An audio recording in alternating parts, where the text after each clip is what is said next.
life. Yeah, that's amazing. Yeah. Which curry mix does she use? I mean, I Get really have in to ask game, Nick. that falls under. Sorry. What are That you falls under adult doing? stuff, and I don't really know much Logging about in. the adult stuff in this house. So.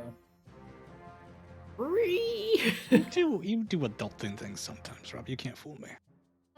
It's really it's not a lot. I'm just being honest with you. Like Kayla's been in bed because she had a minor surgery, and I've had to like take care of feeding the pets and stuff, and like I'm like, oh, I'm up on my cross about it. I'm like, oh, I'm working so hard, I have to feed them. Ugh. The kitty army appreciates you. What they do is they just go in and yell at her. Like they just go in and just like very cutely start screaming at her, and then she screams at me, and I screamed at her, and she screamed at him, and I screamed at her. Meanwhile, Valera's just looking around like, hello? Why is everyone screaming? Yeah. Hi, Stukov. You gonna come be in my lap? You gonna be a lap cat, buddy? Okay. Yeah, it's cold out. You can be a lap boy. It is cold out. It's cold outside. Baby, it's cold. Nope. Instantly. Nope, that song sucks. You know what's funny? That song was written by a married couple in order to tell people that attended their Christmas parties that it was time for them to get the fuck out. And then it got so popular amongst their circle of friends, people started paying them money to come and close out their parties with that song. What? Yep. Today I learned. Meanwhile, on FlixFacts. FlixFacts! Oh my god, be careful what you fucking wish for. You can't unsubscribe from FlixFacts. No, you can't unsubscribe You to cannot FlixFacts. unsubscribe from You can FlixFacts. unsubscribe from FlixFacts. It just never actually takes you off of the subscription The list. mailing list, yeah. There's definitely a form, like a process, like that you can submit online to unsubscribe. It just doesn't do anything. It doesn't go Well, it does anywhere. things. It just redirects you to a new mailing list is what it does. You know, like a lot of real unsubscribe mailing lists. Please suppose that you would fill out the form, and then like 3 years later, it would be like, oh, I just noticed this. But like for 3 years, they've been getting FlixFacts. Like, oh, now that I know where my Bugbear Facts or Owlbear Facts subscription came from. Damn it, Flix. All right. Meanwhile, Thank you for your subscription to FlixFacts. ooh, we got that last one. And meanwhile, on Arctis, last episode we had a lot going on because we had a bonus session.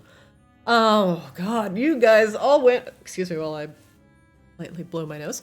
You all went back to Rhymefang's lair and discovered that it contained a strange visitor who seemed very content to sleep amidst piles of meat and various organs. It was a fat yeti that was extremely sluggish from its latest kill. After you all dispatched it with incredible ease, you procured all the borean shards that remained in Rhymefang's lair and loaded them upon your airship. You polymorphed and enlarged the bugbear Harkin, who assisted you in loading the crystals onto the airship. And soon the lair was left empty. You pillaged it both of the dragon's meager gold hoard and the stolen dragon shards. When you all returned to Borealis, you met back up with Master Christineer Lou Nibblesworth. He was tending to Prismata, the crystal dragon, in the Artificers Guild. Lou was really relieved to see the return of Prismata's shards. He insisted that he would set to work upon stabilizing Prismata and her crystal heart, working on stabilizing Prismata, but her crystal heart remained under threat from the encroaching magic of the slow. He's hoping that you all would come up with some way to stop the slow from truly entering Borealis, and he would keep you updated on Prismata's condition. When you all arrived in Polaris, your arrival went somewhat smoothly, but a little bit of attention was drawn due to the ship's magical energy manifesting off the wings. The artificers kind of shushed you away, assuring you that your ship was not on fire and everything would be fine. You checked in with customs and gave them your papers. And that seemed to be standard in the city. All the goblins seemed to carry themselves with pride as well for their work. After some quick words, a forged document for Scythius, and some persuasion, you all got through with relatively little issue. And at last, you entered Maginox. You all discussed your plans for dealing with the vampires, including one Lady Catherine Ravensblood and Baron Sebastian Styx. The Baron's letter to Catherine had never reached its intended target. The Baron would eventually arrive at the Night Bloom Garden for their meeting, and Catherine would not show up. You all knew that she had a Lunesti artifact, but the issue was getting to her. From what Shar had told you, the Ravensblood house was very wealthy and appreciators of the fine arts. Other than that, a relative unknown. After some inquiry, you discovered that there were various auctions going on throughout Maginox, and the largest one possibly have a Ravensblood in attendance. And using some fanciful art that you procured from Rhymefang's lair, you offered it up to the auction house, which the auction head happily accepted. You all now had a seat at this VIP auction for creatures of the night, and also got some clothes for the occasion so you wouldn't stand out. Now, you just had to wait until the auction began. What would possibly be up for auction at a vampire auction? Let's find out.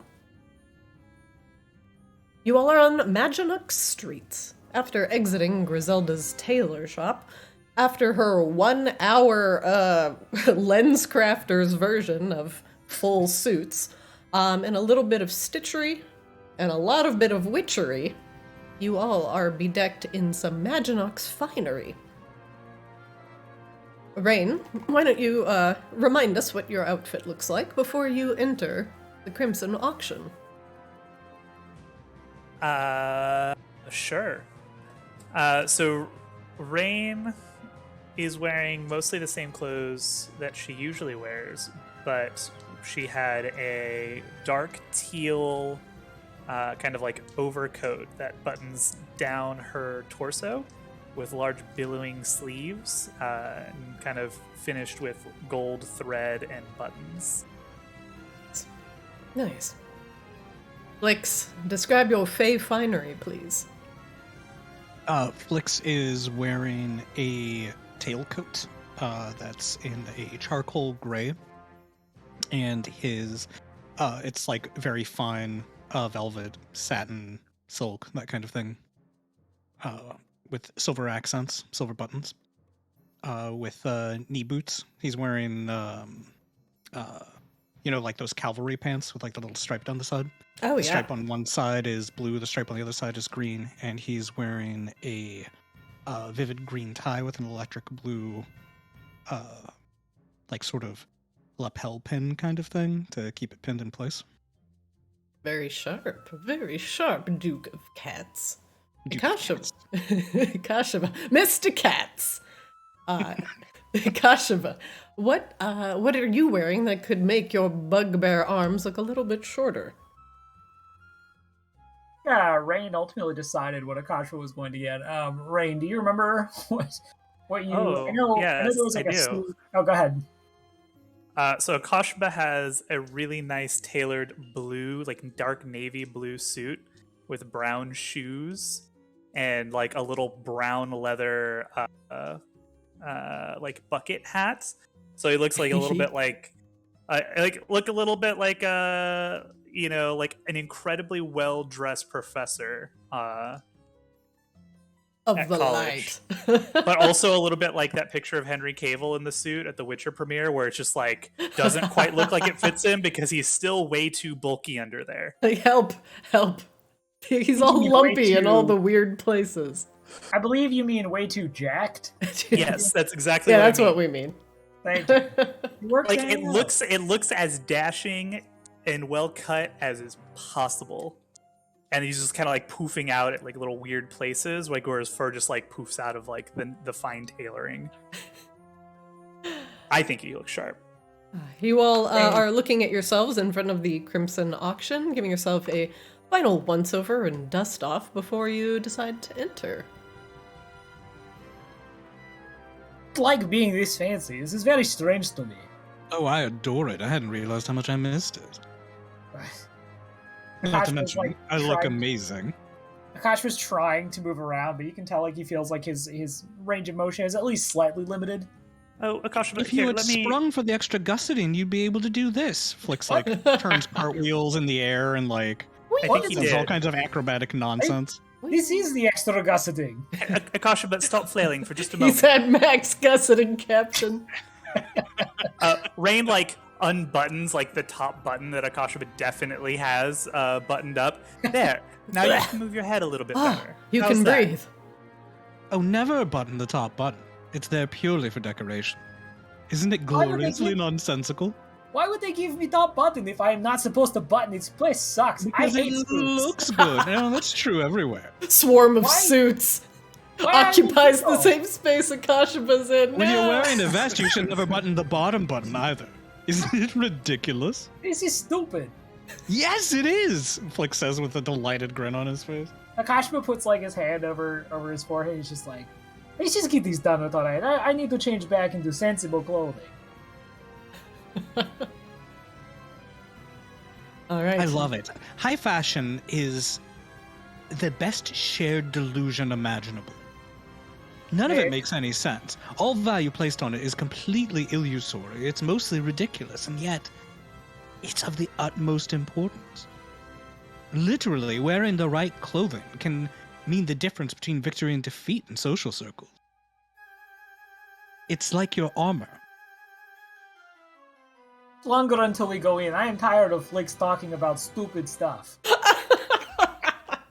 Well, now, I suppose.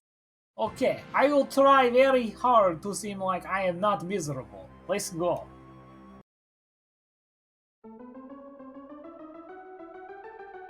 That's a soundtrack. That is a soundtrack. I love this music so much. I've been thinking about this for an entire week. Is this Final Fantasy VI? Is it like is this ragtime vampires? What is this? No.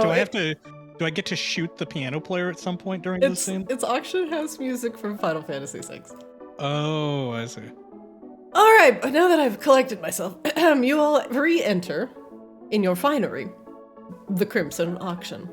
And, from its namesake, yes, the entire room is coated walls and floor with a delightful red paint and red carpet.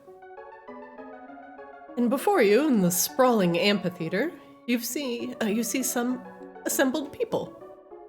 A curious lot. The normal guards are sitting to the right and to the left. Where's my other guard? To the left as you enter. And they look at you expectantly.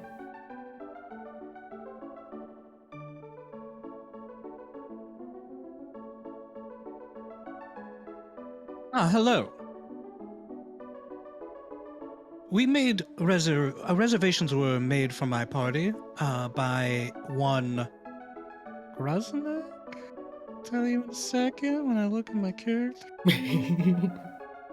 Uh-oh, is Flick's gonna get disadvantage on his persuasion check for not taking notes? Uh-oh. Took Uh-oh. notes? Why? Uh-oh. What the hell? Oh, okay. That's the problem. Well, we also have the slip where when we Blues submitted Mash.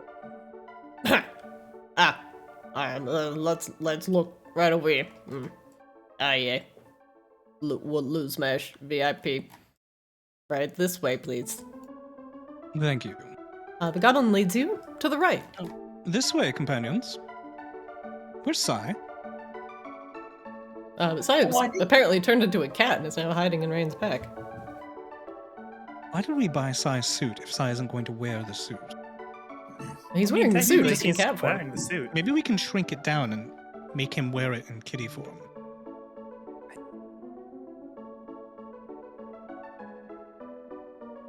Who's Who the is dame in the this?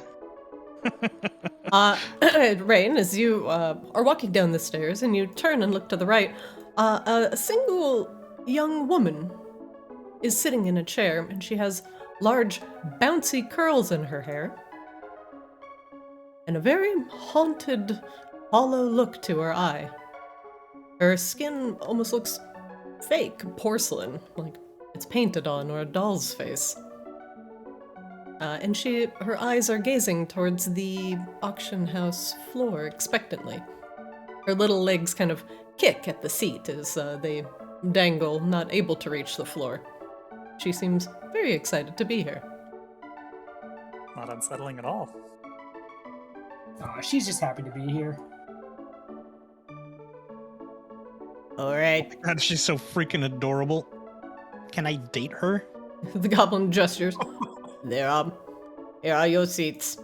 1, 2, and 3. What species does she appear to be, though? Insight check. Can't ask that question. I mean, is she a Insight? gnome? Is she a fairy? Like, I can ask that question. Like, how many different species are there in this world? Come on. 12.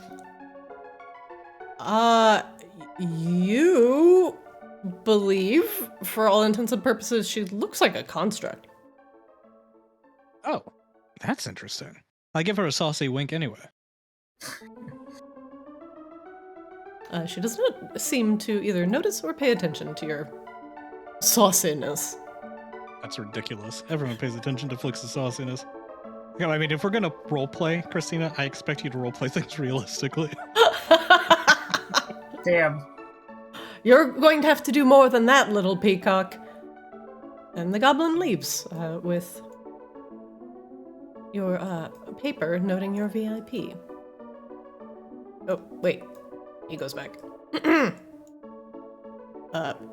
Excuse me, is this your first time here at the Crimson Auction?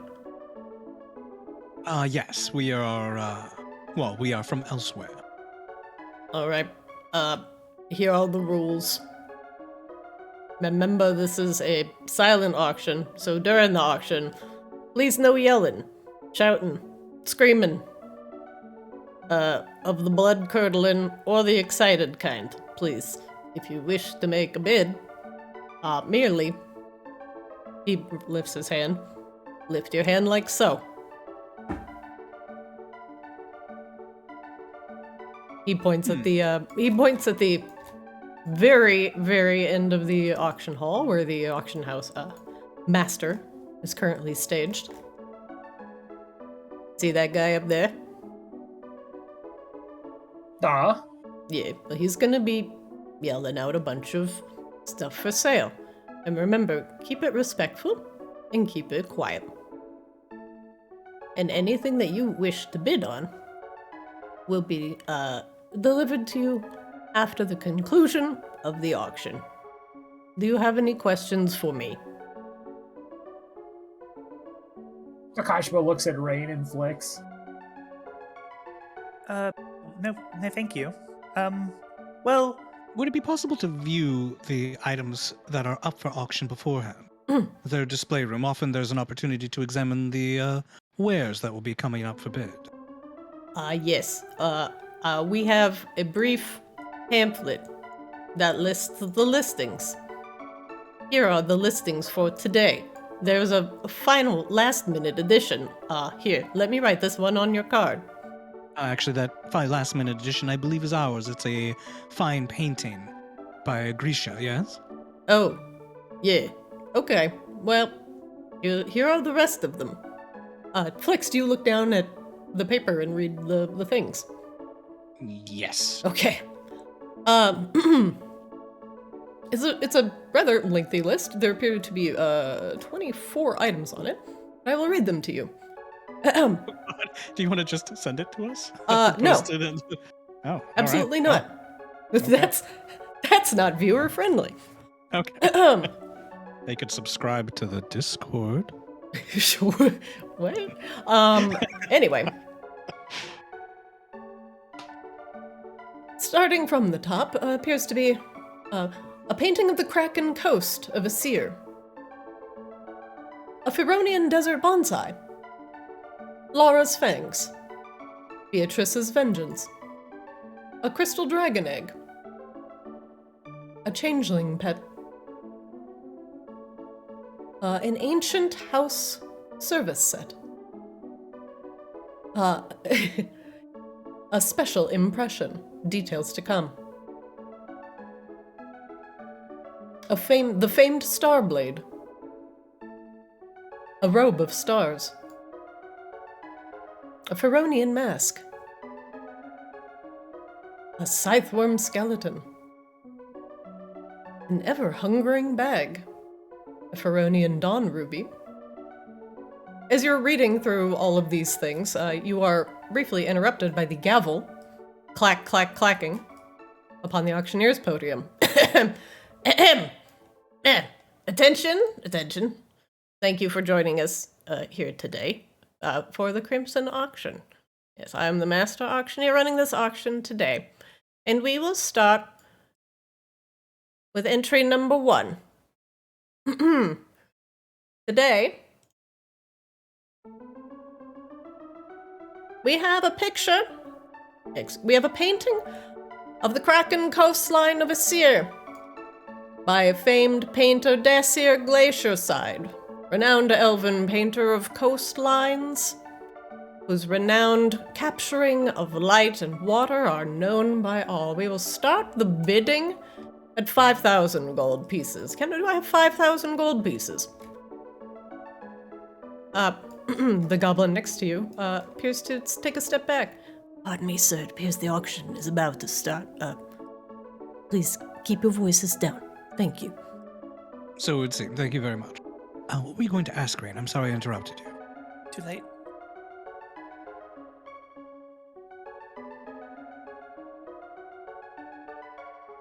Alright, do you all continue watching the auction? Akasha, like, immediately falls asleep. Kalshaba bolts back up and then, like, shushes himself. Yes, we definitely watched the auction. I murmur very quietly to my compatriots. It seems as though there may be some rather potent magical items up for bid. Do we want to be prepared to bid on those? Kashaba looks over to you with just, like, the most disinterested looking face and says nothing. You hear in your head, well, if there's any way for us to know what they even did, perhaps, but I think we should keep an eye out for the possible Dynasty artifacts, right? Yes, and we should try to find our Lady Raven's blood, yes? Mm-hmm. Speaking of which, Rain has been scanning the room. Does anybody look like they might be a representative of a house of vampires? Rain, as you are looking around the room, first off, we'll start over here with this little cadre of goblins. Appears to be a young goblin, lord? Do they even have those? He seems to have a procession of 4 guards with him. He seems very eager to bid, sitting up on his pillow, which is propped on the chair, which is propped on another pillow. A couple seats to the north appear to be a squadron of armored owls, looking to and fro, their heads tilting a little bit too far to the left and right as they scan the room. In the center of them, a slender owl folk with a simple, just clad in simple brown robes and a desaturated red scarf around her neck. To your 1 o'clock appear to be a group of drow. And in the center, a drow priestess who is most certainly not dressed for the weather. In her hand, she carries a staff, and she holds it with great pride. The drow around her appear to be armored to the teeth. Zooming out, across the room, there appears to be a skeleton, and he very much reminds you of one skeletal alchemist you saw in Baron Sebastian Styx's lair. Although, most certainly not the same one. There must be multiple skeletons who enjoy practicing alchemy in Maginox. And further, to the west side of the room, and only surrounded by 2 guards, appears to be a pale green-skinned, blue-haired elven woman. And she appears to be poking at her fangs with the tip of her thumb, and looking at her thumb, and then poking her fangs. Other than that, there is a second floor behind you, to your south. And that's probably where VIPs are sitting, the real VIPs. You can't really see them from your vantage point.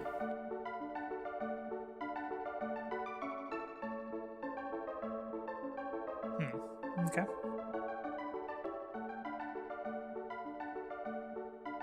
All right. The first auction concludes the sale of the painting of the Kraken Coast to someone up here. The crowd politely claps. Oh no, where did my applause go? Go on. Did they announce the name of to whom it is sold to? They do not.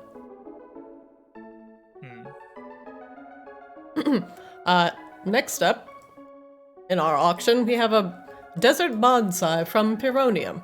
The Pironian desert bonsais are renowned for their beautiful color and blooming only on the summer solstice. Reserves for the Pironian desert bonsai start at 1,000 gold. Akashima hears that, and you see he, like, doesn't even try to hide, like, a, what the fuck? They said 1,000 gold for that.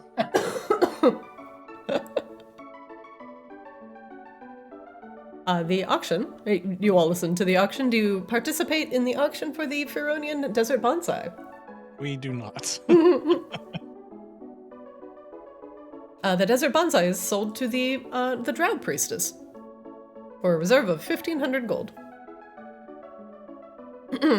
And right, next up in our auction, we have a donation from the kind Drow House. We have, the kind Drow House of Hamaki, the royal house. We have Lara's Fangs. These twin daggers are noted for their potent venom and must be wielded in pairs. It is said they are possessed by 2 lover spirits and can never be separated. These pair of... telepathically contact the others. Alright, so do you think it likely that the vampire woman to our left is Lady Ravensblood? Failing that, perhaps I should fly up to the true VIP balcony and see what I can see, though if I do that, I'll either have to talk my way up there, or... How quietly can you turn me invisible, Ray? Not. It would be very obvious. And also, frankly, we're in a very fancy auction house. I'm positive they have protections against such things. You know, for, like, theft. Possibly. They're literally selling artifacts on the stage. Absolutely, Flix. Fine. I can try to talk my way up there. I do have an ace up my sleeve. Can Akashima also communicate telepathically? Yeah, you we're all all can. bonded. Yep. Okay. You can all just talk at any time. Okay. Well, you all just noticed that Akashima is once again quiet and, like, he's starting to slouch again, like he's falling asleep. Sold pair of Lara's Fangs. Thank you for 10,000 gold. Who bought it? The goblin. Interesting. He claps his tiny hands together. Next up, on the auction, we have this fine marble statue of Beatrice's Vengeance. Yes. The legendary demon slayer, Beatrice the Porcelain, was known for her unerring desire to kill and slay demons, ridding them from the world of Arctis. Akashima, you are jolted out of your Yeah, Akashima's doze. watching now. Akashima's watching now. He's like, huh. Very loudly, telepathically flexes. Oh, that's her! That's the woman that was in my vision! That's the one that I saw slaying demons and I tried to follow! And then you dragged me out of the vision and I couldn't see what she was actually up to! More annoying when you cannot speak. How is this possible? Akashima just looks at Rain wordlessly. Make this stop. This marble Sorry? statue depicts Beatrice in the act of slaying the famed Balor in the battle for The sanctity of Polaris. Oh, it wasn't like that at all. She was standing over it. She had one foot up on its knee, and she had her longsword sunk into its chest. And she certainly wasn't sticking her butt out like that. Starting reserve for Beatrice's vengeance starts at 20,000 gold pieces. Ah, 20,000 gold. Do you know how many steaks you could buy from a Goliath woman? You buy a lot of steaks with that. About 20,000 steaks, I think. Hey, it's like a lot of steaks. A lot of steaks. There is some heated auctioning going on. And then there is a clap and sold to the VIPs. Thank you very much. There's some polite clapping as he gestures his gavel once again up to the second floor. Is there any way to tell if any of these are magical or have any potency, or if that was simply an art object? He did mention that daggers were very venomous, so maybe if thing does something else, maybe he say. Perhaps. Next up on our reserve, we have a genuine crystal dragon egg that was recovered long ago and it's now perfectly fossilized, showing the essence and beauty of Arctis within. Bidding for the crystal dragon egg will start at 5,000 gold pieces. There is some murmuring in the audience as the dragon egg is being debated. But not many people seem interested in this particular item. And the auction is passed without anyone bidding on it. Very well. Next up in the auction, we have a very special live pet today. We have a species coming from Auralia. This slipperlisk comes from near the city of Mirrors, and allows itself to blend in with its environment, and can also transmute itself into other various small creatures. Bidding for the slipperlisk will start at 100 gold pieces. How big is it? It's a small creature, so it's not very big. It's probably about 2 feet long, like a very small gator.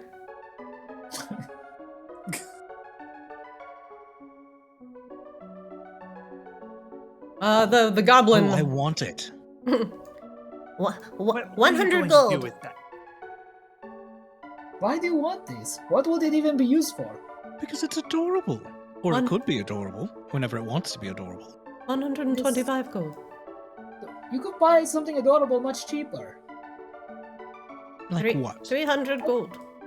I'm very cheap. You give me well, actually, this is not a good example because I don't personally care about gold, but like, there was owlbear at Carnival. You could probably get that for 325 gold. 300 gold. But if you don't care about gold, then what concern would you have about me acquiring an expensive pet for the ship? It's not that. It's just pursuit of, materialistic pet things. 325 gold going once. Okay, hang on. Let me make Going. a power saving throw. Those don't exist in this game. Okay, wisdom saving throw. Okay. Going twice? I bid. Oh, what do you bid? What was it? 825 gold? 325. 325? Yeah, I'll bid 420. It would have been hilarious if we didn't answer that and just let Flix build like 850 all of a sudden. Which would have been exactly $100 million. perfect. Flix, you raise your hand and bid 425. 425? 425 going once? Going twice? Yes. The goblin is stewing. Fine. Sold. Thank you very much. Ashby just shakes his head at this. Why is you have bought a slipperlisk? Slipperlisk. Wrong character. There you go. Now, Flix, you do know that you're gonna have to train it and take it on walks and Oh, I had no feed intention it. of doing any of that. We have a crew for a reason, You cannot force the crew to take care of your pet. That's not how this works, Flix. Next up on the auction, we have It's the an ship's ancient pet. The House ship's Polaris pet, right. dinnerware set. This dinnerware set is fashioned in the finest of mood silver and comes with a heated cover, a knife, and a matching fork. One of the few relics to make it out intact. Bidding on the ancient house Polaris dinner service set begins at 4,000 gold pieces. There is some bidding. 4,000 gold. From the drow on the side. 5,000 gold. From the woman on the very west. Going once. Oh, Going you don't twice. get all these flicks? The doll this woman isn't in the actually- back this is- jumps off the chair and jumps onto the banister. 10,000 gold pieces! There's some murmurs from the audience. Mentally, that's not how auctions work at all. How ridiculous. Flix, now might actually be a good opportunity if you wanted to try and slip up there. While everybody's distracted. While she's attracting so much attention. Mhm. All right, fine. And Flix will slink away and dart into the shadows and try to flit up to the balcony. Flight works in here, yes? It does. Do I get Make me a stealth check. do I get advantage because everyone's distracted? No, because they're distracted in In the place you're the trying to go. general direction of where you're trying to go. They're all looking this direction. Well, I can move over here or something. So you get out of the chair, move, and then hide. It's not how that works. Unfortunately, you do not get All right. advantage. Well, we'll see if anybody notices me. I only have a +8. I will roll a 2. It will be a 10. This is my wager. Oh my god, mouse. Look at the thing.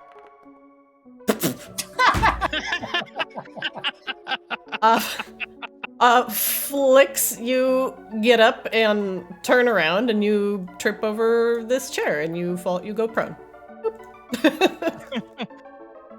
Flight does work, and here you're. Can we say the tail of my coat gets stuck in this chair? Yeah, your tail And is then stuck. I pop up into the air and so everyone's looking at her, and then I pop up into the air in front of everybody, and then immediately sink down and hide behind the seat and go, "Well, that's You're air interesting." prone. There. Yeah. Tail stuck under the seat. Flix, how are you gonna get your tail out from under the seat? Oh no, the tail of my coat, not my actual tail. Oh, your actual tail stuck under there too. Congratulations! You rolled a 1. What in bloody hell? Like, he's now doubled over trying to untangle himself from the seat and quietly cursing up a blue streak. You hear 10,000 gold pieces. Akashba's mistress. laughing loudly in your head. Next up on the auction. A very nice item. A fanciful item. Yes.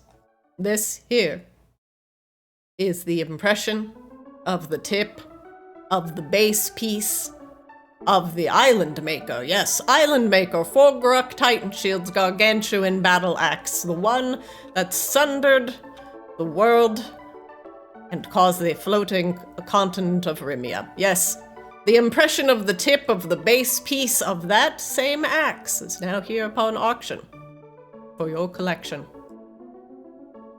That's a lot of qualifiers. Wait, why would someone buy a piece of it? No, it's not even the piece of the axe. It's a piece of the ground where the axe struck, I think, is my impression. No, it is a piece of, it is an impression of the tip of the base piece of the axe. So it's the bottom of the axe, like essentially the part that would go into the ground when you're holding it, but it's like an impression of it. So, like, you know the way people get impressions of big feet footprints? It's an axe. It's basically that. It's an axe pommel impression in plaster or something. But it's like in rock. So it must have been formed around like the pressure of the axe slamming into the earth. That is kind of what he's implying. This seems ridiculous. This whole place is ridiculous. Well, yes, Akasha, but this is what people with copious amounts of gold do. Buy just Is- lots of steak. Ren, you could just have lots of steak if you were these people. Well, if you Now, haven't noticed, 2,000 gold. several of these people probably don't eat steak. Whatever they eat, they can eat it. They can have a lot of it, is my point. Sold to the gentleman Well- in the front row for 5,000 gold. They They also could- do that. They could give their money to those who are less fortunate. Right. Oh, Akajima.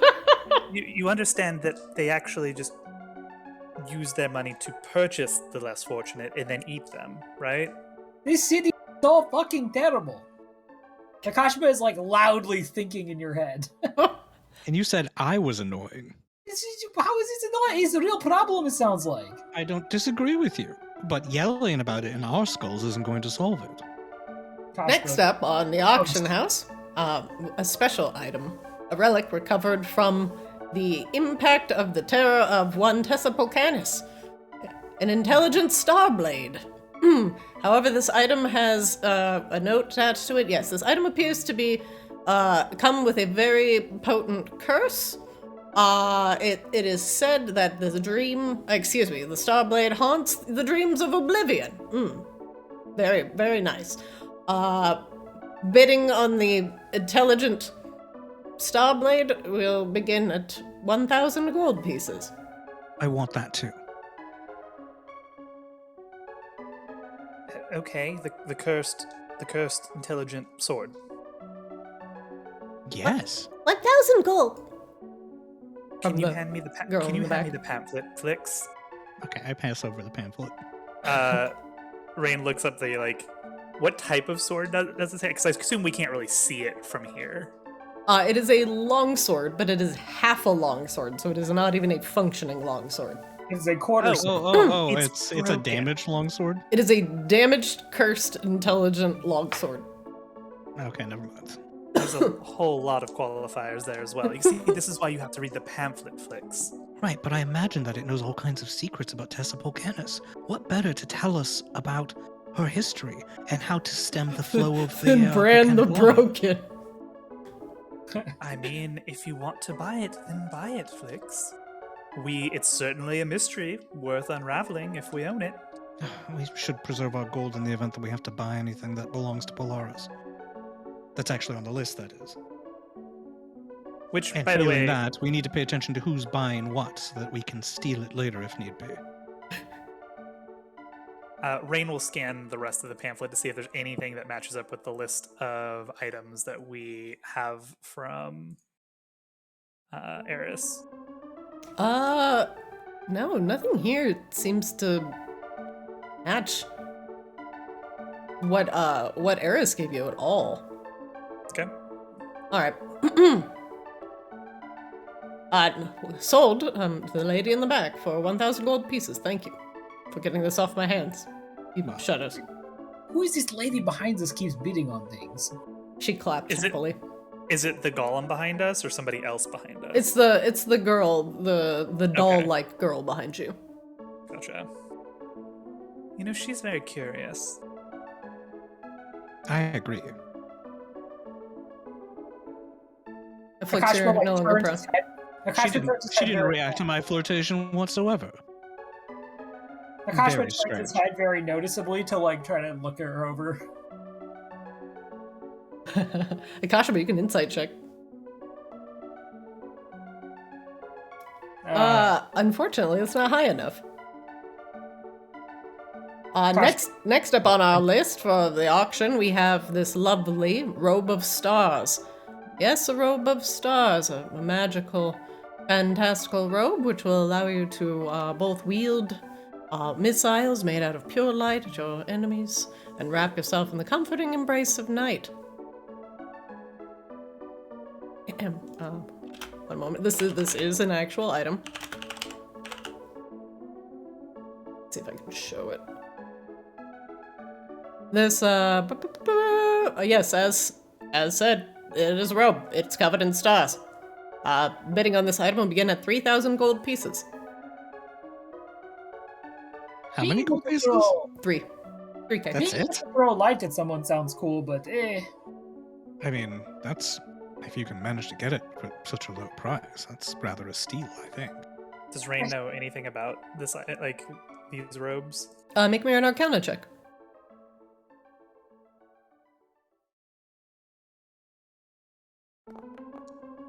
13.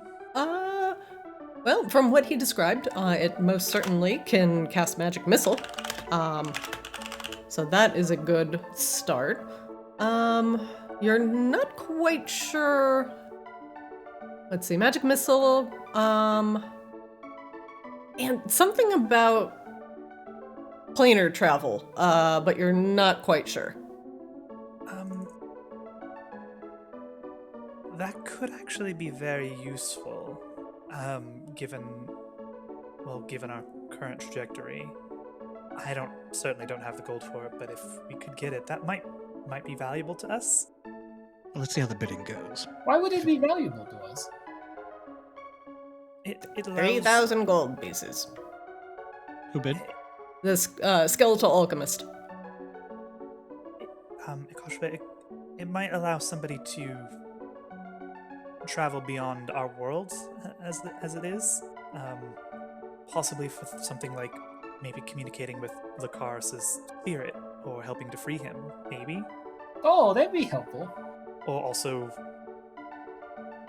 communicating with the Ascendants and in regards to any of the number of issues we're tracking down. So you think it could help Lucaris? Possibly. I don't know. This is just going off of vague recollections. I know it has some ability to pierce the veil. Kashba looks like he's mulling it over. 3,100 gold pieces from the owl in the front. Hey, Akashba holds up his hand. 3,200 gold pieces from Akashba in the back. Okay, yeah, so, yeah. Let's not let it go over 4,000, yes? I don't really have that much, so it's not really a problem for me. Akashba, the skeletal alchemist, actually turns his head in your general direction. If you'd like to get him to not bid, you could roll an intimidation check if you want to intimidate him into not bidding again, or you can try and convince me of another check you'd like to make. Well, I have a -1 to intimidation, so... You could flirt with him. How's your How does that persuasion? help? I don't know. Also a -1. Also, Also -1. You know, could I medicine at him? I have a +7 in that. you like pick up a bag of herbs. Do you yell at herby, herby, herby? What, I pick up about, what am I offering him, pot? Hey, you want to smoke after this, bro? Akashba locks eyes with the skeletal alchemist, and without really meaning to, tries to intimidate him. 3,300 gold pieces. Akashba's hand shoots back up as he stares down the skeleton. 3,400 gold pieces? Akashba, be careful. The skeleton, I am not going to lose to skeleton. You are not going to waste our gold comparing dicks with I a have skeleton, gold. though. No, I have gold too, okay? Calm down. The skeleton would squint his eyes at you if he had eyelids to squint. 3,500 gold pieces. Just gonna roll another intimidation check. Do it. Better. Better? That's Akashba's really hand goes good up for a again. -1. 30. Akashba's hand goes up 36. again. The skeleton hesitates. And he puts his hand back down. Going once. 3,600 going twice.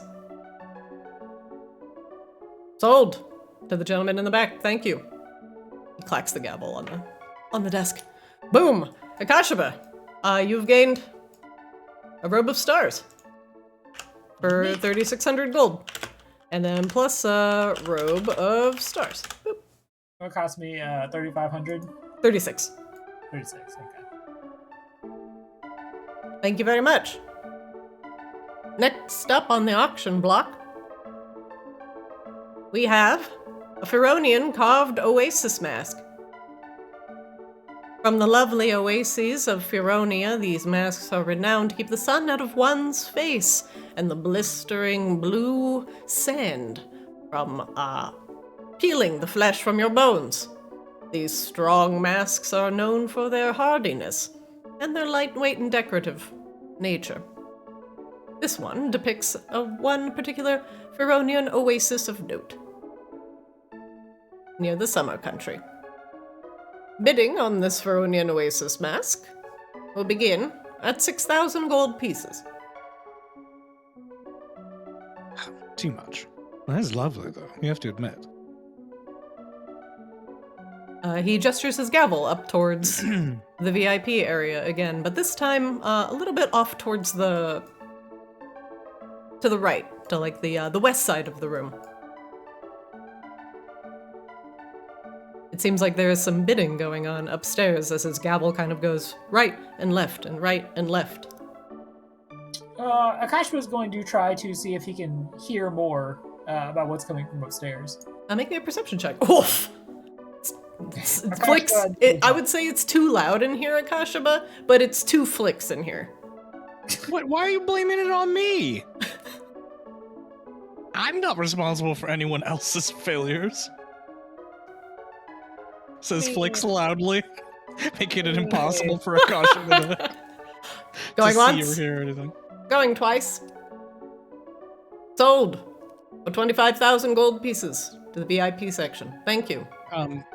Instead of being sneaky, Flicks is going to get up. And he's just going to walk toward the VIP section. Or Okay. not walk, but float at a reasonable...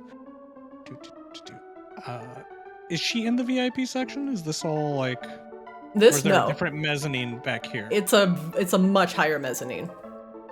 You would have to float above the guard, and you have a very strong feeling that he would be very against this. Oh, so it's not where we came in. There's It's actually behind it's above the from it's entrance. above from where you came in. So it's way up here. It's like the very south part of the screen. Nice. I see. Yeah, it now. I'm actually going to approach one of the guards. Yes. I'm going to murmur to him, I have some business in the VIP section upstairs. Do you think you can ease the way? And then I'll flash the stick signet that I have. The goblin looks at the signet and back up at you. And waits for a persuasion roll. Which I deliver. Which is a 22. I see, sir. Very well. Follow me. Thank you.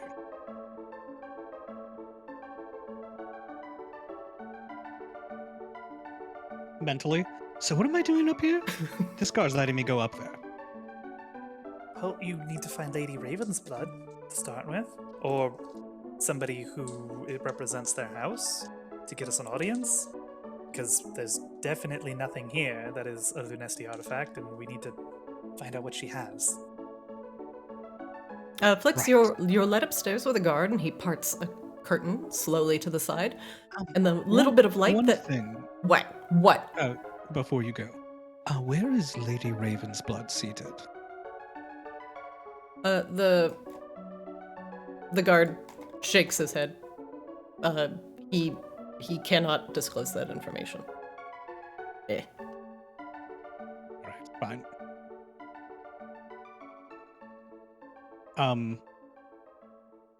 Well, I suppose if I can't find her, Lord Styx won't be too disappointed, and he certainly won't find out who was responsible.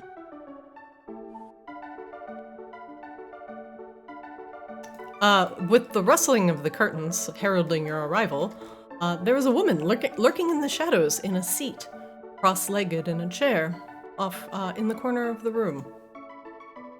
She turns as you enter. Who the fuck are you? Well, hello, I'm Flix, Duke of Cats. Get out! Get out! Who? She points at you. Incompetent guard! Get this fairy out of my sight! Lady Ravensblood, I presume? What? No! Get out! Before you are my next lunch. The guard grabs your arm. Hey, what? Come here. The guard attempts to grapple you, Flix. Acrobatics to avoid that nonsense.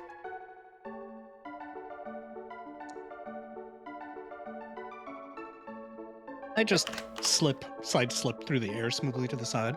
I actually have some business that you might be interested in. Certain Polaran artifact. I was told you'd be interested at any rate. Get out! The guard is trying to grab at you. Excuse me, sir. You are about to be ejected from the Crimson Auction. You are clearly not allowed to be here. The guard is about to attack you, Flix. Yeah, no, I leave. Okay. Flix, you are removed from the Crimson Auction. All right. Well, that didn't work. Can we hear all this going on through the telepathy? If I Flix tell them. wishes I was like- to disclose. Yeah, and I'll describe the woman who ejected me. I never found out who she was, but it certainly wasn't Lady Raven's blood. You can count on that. How do we know this? Because I said Lady Raven's blood, I presume, and she acted very angry and offended that I presumed that she was Lady Raven's blood. Was there anybody else up there, or was it just her? Oh, strangely, it was just her. I think she might have been a Styx agent since I flashed the Styx seal to get there. That's interesting because there's definitely been multiple people bidding from up there. I was the left-hand balcony, all the way to the left. Maybe she just did not want. Maybe Lady Ravenblood just did not want you there. I mean, it was pretty obvious that it wasn't Lady Raven's blood, right? I mean, Akash. Oh, yeah. Akash would just thinks that like, oh, maybe Yeah, you yeah, just yeah. like did the wrong thing to talk to her. Is all. Yeah, I strongly doubt it. The next auction, the skeleton of a scythe worm, goes on while the tussle with Flix occurs, and you are not able to bid on the scythe worm. Next up on the auction, a special parcel. A hungry bag that his hunger knows no bounds, its depth unlimited. This, you might have heard of the common bag of holding, something that expands to be a little larger on the inside than on the outside. But this, my friends, will get rid of your problems in a snap. This is a bag of devouring, the consuming thing. Bidding on the bag of devouring starts at 2,000 gold pieces. So it is just larger bag of holding, yes? No, it specifically eats the things you put in it, I think. Rain, make me an Arcana check. Would you want this? Oh, it would make a lovely garbage disposal, wouldn't it? What is garbage disposal? Or if you want a place to dispose of bodies. Yeah, Rain, you're more used to that sort of use for this bag. The bag of devouring will destroy anything placed within it, including living tissue. It is like a bag of holding, but it's also an excellent way to get rid of bodies. Forever. It's only like a bag of holding in that it is a bag and you can place things inside. Beyond that, it is very much not at all anything like a bag of holding. Do you want your stuff back? No. No. It is frankly aptly named. It is literally a bag of devouring, and that is exactly what it does, no more, no less. Sold to the lovely lady in the front for 3,000 gold. Thank you. Christina, What, rather what? than be ejected entirely, can I try to convince the guard that it was a misunderstanding? You can. No advantage. Sure.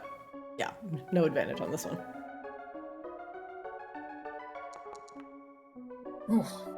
I didn't roll advantage on the first one.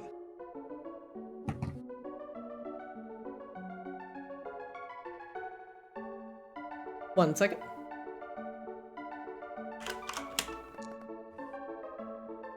He shakes his head. Another fucking Flix classic. I have a plus 12 to that roll, and I roll a 3. The guard shakes his head. Sorry, kid, maybe if it was another auction, but there's too many important people in here. And for your own good, I'd stay out. I understand. Well, I appreciate it. Thank you. And Flix will go perpetrate mischief somewhere. We'll figure out what that is. You still are psychically connected to your friend, so don't forget. Yeah. Next up on the auction, we have a Feronian Dawn Ruby. Yes. This beautiful ruby appears to emanate all the colors of dawn. The beautiful oranges, scintillating yellows, and deep reds, without all the, well, disrupting sunburn. Capture a bit of the sun in your hands with a Feronian Dawn Ruby. This Feronian Dawn Ruby is approximately 20 carats, and starts to discuss a bit of gemology. Yes, it's of clarity, it's got some occlusions. Bidding starts at 10,000 gold pieces. And immediately the drow bids. Like it summons the sun? Light of some kind? Does that seem to be what he was describing? It seems to emanate some sort of like sun warmth, but without being sunlight. Oh. Perhaps it is a fancy salt lamp. You're not sure. I make light. We don't need this. You don't need a 20-carat ruby. Do you want a Dawn Ruby? Shh. So, Flix, while you're out there, is there any skullduggery to be done from outside now that you're not being thoroughly watched? Well, you're the one that said that this place was thoroughly protected. I assure you that if I were going to get up to any mischief, I would have had a much better time doing it from inside than trying to penetrate the exterior security. I think the ship has sailed on that opportunity, my friend. Dawn Ruby sold for 10,000 gold. Thank you very much. Next up on the auction, we have a Jade Dragon Shaman pot. Yes, this Dragon Shaman has a lovely carving of a fierce dragon upon the front, inlaid with jade. These cauldrons were commonly used to brew alchemical potions and other curiosities. The magical infusion of jade allowed for the natural essences to combine with some regularity, and thus these shaman pots came to be known throughout the land. Bidding on the dragon pot will begin at 5,000 gold pieces. The alchemist immediately bids. Christina, Rain is going to slip into eco senses for a moment. Okay. And she is... Bat! Yeah. Bat! Bat! She is specifically... Like, Eco's not going to go anywhere for right now, but she's going to specifically be waiting, like, listening for people on the balcony to bid, to try and pick up voices, names, things like that. Because Eco has advantage on... He has keen hearing. Oh, very smart. And also, like... Yeah. Okay, Eco's a little bit far away right now, but if he could possibly get closer, he might have a better chance.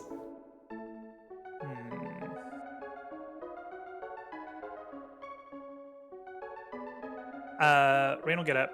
We can delete Eco for now. Yep. Well, Rain will just stand up and kind of walk out and up here. Oh geez, everything's a wall. Just stuff that would appear to have collision on the map has collision. She just approaches the guard. Excuse me. Hello, ma'am. Could you direct me to the facilities? Absolutely. Please follow me. Mm-hmm.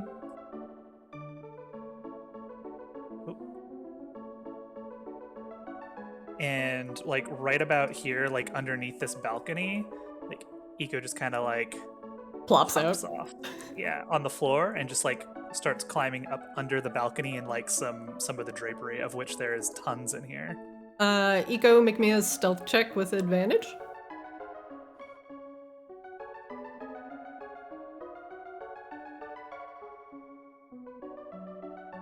Pretty fucking good, actually.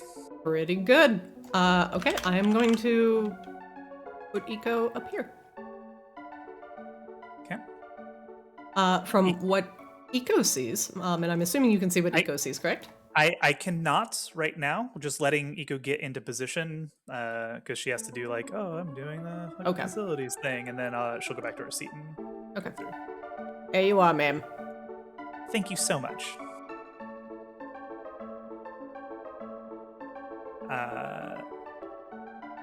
Rain will go in, do the thing, and come out. Go back to her seat, and then just trance. Okay. Kashaba, you see Rain coming back. When you come back, Rain, you notice that Akashba, it looks like he's probably like lightly sleeping. Okay. So now she'll look through Eco's eyes. Okay.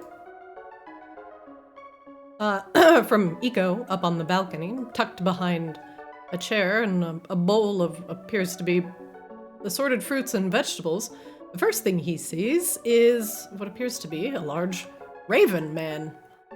The raven man has wings sprouting from his back and is wearing Who gave that raven a crossbow?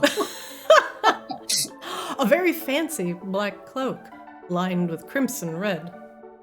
The raven is armed with a dagger on his side and a crossbow as well. Okay. And further, you see a woman here. Oh god, I hope I didn't update her art. But it appears to be a blonde-haired woman, pale skin and very piercing purple eyes. She's dressed in black silks, and a raven is perched on her shoulder. She has a raven feather fascinator in her hair. Thinking. Thinking face. Flix, the lady who yelled at you. Rain describes this woman. No. Was that her? The woman who yelled at me had dark hair. She was on a separate balcony from the others. I think the guard led me to the wrong place. Like I said, I think he led me to the Styx agent at this auction. Okay. So Eco's just gonna like perch up here underneath the curtain. Underneath the curtains, and just watch her. Can Eco also see? Eco can see this person over here. It looks like. I mean, I have vision on this person. That is correct. There appears to be another person. She's alone over there, as opposed to almost everybody else in here. Aside from the strange doll girl below, this woman appears to be somewhat of a clergy. She has a large golden sun splayed out behind her head and bright red hair. She almost looks a little glazed, like a little bit lost. And she has a very interesting gold choker that drips down her neck. She appears to be looking between the auction and the floor and the wall, and is not really looking at anything in particular. Okay. Well, I think I have a bead on somebody who I would assume to be a raven's blood, also flanked by a rather large raven with a crossbow. Are you sure the raven isn't Raven's blood? Well, I suppose technically no, although I believe raven's blood are vampires. Can ravens be vampires? I don't know. Actually, the biology on that. Does Rain know the biology on that? I don't know. You both somehow Question mark? You both somehow hear light telepathic snoring. Koshimo, please wake up. He jerks. Next up on the auction is a scarab of scarabs. That's right, this beautiful purple and blue scarab can also create additional scarabs. It's like a scarab surprise all the way down, covering your enemies until they consume all of its flesh and then its bone until little remains. And then the scarab of scarabs returns to being a scarab. Ugh. Bidding of scarabs begins at 3,000 gold pieces. Oh, this is how you get all those bugs we ran into before. We should burn that thing. 3,000 gold pieces. The skeletal alchemist chimes up. I thought those were millipedes. Millipedes? Centipedes? Spiders? hope someone. There's a does not- lot of insects. I hope frankly. someone stops that skeleton from getting it. It's the worst combo I cannot think of. Skeleton and hordes of bugs. What do you have against a skeleton having hordes of bugs? Beyond what he has against any skeleton. Eh, giving them bugs in mass just makes it worse. Oh, maybe we should get it for Frank. Oh, What if he's a nice skeleton to Koshaba? you're supposed to be finding Lady Raven's blood. What are you talking about? Oh, I think I Well, found I got it. thrown out, so there's not much I can do. Sold to the gentleman in front for 3,000 gold pieces. Next up on the auction house, we have an Auralian noble ceremonial crown. That's right. Directly from the city of mirrors, these noble ceremonial crown allow the wearer to express themselves by displaying their badges of honor on them, like beautiful notes of jewelry. This crown denotes nobility within the city of mirrors, and is now come into the good graces of the Crimson Auction. Bidding on the Auralian Noble Ceremonial Crown will begin at 50,000 gold pieces. Oh, it's so much. There is some spiciness happening. The drow in the front bids on this. And then the woman up here, Eco. She lifts her hand. But she does not say anything. Okay. Have they said anything at all while Eco has been up here? No, all the Raven has done is eat fruits off of this plate and watch the auction. It looks bored. Does the Raven look like a bodyguard, or does it look like another individual of like note? It appears to be a bodyguard. He's very armed. Okay. Going once, going twice. I'm sold to the VIP section. Thank you very much. There is some heavier than normal clapping at the large bid and the highly prized item. Next up on the auction, we have an artificer's alchemical concoction of construct animation. That's right, directly from the artificers of Borealis, these artificers are renowned for their construct animating abilities, and including the renowned Borean defenders, the great rabbits of Nibblesworth. This alchemical concoction will assist you in creating your own constructs. Did you hear Nibblesworth? Yes, I did. Bidding on the artificer's alchemical concoction will begin at 2,000 gold pieces. And you know who's slamming that fart? Skeletal Alchemist. He has so much gold. How does Skeleton even get so much money? Well, he certainly we'd doesn't have have to more spend it gold on if we spells, hadn't- apparently. He works so the many fright things. shift. Unacceptable. All right, I'm leaving the channel for a while. I'll be back. Flix leaves the game. On a serious note, is there any mischief that I can get up to out here? I presume that the auction house has insane exterior security, though. It does. There is Yeah. not a lot of ways that you can get back into the encounter, but But there are coaches and whatnot that were brought to the auction, right? there were what? Coaches? People got to the auction house somehow. You actually only know of one entrance, this main entrance. You actually have no idea how everybody else got here. All right, I'll poke around and see if I can find coaches or something so that I can lift things or find things and what have you. Okay, I'll just do I'm some going to, coaching. for now, I do have to continue the auction as one of the mechanics was just merely getting expelled if you were a nuisance. Wasn't a nuisance. Who the fuck are you? I mean, Meanwhile, Oh wait, I back think on- I can actually see the one who kicked Flix out. Is that this one all the way yeah, over Plady here? didn't even make me make a persuasion roll to stay, so I don't know. Feels bad, man. You made a persuasion roll. You failed Not it. for her. No, I didn't. Not for her. No. Oh, the 15. Was that her? No, Yeah, it wasn't yeah, yeah. her. That was versus the guard to get back in, and he was like, I "No." never. She was just like, "Fuck you," and I was like, "Oh." Well, yeah, there was no okay." persuasion to be had. She had no idea who you were, and did not want you there. Right. All right. Next up on the auction, I am continuing. Next up on the auction, we have an official ceramic vase recovered from the ruins of the Great Ice Library.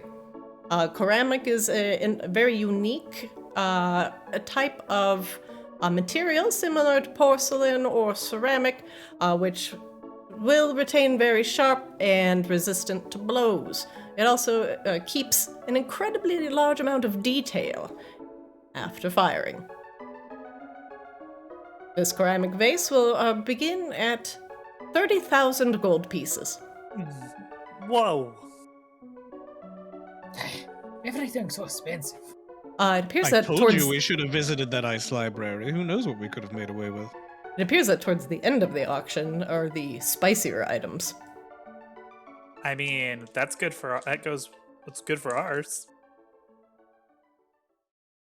Rain's broke. She needs that saucy half elf to make some money. Somebody's got to pay for spell reagents. The woman in the very corner, over here, bids. And this woman. See where you're thinking because I can't see the whole Sorry, map. let me. If you click on Eco, the woman next to Eco bids, Oh, okay. and On the two up in the VIP section are bidding. Okay, so all three of them are. No, just the two. There's this woman. There's three women up there, but only two are bidding. You sound confused. I only see the. Sure, I So So it's- there's three balconies.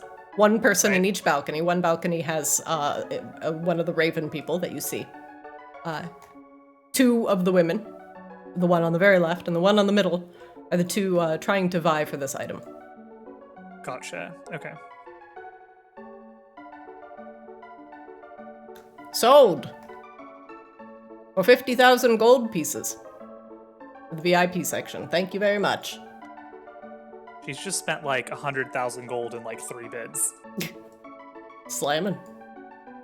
Next up on the She auction. likes saucy half elves. Next up on the auction, we have oh wait, hold on. Yes, we have this lovely painting of the defense of Polaris by Heka.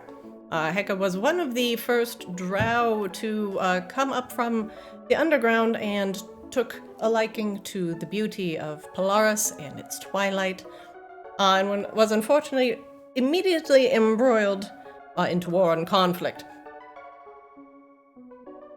This painting of the tragedy of the defense of Polaris will begin at 50,000 gold pieces.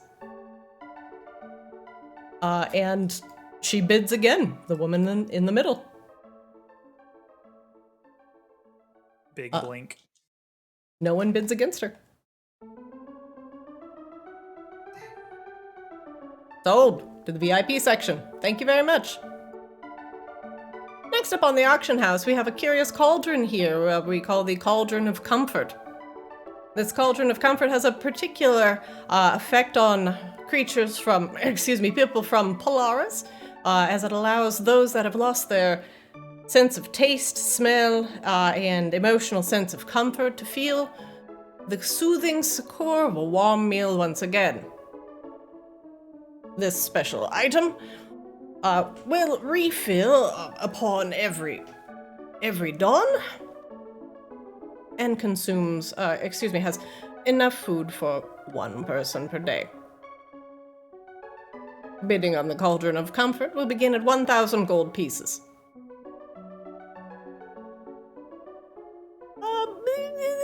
Skeletal Alchemist bids.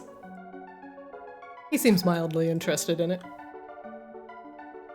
Christina, can I insight check the guard and this woman up here in the balcony to try and like glean anything about them?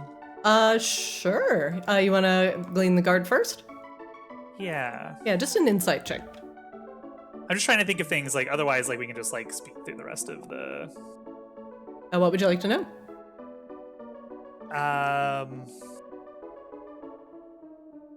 Like maybe attacks or like special abilities. It has a few things. One moment. Let's see. Would you like to know a feature, an attack, or an action? Let's do a feature. All right. The were-raven can mimic simple sounds it's heard, such as a person whispering, baby crying, and an animal chattering. Creature that hears the sounds, they can tell they are imitations with a successful DC 10 wisdom check. This also lets you know that the target is a were-raven. Okay.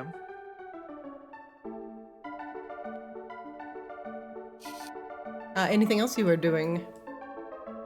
I mean, I guess I'll also take a look at the woman.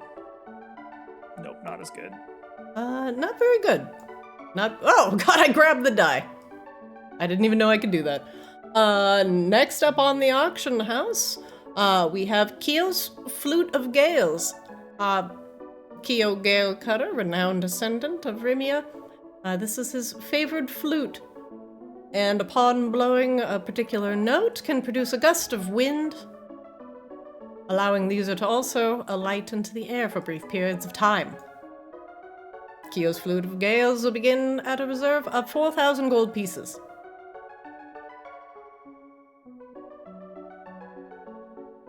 The goblin bids on it. Flute. He's still put out that he didn't get the pet. He's a little mad. Sold to the young gentleman in the front. Thank you very much. Next up on the auction house, and just to let you know, we are closing up on our final auctions of the night. So look alive, we have very special things in store for you. And behold, in this cage, we have a rare and rarely seen shadow bear. That's right. A Polaran shadow bear lurks in the Arctic wilderness, blending perfectly with its environment. A predator upon the Polaran paths. These terrors of the night kill without reason or remorse, and can also slink through narrow channels. It is difficult to stop a shadow bear, but here we have captured one for your enjoyment. Bidding on... Oh, go ahead, Akashaba. I just said, bears for enjoyment. Bidding on the shadow bear will begin at 10,000 gold pieces. The owl in the front bids on this.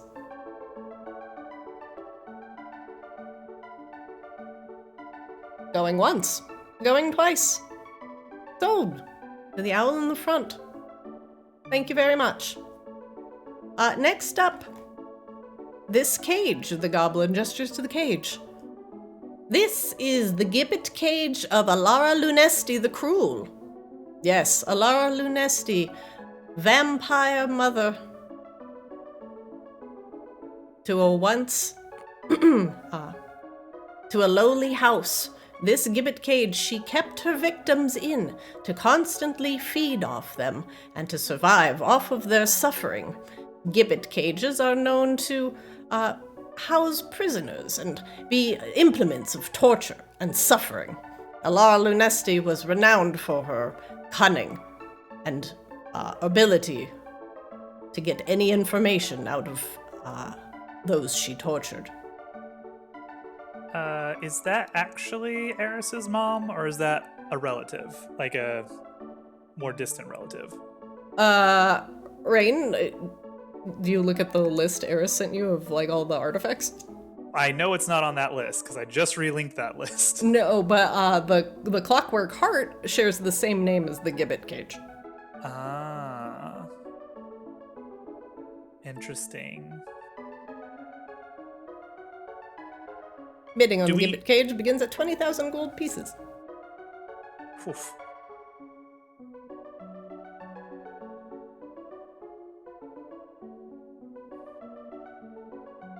The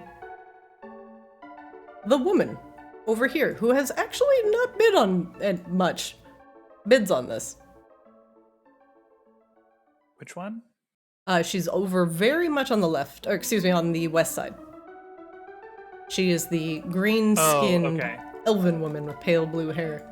Sorry, I can only look at the VIP section or everything else all at one time. So, I know, like, it's you're a like, big map. over here, and I'm It's like, sorry, I'm pinging. Sold. To the woman on the west side, thank you very much. Next up on the auction house, we have a magical scroll of Danse Macabre. That's right. This magical scroll will allow you to cast the spell, which causes either friend or foe to dance uncontrollably. You, too, can be the life of the party. With this scroll of Danse Macabre, bidding on the scroll will begin at 1,000 gold pieces. Rain is pretty confident that his description of that spell is very far off, considering it was a spell she could take. It's not super accurate. That spell is just Fallout Boys. Dance, dance. Dance, dance. Yes, but with skeletons. Oh. You just have to. Skeletal alchemist bids. Is it the skeletons of Fallout Boy? God. Sold to the gentleman in the front. 1,000 gold pieces. Thank you very much. We have our final 2 items for bidding this evening. First, we have this unerring silver chain whip. Now, as many of you know, silver weapons tend to be not allowed within Maginox's walls, but today we have secured a special license to sell this one to one lucky buyer. This unerring silver chain whip will strike down any target that opposes you, if they don't like silver. Bidding on this unerring chain whip will begin at 5,000 gold pieces. The drow bids on this. And sold to the lady on the east side. Thank you very much. Our final thing for tonight comes to us a little bit late and is not listed on your cards, so let me describe this to you. Ahem. This painting of Lugo the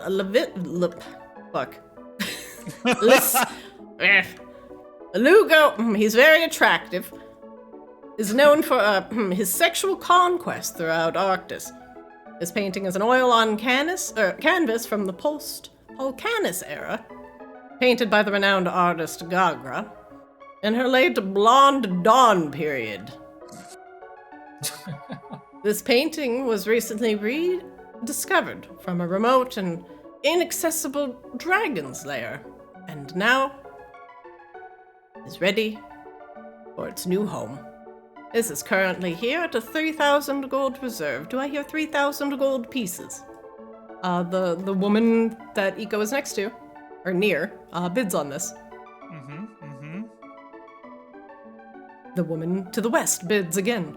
4,000. 5,000. 6,000. Yeah. 7,000. 7,000 going once. 7,000 going twice. And sold to the VIP section. Thank you very much. This concludes the Crimson Auction for today.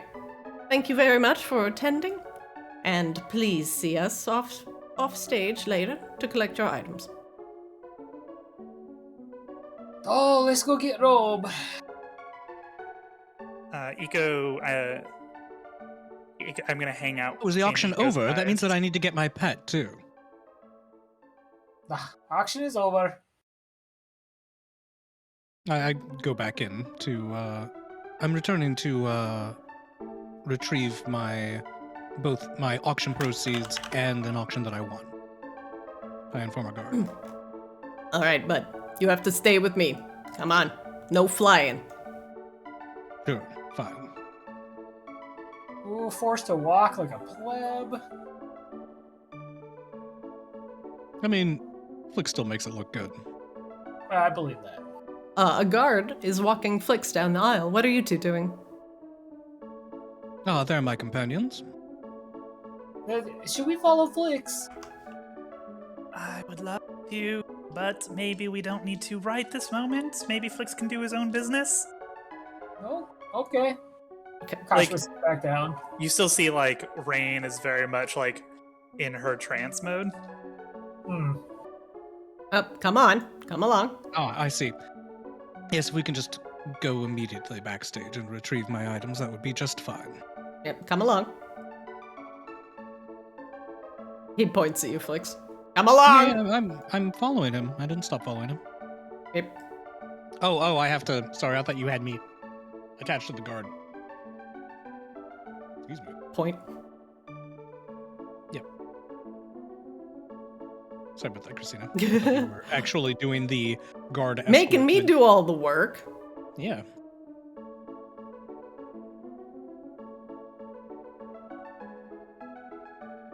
I presume I'm not the only one collecting stuff, and that there are. People are talking. They're not all going up right away. Okay. The guard gestures to the auction house master. Ahem. Yes, sir. How can I help you today? Hello. Mine was the painting that went up for auction last, and I won an auction for the slipling. Very well. And may I see your ticket, please? Yeah, show him the ticket. He takes it. You gain 6,000 gold. 6,000. How much was their take? 1,000. Wow, that's a lot. And you get one slipperling. Slipperling, that's Slipper. it. Yep. Boop. There you are, does sir. it- Thank you very much. It's in like a cat carrier sized thing? It's you receive what appears to be like a white chameleon gecko tiny basilisk thing that looks at you with milky white eyes. It appears to be in a small cat carrier, like a soft pouch.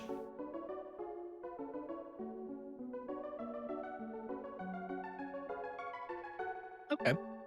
I regard it and smile. It flicks out a forked tongue at you like a snake. Blah, blah, blah. Thank you very much. Well, shall we? I indicate to the guard.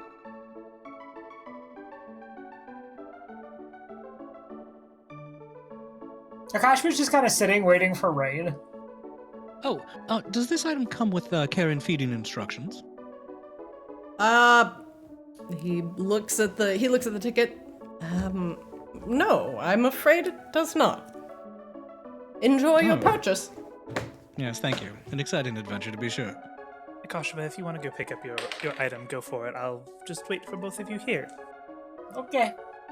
Kashma gets up, follows where he saw Flix and the guard go. Just to be clear, Rain is keeping an eye on who she presumes Lady Raven's blood is. Okay. And if it's not Lady Raven's blood, then honestly, the Raven's Blood house needs to get a lot better with their branding because they're letting somebody stomp all over their brand identity. One of the ravens gets up and begins to walk out. Oh, Flix, is this where you got your stuff? Indeed. Who do I... Hello? The auction master there. Akashma, climbs... Akashma attempts to... No, I put a hand on your shoulder. No. I don't want to get ejected too. My good man, could you please help my compatriot with his robe of stars? He is unused to events such as this. Yes, of course. Your ticket, please. Pulls out his ticket, but it's kind of rumpled. It's It's just jammed in his pocket. Very good, sir. It's rumpled and weirdly moist. One of the goblins goes up and retrieves your item for you. 1 robe of stars. And we'll return Nice. it to you. Here you are, sir. Would you like this, packaged? No, he's fine. He's not a big deal. Thank you, though. You're very welcome. Enjoy your purchase, and thank you for visiting the Crimson Auction. Okay, I go back and go to that now. Yes, I'll meet you both outside. Rain, Here. one of the were-ravens, goes downstairs and is beginning to walk towards the front of the house. Flix, do you see that were-raven? Yes. Do I? That's Do you? he's walking right past Akasha and Rain right now. Ah, yes. I see it. I see that. You should find them on the outside, and we should follow them. They will take us undoubtedly to Lady Raven's blood. Also, No she bought our painting. Oh, how wonderful. Are you No, sure? I'm not sure, but I'm pretty sure. Yeah, good enough. Better than I did. It was wildly irritating. Akashaba, what would you like to know? This is more just kind of like Akasha was seeing if this, like, were-raven looked, like, scary at all. Him. You want to size him up? If Yeah. you would like to know his attack bonus, you can absolutely ask that. Sure, what's his attack bonus? His proficiency... Oh, wait, hold on. That is actually the wrong character sheet. Hold on. Boop. Is... Hang on. My dude's all messed up. +7. Akasha just kind of nods to himself. The raven appears to whisper something to the goblin head of house, and the goblin nods and writes something down on a piece of paper.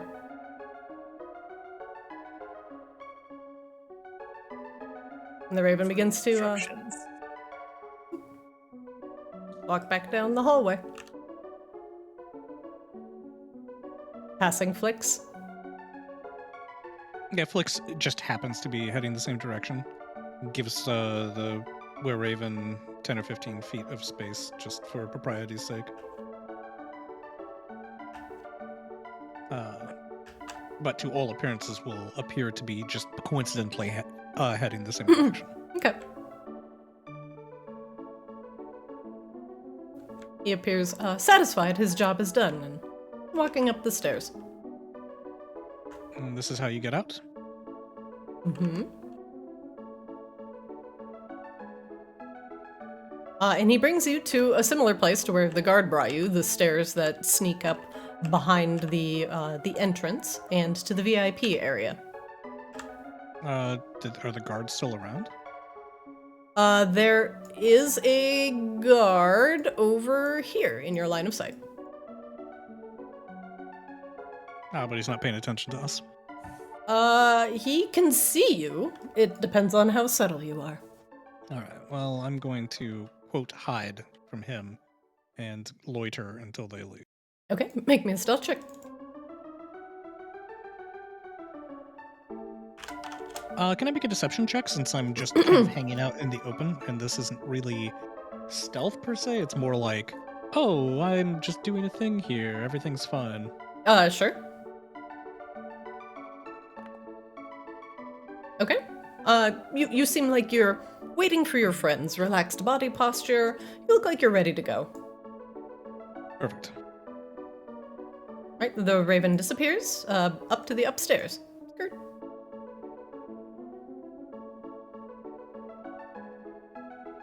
And the raven, kneels down and says something to the woman upstairs. Perception check. Yep. Perception check. Keen hearing. Also, Iko, you notice there's 2 were-ravens up here. Oh shit.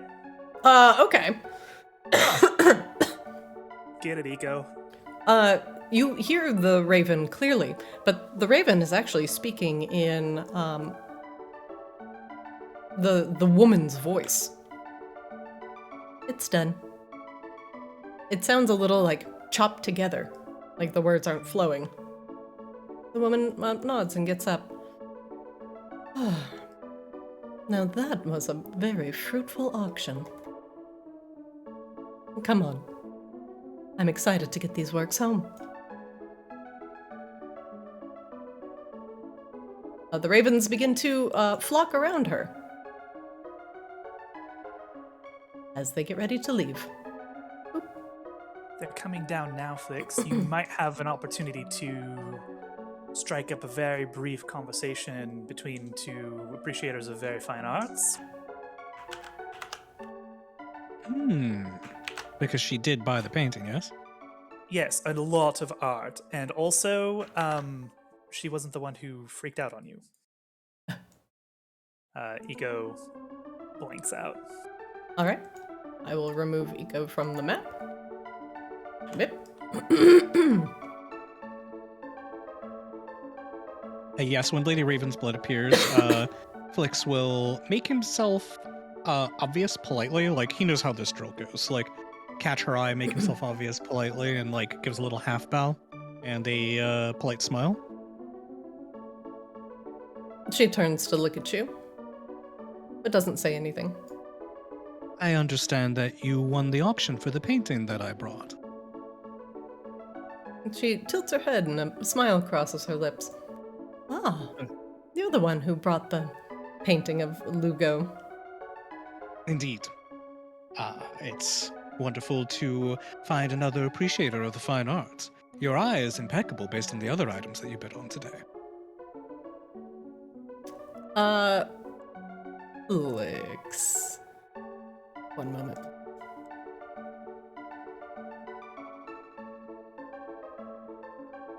Make me a performance check. Performance, huh? Yeah. Wouldn't that if I was like... You make me a flattering- performance check. Okay, you got it. She nods. A 7. I am an appreciator of the arts. And what about you? What is the artist you most respect? Oh, well, there's an artist in the South, by the name of Black Eye the Bold. Absolutely masterful, a sculptor of sorts. Unfortunately, I doubt that any of his pieces have made it this far north. She. Yeah, I am lying. I'm talking Deception about check, that. please. Deception check, please. Okay. One moment.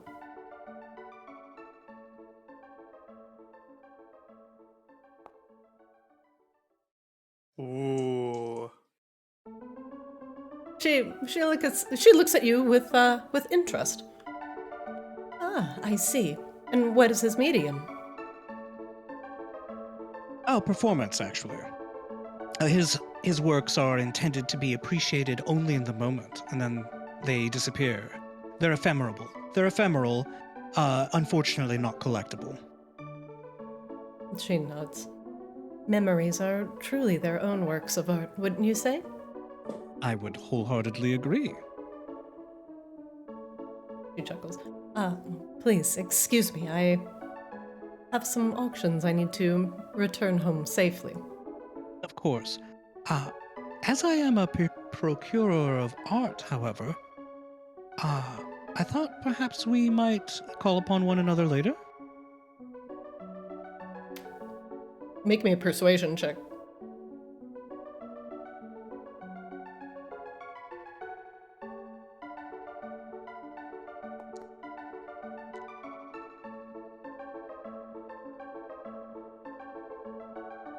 She smiles. I like you. Yes. Why don't we get together later? You honor me. She laughs. I could be amused with a little bit of stories from the fairy arts. And I'd be delighted to regale you. Why don't we meet here? She writes something down on a piece of parchment and hands it to you. I accept it, and, I'm not gauche, so I don't look at it. Thank you. I look forward to it.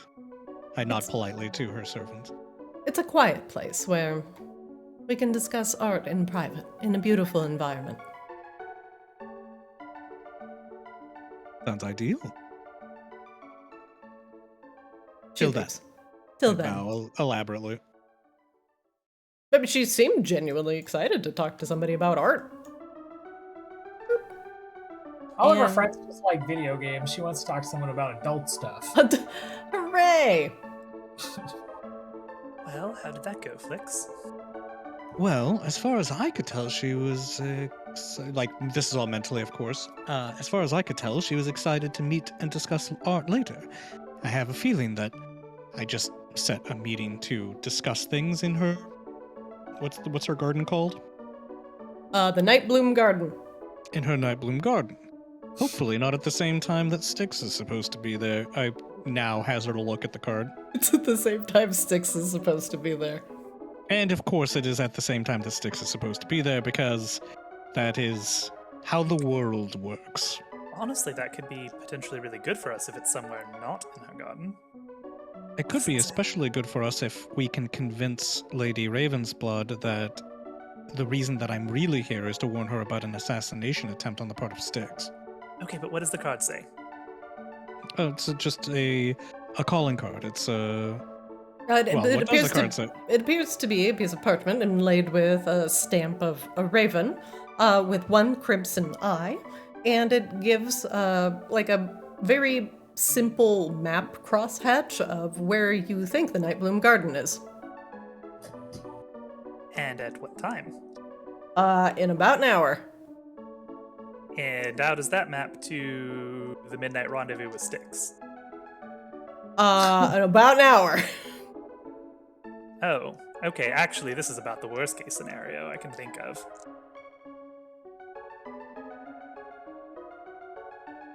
Who just kind of watches. Hey, how do we get both of them in the same place? Well, coincidence, my friend, coincidence. Bloody I mean- coincidence. If she had wanted to meet somewhere else, then we could set a trap for Styx and she wouldn't be around. That would have been perfect. If it was at a different time, that would have been perfect. Shit. The hell are we gonna do here? Well, I guess at least we have an inn to her garden when Styx will be there. Yes. I say at least. I don't know that that's actually a perfectly great thing, to be honest. I have no idea what we're going to do. It's extremely messy, not to mention I'm now posing as an appreciator of fine art when I'm not. Hey Flix, how's your history? Well, I have a +1. Crying Look. cat thumbs up. Look, this is how this is going to go. You are going to feed me my lines when it comes to bits about art and history and whatnot. Does that seem reasonable, Ray?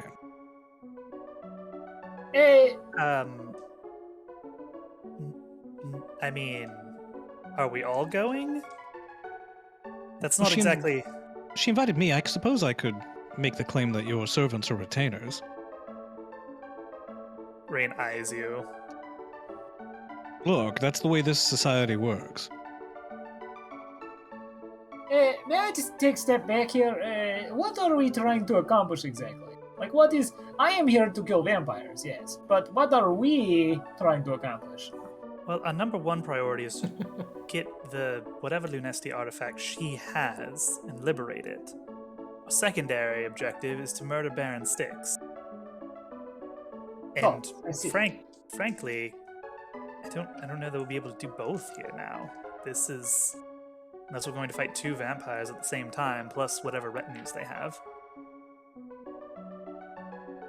Well, I mean, I have a lot of fire to go around, so it does not sound like necessarily worst time. Is there a way we can... Does one make sense to do first and then other, perhaps?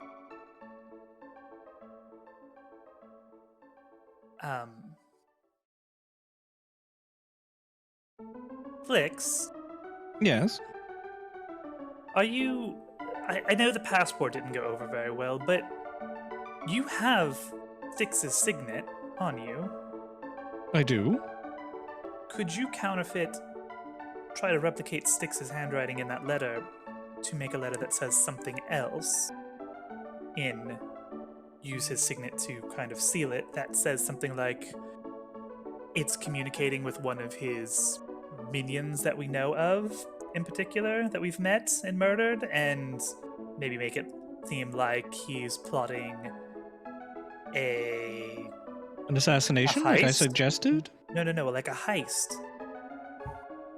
Hmm. Because an assassination is going to be very quickly obviously not an assassination when he doesn't try to kill her and is, acting like, hey, how's it going, buddy? Let's talk about that purchase. But a heist, that might actually make her more concerned. And then when he shows up, it plays perfectly into our plans. And we might be able to get her on our side to murder him. Stabby stab. I'm not sure how that works, since he'll be arriving at the same time that we will. Lay this plan out for me so that I fully understand it. Well, you make a counterfeit letter from Styx to some agent of his talking about the heist and how they're going to go in through the Nightbloom Gardens, blah, blah, blah, I don't know. We show up maybe a little bit early to Lady Ravensblood's estate,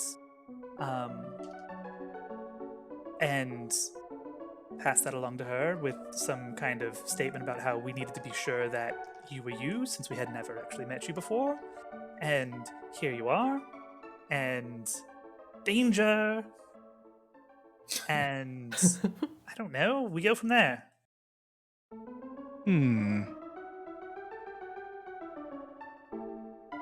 Okay, well, let's consider how exactly this can go wrong. Styx shows up, expecting a cordial meeting. She's suspicious. He allays her fears. And then what? Well, I think the point is if we tip her off before he shows up, him showing up feeds directly into whatever paranoia you're able to convince her to have. Well, it's probably our best opportunity to use this happenstance meeting to our advantage. Might as well try it. We could also convince her to maybe give us a moment for Akoshaba to help lay some potential ambush for him. No, I like that idea. Akoshaba, do you have that spell you used on the mummy? Oh, the one where it makes them stick in the one place, yes? Yeah, that one. Oh yeah, no, trust me, I really prepared for us to be around a city full of skeletons and vampires. I'm quite ready. So maybe... I will say this, though. I strongly doubt that she will condone us assaulting the head of a major house in her domain. The consequences for her house could be dire. It would effectively be a declaration of war. That's fair, but I don't think we're going to have an opportunity to get at Baron Styx at this point. Akashba was watching the little doll walk by. The other thing... She skips past you. The other thing that might behoove us is this might prove an excellent opportunity as a distraction for somebody to nick whatever Lunesti artifact she has in her possession while she's out there interrogating Styx unjustly, but also justly. And we hold off on our attempt to kill Styx for a later time. I like that better. We have one problem, though. Those artifacts are likely to be closely guarded, and it would likely take a combination of our skills to get them. I don't think she's going to let us wander around her house and home and in amongst her artifacts unguarded, unless perhaps we pose as guards? Is that really the only problem we have? You say we have one problem. It seems like we have many. We have many problems, yes. It seems like the problems are plentiful, yeah. Well, I was about to come up here and be like, yeah, Flix, you redeemed yourself, but no, he fucked everything up. I didn't fuck anything up. And I'm honestly us- shocked at how everything went down earlier. I had no idea the guard would lead me to some weird little sub-balcony instead of the main VIP balcony. Why would he do that? Let's talk about that one for a second, Flix. What did you do to get up there in the first place? I flashed the stick signet. It was the only thing that I had on me that was important enough to justify access to the VIP balcony in the first place. Is it possible that he took you to the balcony with a representative of the house, Styx, then? Of course. But why was I to presume that there'd be a separate sub-balcony just for Styx? Well, Rain looks up at the multiple balconies above us. Well, at the time, all I saw was that there was one large balcony. Sure. It's possible that there's also the representative of Styx up there still. Have we seen them come down, Christina? You have not. It's entirely possible that she's still up there. I don't know if that buys us anything. I don't know what it would. I'm rather disinclined to encounter her again, since she's likely to begin shrieking as soon as she sees my face. Flix, you have a perfectly nice face. You have a perfectly shriekable face. Have only shrieks of delight, thank you.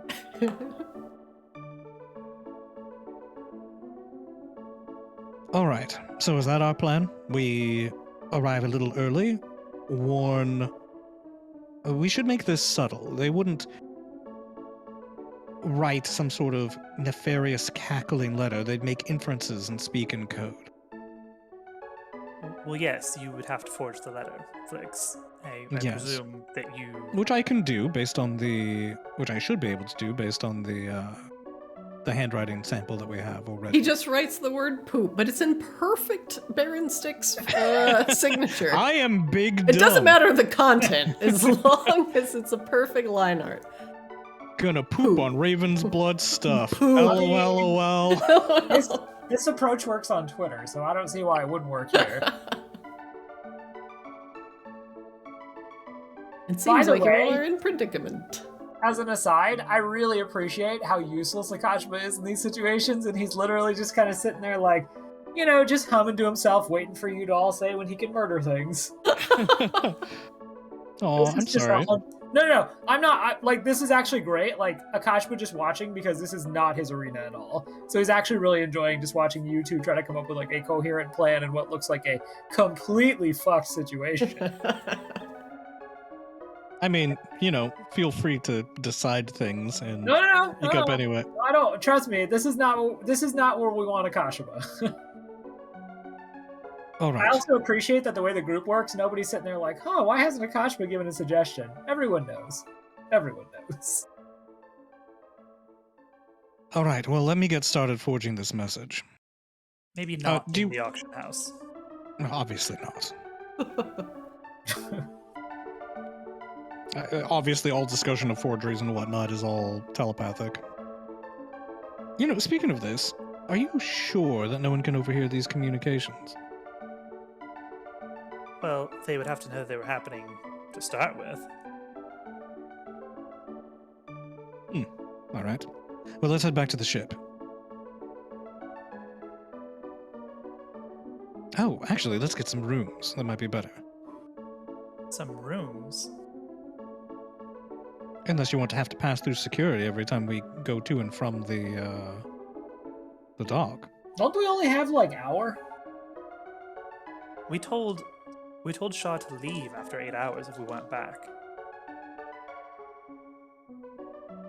That is true. You did tell No, her then that. it appears as though we will need rooms then, won't it? Oh, I mean, no.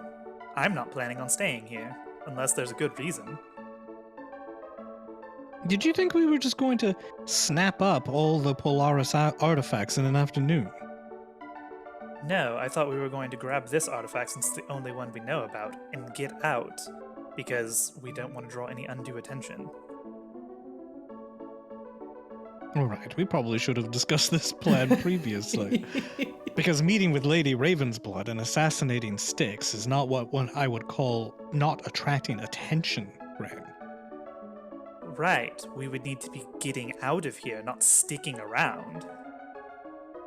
That was kind of my understanding too, right? We are setting trap, Akasha murders vampires, and then we leave. Well, one way or another, Styx can't see us because he knows us. Maybe. Oh, that's a good point. Maybe that's something we negotiate with Lady Ravensblood. Of we are an interested party who has been at odds with Styx in the past, and we liberated this off of one of his agents operating a field, and felt the need to deliver it to her. All right, I think I have a plan. All right, first, let's forge this letter and find a quiet place to do it where we're not going to be observed.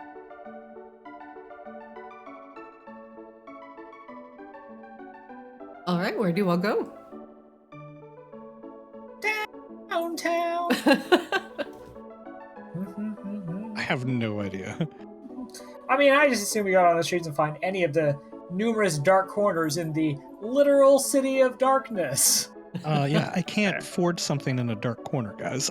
I need, like, pens and light and, like... You actually can't read in with dark vision. Oh, No, I have... that's actually... with Devil's Sight, I could totally do Oh, it in a dark well, corner. it's different for you because you have double sight, but with dark vision, Yeah. I don't believe you're supposed to be able to read books because it's about Yeah. just sensing Because it's just...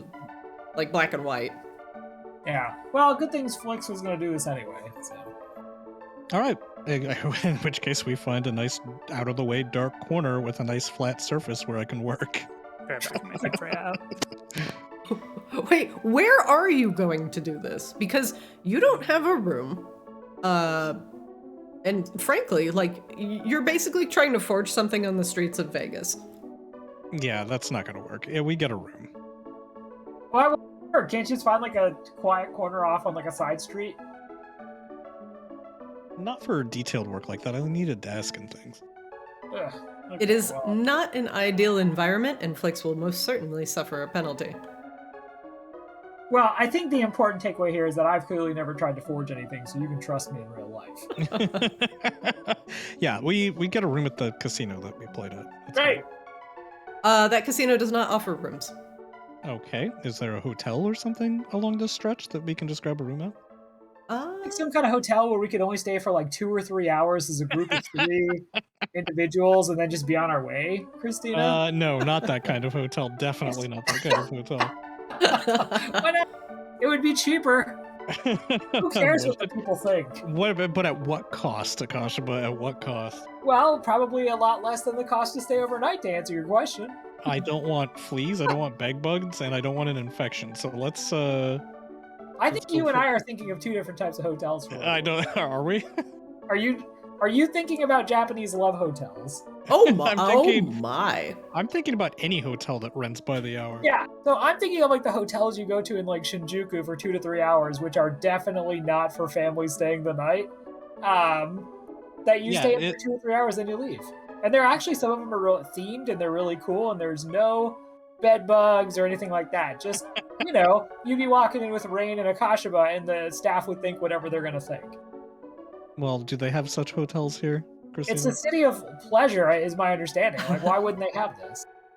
So the first things that you find on the street are immediately like, you see directions to a hot spring.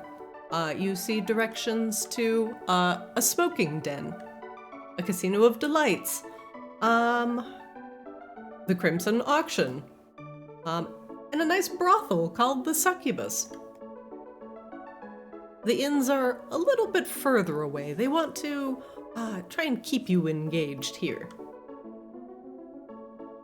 And you can find one with a little bit of sleuthing. What kind of accommodations are you looking for? Basic? Fanciful? Basic. Basic. I just need a desk and light. Very good. One moment, please. Nick, at some point I need to send you some YouTube videos about some of the themed love hotels you can find over there. Oh yeah, some of them are looking around. crazy. Yeah. Some of them are like made into like these rooms are like basically pirate ships on the interior. There's like one of my favorites actually has like a pool slide, like at an aquatic park that you go down from the second floor to the first floor. And again, like Is it filled with lube? I'm back. Huh? No, I wish. No, it's just full of water. But basically, these themed hotels are like specifically there for people to go in and do what they're gonna do for 2 to 3 hours. Oftentimes, you know, when it's not on the level, or just people trying to get away from like homes where the family unit lives. So that was 100% what I was thinking of when I was talking about getting a quick hotel. Okay, so we were on the same page then. I was just presuming that there were like parasites involved. Like some diseases, but not the same sort. Oh, Rain, look at my adorable little friend. Yeah, you have a slipper lisk. Yes. I think he's wonderful. Oh. Yes.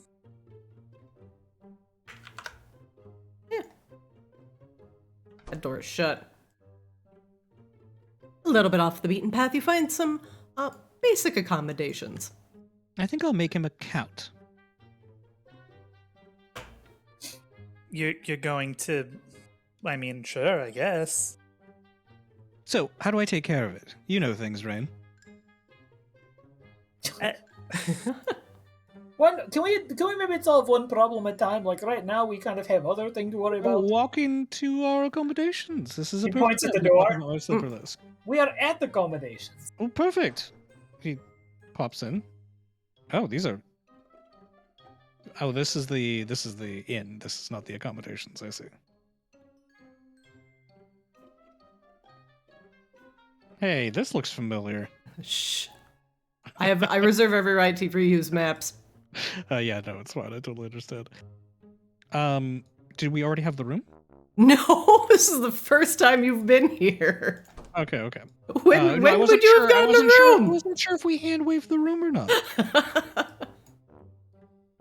All right. Honestly, we made reservations damn near everywhere but a hotel, and that's pretty much why I assumed we weren't sticking around here. Yeah, I don't think you guys, when you guys were planning it out, you had mentioned if you were gone for longer than 6 hours, Shar was to fuck off. So I was assuming you were not going to be here for longer than 8 hours. Well, I mean, if we want to make a quick escape, we needed to set up your teleportation circle somewhere anyway, didn't we, Rain? No, that's not how it works at all. I mean, it takes time to set up, but it's not something I can pre-set up. How long will it take us to access the ship's circle, About 10 minutes. then? Oh, we're dead. What are you talking about? We're not dead. 10 minutes is not a quick getaway, Rain. I thought you could just snap your fingers and pop us over there. That's an incredibly quick getaway. What are you talking about, 10 Flix? minutes? 10 minutes is an eternity when you're being pursued by legions of ravenous undead. Well, that's why we should not be pursued by legions of ravenous undead. Oh, I'm sure we'll have every say in that after we murder the head of an undead house. If we actually murdered him, it should take longer than 10 minutes for them to even know that he's dead. But that was back when we had the great opportunity of trying to get him separately. But now we're going to have a midnight rendezvous with Lady Ravensblood at the same time. So, God, this is gonna go so poorly. Looking forward to Dreon becoming my main. At least the inside of the Beer and Barrel Inn that you have discovered off the beaten path of Maginox, it is serviceable. It's got a roof, walls, lovely floor, and it's dimly lit, allowing for some privacy for those that dwell in darkness. Aside from some relatively shady-looking patrons, the environment of the inn is quiet, and people are drinking, conversing quietly, and playing cards. Akasaba, would you mind grabbing us a room? Well, Rain and I hash out exactly how we're going to get horribly murdered. Choose one of these tables in the back. No, we need a room. I need So- light and a desk to work at unobserved. Akashba like gestures at all the tables with lights on them and then walks away. Unobserved, Akashaba. Hello. Can you tell me where Innkeep is? The innkeep steps up. Hey there, bub. What can I do for you? Oh, it's I assume it's a goblin. Mm-hmm. Yeah. You've Gosh, noticed that's- most of the greeting people here in Maginox have been goblins. Akashba says in goblin. Oh, hello. My friend has a bad stomach problem, and we are looking to grab Rome so he can, how you say, sleep it off. And he points at Flex. Don't need the reason, just the gold. It's 5 gold a night, bub. Okay. Yeah, he hands him 7 gold. All right, there you go. He slides you a bronze key. You know. Tell him, telepathically, Flick says, tell him that the extra gold is for discretion. Akashba replies telepathically, that's really more of a you thing. And then Akashba walks back with the key. Thanks for the tip. Okay, we have room. Let's go. All right. So what if we abandon our plan to murder Styx this evening? Oh, that plan is abandoned. Now we're great. just maneuvering for position. 1 moment. So here's where my head's at then. Now we promptly rush over to Lady Raven's blood. Why does that not sound right in my head all of a sudden? Bloods. Bloods! It's like when you say the word wood too many times and you think about how it's spelled and it stops making sense. Anyway, Lady RB. Wood? Lady Arby's. Lady Arby's? Sure. Lady Raven's blood. What if we? Yep, still doesn't sound right. Sorry. Would it help if there was an apostrophe? No. It sounded fine earlier. It just doesn't sound right in my head now. Like I've tried to. Now I'm thinking about it. It's messing everything up. Okay, There's literally like a Ted Lasso joke about this too, which was funny. Anyway, I'm just shuttering you over here for a makeshift room because I actually don't have one prepared. Boop. Impromptu room. So what if we get over there with this forged document, convince her that Styx is attempting to steal from her, and offer our services as professional troubleshooters and art procurement specialists. Yes, to, I agree. To, I was thinking the same thing. To ambush him at a place of her choosing and put it on her to negotiate that as revenge somewhere outside of Maginox where they can be somewhat more competitive, I suppose. I think that's rather more elaborate for what we're going to accomplish tonight. Tonight, I just want to sow the seeds of doubt, and ideally not be seen by Styx, and identify exactly which pieces Raven's blood has in her possession. Hell, ideally, we can find out what pieces that she desires that are in Styx's possession, and we can negotiate a deal based on that. Having allies will be useful. Edge. That just Just- drops. Well, here's something that I could do if we can get into Lady Raven's Blood's manor. It's the apostrophe S at the end. That's what's throwing me. I've decided that's what it is. Just say Raven's blood. 2 words. Raven's blood. But I was putting a possessive on it. Thanks. Ravens' blood. Lady RB. Lady Raven's Bloods. Whose That blood sounds does weird it in my belong head. to? Yeah, there's no. How many Raven's ravens blood. are there? At this Where's point, this it's actually- possessive? It's actually just Lady Arby's, and she has the meats. That's what I got. We've got the meat. We've also got a problem. Yeah, we do. If we can get into her manor, I could always drop Eco off while we have a conversation with her, and subtly snoop around her collection and try to at least identify what it is without any of us having to be gone physically.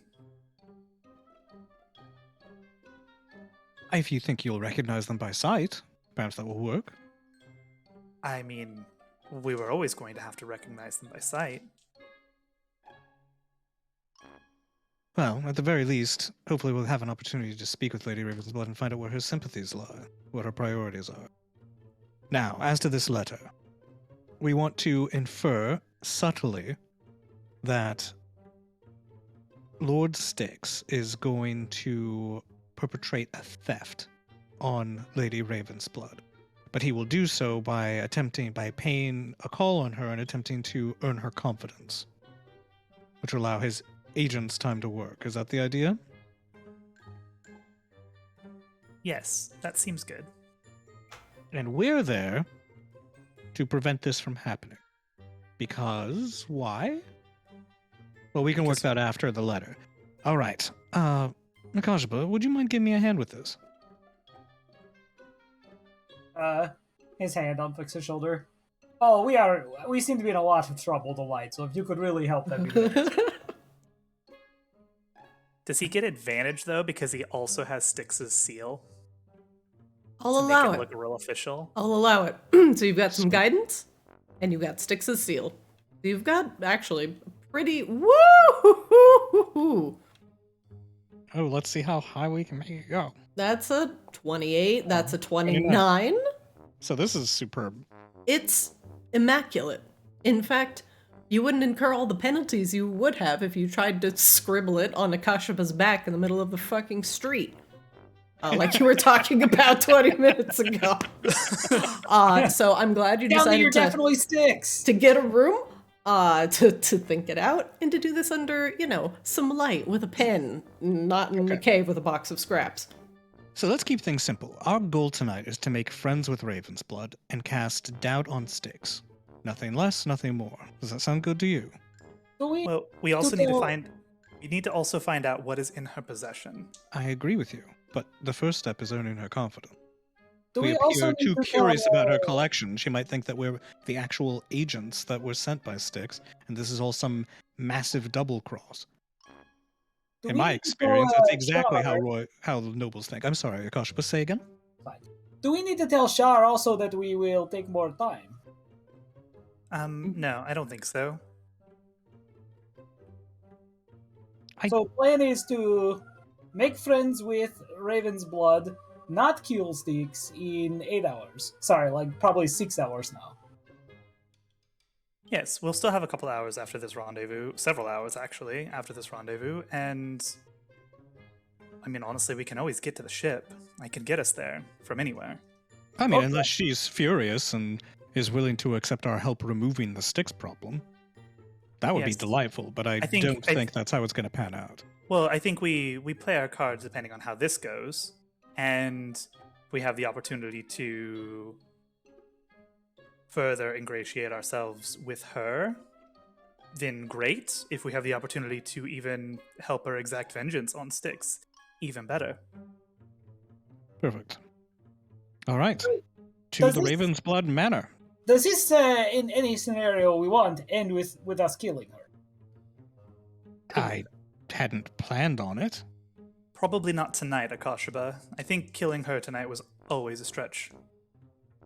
Kashima sighs. Okay. I think Styx is the one we really want anyway right now, right? Why not the bulls? I don't disagree with you necessarily, other than the fact that if we did both, it'd have to be at the same time, given the circumstances as they've aligned themselves. Kashima gives a helpless Oh, shrug. fight two vampire lords both at the same time. And After their one of retinues. them sent us scurrying like scolded rodents the last time. Oh, Seems that good. was a long time ago. Before Hunt, before Dragon. We do it your way, but I feel confident we could do it if we had to. I also don't necessarily like that characterization. I think we left rather prematurely last time before he specifically could do much to us. We don't actually know how that would have gone. Well, perhaps we don't. Regardless, let's be off. If we're going to arrive early, we need to actually arrive early. Oh, but honestly, how do I take care of this little creature? I don't want it to freeze to death or what have you. I want to ensure that it's fed. I don't know, Flix. I'm not from here. I've never seen that thing before in my life. Let me Arcana see. check. Arcana check. You know a lot about a lot of things. Surely you can infer something. Certainly Akasha here. He's awfully cute. Akashba casts guidance on himself.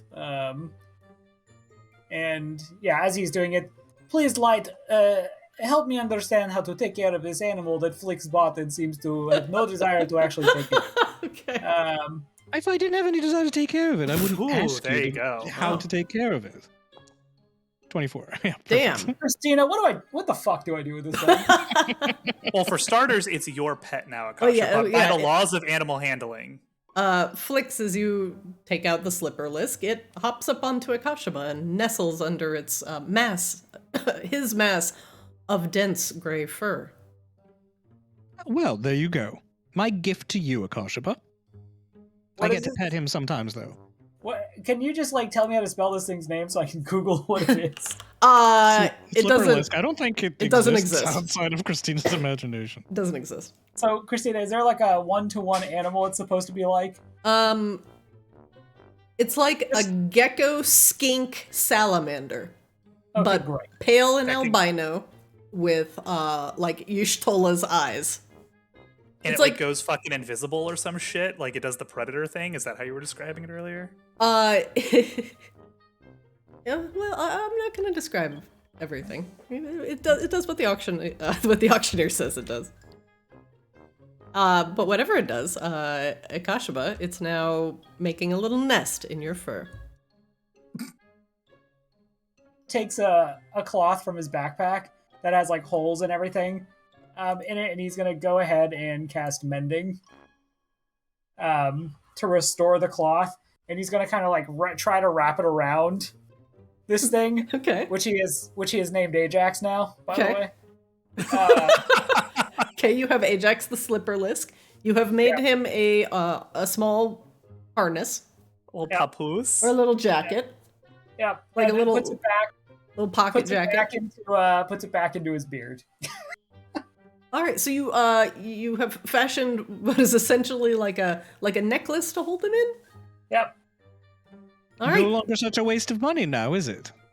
he he's is not buying content, and What? you just see a little white serpentine nostrils sticking out from under the tuft of fur that is Akashiba's chin. You're welcome, Akasha.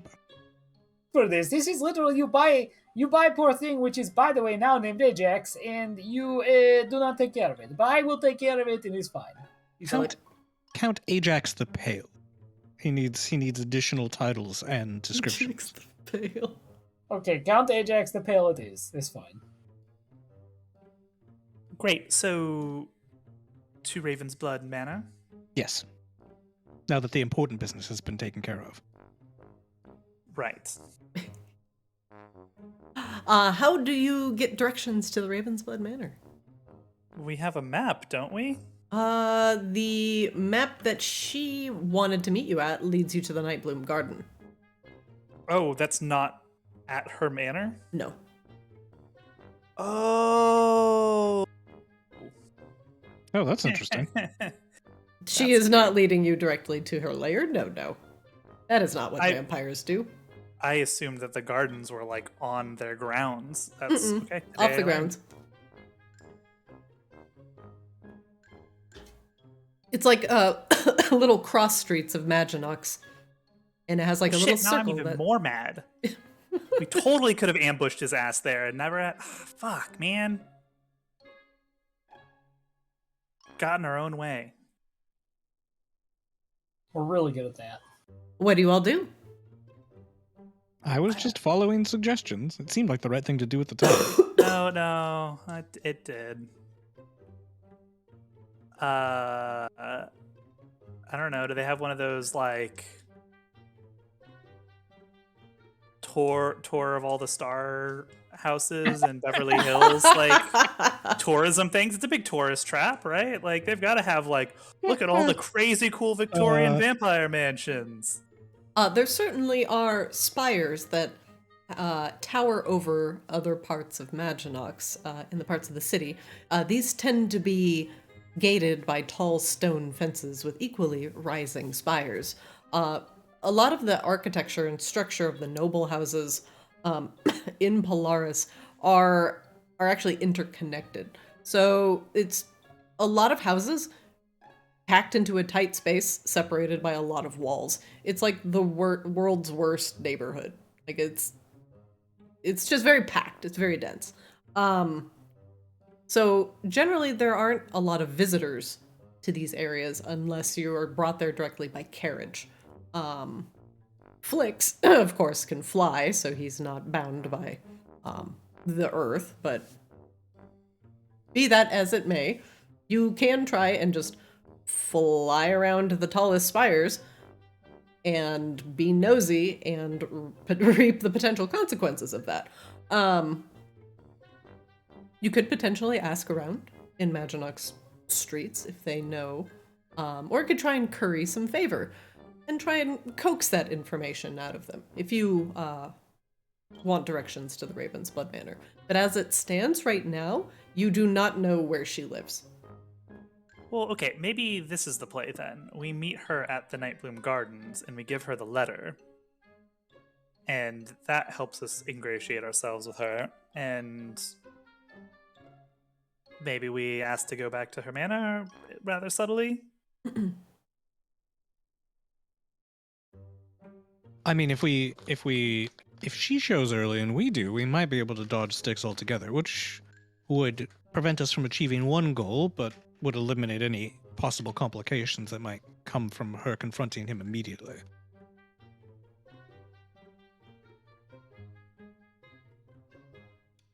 True.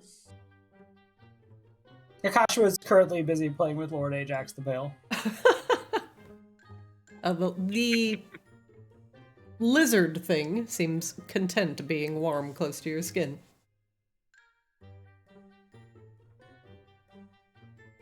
I mean, I guess that's the best idea that I have. I mean, we're not going to be able to find her manor early at this point. We have less than an hour to meet her at the Nightbloom Gardens anyway. And we just try to avoid Baron Styx then. While we're there. Worst case scenario, Baron Styx sees us and, all hell breaks loose. It's fine. Well, Hopefully at that point she's at least read the letter and she will also won't be suspicious intervene. of him. Now you all have about 45 minutes before either of them are scheduled to show up. So you could potentially also go there early just to get your bearings and maybe understand your plan a little bit better. yeah, I think we should definitely go there very early. Get the lay Seems of the good. land. Maybe you can even put down a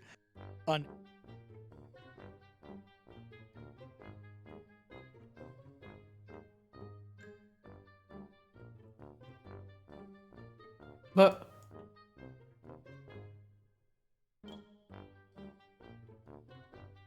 what do you mean? So the magic circle spell, what Nick was proposing is that I basically put down magic circle and leave it unactivated, and then at some point would activate it if need be. Let me read the spell. Let me read the spell. Magic circle. You create a 10-foot radius, 20-foot tall cylinder of magical energy centered on the point. Glowing runes. Okay. Choose one or more of the following types of creatures. The circle affects a creature. So saving throw 1 minute, 10 feet. it has a casting time of 1 minute. So Yeah. So it's got a wind up. Yeah, I guess my thought here is that when I put it down, anyone would just know there's a magic fucking circle. They would. Yeah, it wouldn't be one of those things where I lay it down and then clap my hands and it's Oh, turned it's super fucking obvious. The runes are glowing. yeah. Well, what if you make it and then cover the runes? What are we gonna cover it with? I don't know. A blanket? Just throwing out a blanket in the middle of these gardens? Who's got a blanket? Dirt? I don't know. Leaves? Cover them with leaves. I mean, this was a good part of the It's plan. a fucking garden. It's got leaves. When we thought we were going to be able to ambush Styx, but I think now we have to I mean, technically we could still ambush Styx. We could just set it on the road. Sure, but is this is this Central Park? I don't know. We should get there and figure it out before we Yeah. Okay, we- let's just go. so long story short, we go there. Okay. All right. 1 moment, please. This is like how Ocean's 11 would have really gone. Well, okay, we're at a distinct disadvantage versus any heist crew in any movie that has, like, days, weeks, and months to set up their heists. We do all of our shit on the fly in 10 minutes. That's not true. We spent a lot of time prepping for this particular encounter, actually, out of game. And Christina was just like, lol, throw a curveball at him, get him. I know you guys hate me. All right, the Night Bloom Garden. Ahem, ahem. Let me take a drink of water. The Night Bloom Garden is a large enclosed area, massive greenhouse, located off the streets of Maginox. A public attraction, people are allowed to come and go as they please, and take in the sights. You can see all sorts of rare Polaris... Hold on, this is actually kind of loud for me. Alright, now I'll turn that down. Now I know what he means about that music jamming up between scenes. It's so weird, it never does that for me. It all sounds the same volume. So the public can come here and see all sorts of blooms that grow all throughout Polaris, showing people that there is life that still exists in this dark, dark place. And some of the flowers even glow with an innate bioluminescence that makes everything around them look very pleasant. And the entire area is very peaceful, and the sound of running water from a nearby fountain greets you as you enter. No, Saithius, why don't you become a tiny monkey or something and run around gathering seeds of things that look useful? Nothing happens. I mean, Atheist would probably wet himself if he didn't get to do that, so I'm just creating an RP justification for him to have done that if he so desires. As you enter the garden, you see a goblin woman, and she appears to be tending to the plants. In one of her hands, a large pair of shears.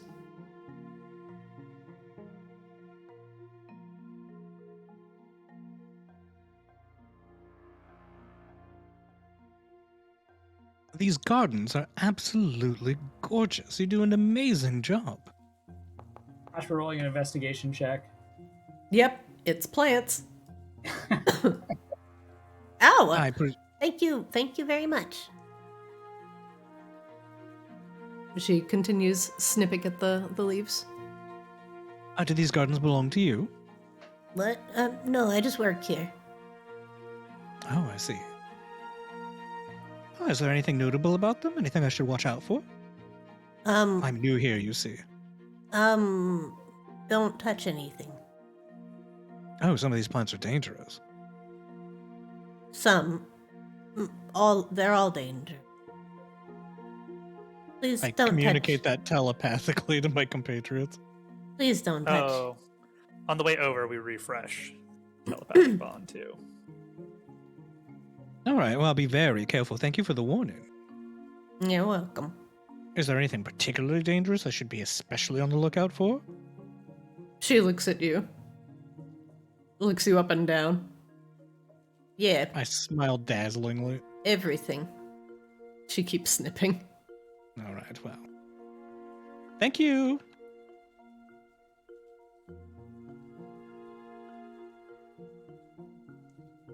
Akashima has found an owl thing. And, an owl folk appears to be regarding the local plant life. Akashima holds up a paw. Oh, hello. He turns to look at you. He has a great crown of antlers on his head and a staff with a crystal topped on it on his back. He nods at you and looks back at the plant. I've never seen anything quite like this. You know what these are called? Going to do a nature check. No idea. Though I'm actually not from around here, this plant is new to me as well. Those are great antlers, by the way. Look very majestic. Oh, thank you. He blushes as an owl can only blush. Maybe they have a plaque or something where I can learn more. These flowers are so fascinating. He starts staring at them, kind of slack-jawed, almost hypnotically. Make me an insight check, Akashaba. He must be tired. Long travels. Akash believes him to it. And he seems to kind of nod off in front of the flowers.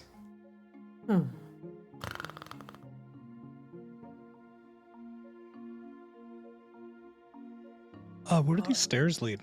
Do they actually lead anywhere? They lead up into like a catwalk that goes above the grounds, and there's like watering apparatus up there. Okay, so there's only one entrance to the gardens, apparently, right? That is correct. Okay. Saithius isn't here. Can we use him as a kitty cat lookout? You cannot. Okay. All right, here's what I recommend. We need to intercept Lady Ravensblood as soon as she arrives. So one of us should wait at the entrance and warn the others telepathically when she arrives so we can speak to her as soon as possible. And, of course, vice versa for Lord Styx.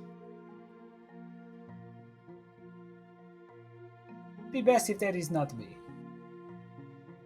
Meanwhile, there's this catwalk might be an ideal place to stage you, Rain. Why is that? It would give you a view of the garden. You can cast spells from it, so on and so forth. Unless you want me to introduce you directly to Lady Ravensblood. Well, I'm not really usually that kind of mage, but sure. Well, you should definitely intercept Lady Ravensblood. Indeed. And That walk is the plan. around with her. I kind of think that either Akashaba or I should be maybe bait for Styx to lure him away.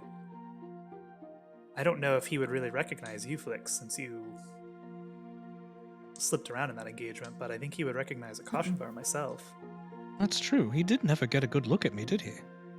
Oh, I am happy to be bait.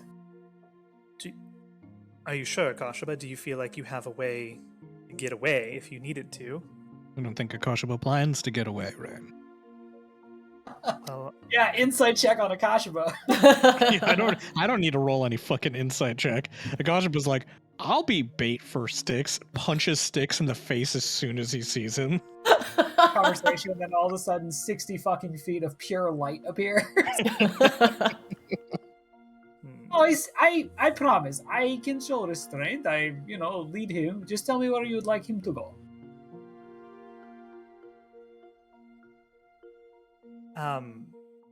Well, I guess away from here. We can all communicate with each other. I guess, Flix, I would actually do, if Akashaba's bait, I would actually want to do oversight for Akashaba. Are you okay with Lady Arby? I should be. I don't see that she would actually attack me directly. I may have questions for you that you should be prepared to answer telepathically quite quickly, though. I can certainly try. So here's my concern. We know that the Baron can charm people at a glance. I assume that she can as well. Do you have protections against that, Flix? No, none whatsoever. Right. I do. And I don't think that they'd help me much, but at the very least, we could.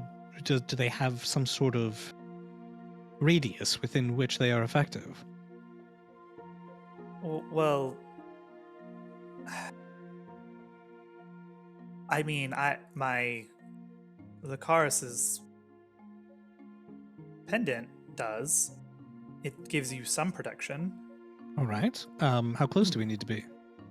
A lot closer than we're going to be. It's 30 feet. All right. Yes, that is rather a problem, isn't it? There is a spell. I didn't prepare it though because I rather thought this was all going to go very differently. Well, how did you think it was going to go? It's probably not important, right? I thought we would be able to actually coordinate our efforts and stay together. And I was able to dispel the charm last time, so I thought that the very least I could do that because I would be close enough. But if we're going to be split up, that kind of changes things. Well, how about this? How about we now know the rough layout of the garden? We now know that there is one entrance and one exit to the garden. We can all just loiter at the entrance together. I can apologize to Lady Ravensblood for misleading her and begin explaining the situation. You And have then introduce 5 the two of you minutes. immediately. Seem good? That way we can all stay together, because honestly, I'd rather not get caught out, right? Well, I actually kind of think... I actually like the plan of somebody luring sticks away. Oh, well, Akashiba can still do that after we intercept Ravensblood. But here's my concern: is if Akashiba gets charmed, he is essentially at the Baron's mercy. I Not guess get I am charmed. proposing. I guess I am proposing that I can be the bait, and that way Akashiba can stay somewhat close to you, Flix, and I think you'll have at least the two of you together will be more effective if she tried anything. I also have some methods of getting out of trouble. And we can do it your way, but If, no, it's if fine. you feel comfortable, Akashiba, I don't want to lose you. Oh, do not worry about me. He's vampire, not very charming. Well, ideally, the three of us can stay together, and there won't be a need to bait sticks away. So what happens when we are all together and Styx appears? Does that not cause problem? I think we need bait. Well, it both causes a problem and reinforces the idea that Styx is planning something against Lady Ravensblood. Well, we could maybe just wing it. Maybe when he shows up, I can let you know, and you can let us know how the conversation with Lady Ravensblood's going and where you guys think it's headed. Sure, If you sounds think good. that we've made the right inroads, then I can at least maybe lure him around the other direction, or the other side of the garden from where you guys are, and at least keep them separated for a little bit longer. Oh, Okay. look at this fellow, just being asleep in the middle of the garden. He's having a nap. Akashiba walks up to Rain and pats Rain on the shoulder. Good luck, friend, and casts guidance. Oh, thank you, Akashiba. Actually, Akashiba, perhaps you could bless all of us. Might that be... Mildly suspicious. Well, if we do it, there's no one... There is a corner of the garden where there was no one up north. We could pop over there. Or we could walk up on the catwalk and do it there. Is that something though they could somebody could detect, right? Like, so if a vampire walked up, they would just know we were blessed. No. No, they would not. I don't think it has a visual effect. Hold on. Bless spells? There it is. No, they would have to do some sort of detect magic effect. Yeah, or detect... Yeah, it would have to be detect magic. It wouldn't be detect good or evil, right? It would be detect magic, yeah. In the interest of time, Christina, are you fine with us saying that we walked somewhere less visible in the garden and I cast bless? You have to decide what area is less visible. If there is somebody there, you're going to have to make them leave. So yeah. I walked around behind that big thing towards the back. Yeah, Big I figured glowing we'd do it up plant? here. There's no one over there. Oh, we done. Also, worst case scenario, I can effectively make myself impervious to all harm. So, can do that a few times. It's not great because I can't do anything while I'm doing it, but worst case scenario. Well, at least That we'll can allow happen. you to keep Styx from murdering you while we show up. Precisely. That also allows me to get away. Akashiba, it's a flower. Meant to be a perception check, but it doesn't matter. Yeah, I'll make a quick perception check to make sure nobody's paying undue attention to us. Flix, you glance around and it does not seem that anyone is paying attention to you. And you are out of line of sight of everyone else that you can see. All right, seems good. For cast level 1 bless. We're all blessed. All right, here comes the bless. Bless, bless, bless. You are all blessed. The blessing. Okay. Okay, Do you then think we can I- all. Oh, go ahead. Do you think I should perhaps detach my shadow now? I think we should not do anything overtly offensive. So unless you think your shadow can hide perfectly amongst vampires in a bioluminescent garden of the night,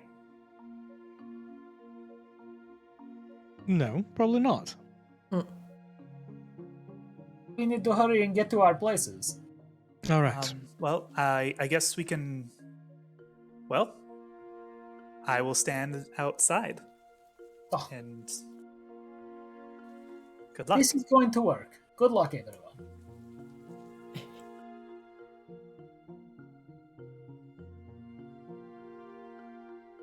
Oh, one more thing. Remember, don't touch any of the plants. That wasn't on my agenda, but good note. What's going on with this one?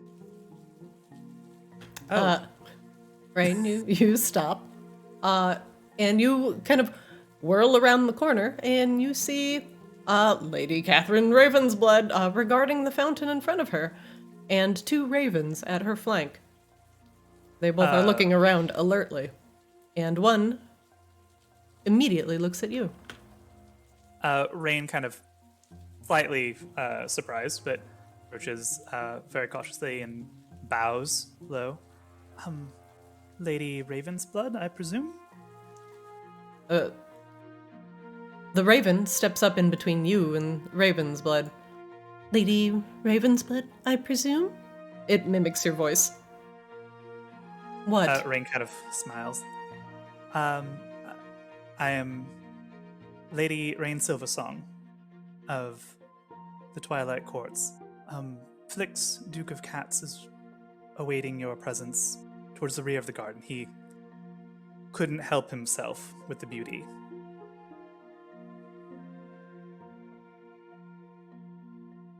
Rain, are you steps trying to aside. deceive her, or are you just trying to get her to go? Not really trying to deceive her at all. That's actually all pretty true. Lady Ravensblood nods and makes a motion with her head for one of the were-ravens to go on ahead of her.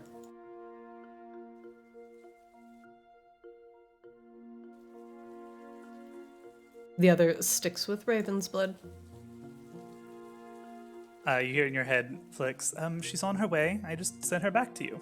She's Oh. coming around the right-hand side. Perfect. That would be this side. She's coming from 6 o'clock counterclockwise. Oh.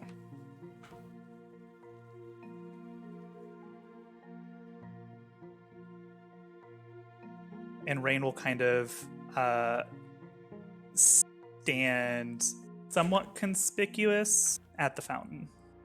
Okay. Yep. Making my way downtown. I do not see her. Where is she? She's coming from the other direction, Nick. Counterclockwise around the fountain. Okay, that was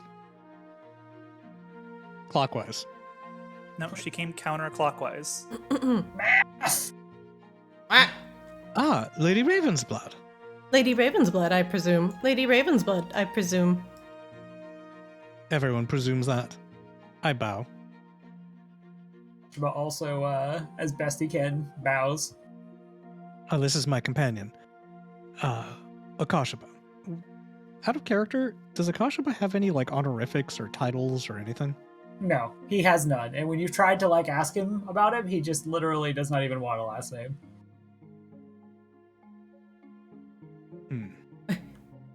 So we're gonna have to make up something for you at some point. I wasn't expecting additional company. Well, the situation is rather more delicate than I originally indicated. I have information for you that I think you will find interesting. I was not entirely upfront with you when we spoke earlier. But I do have an interest in art and artifacts, as you do. And I know there are others who are interested in your collection. Might we retreat deeper into the garden and I can explain further? She nods. Yes, I do believe we both had the wrong idea. Here, let us step around the corner for a moment.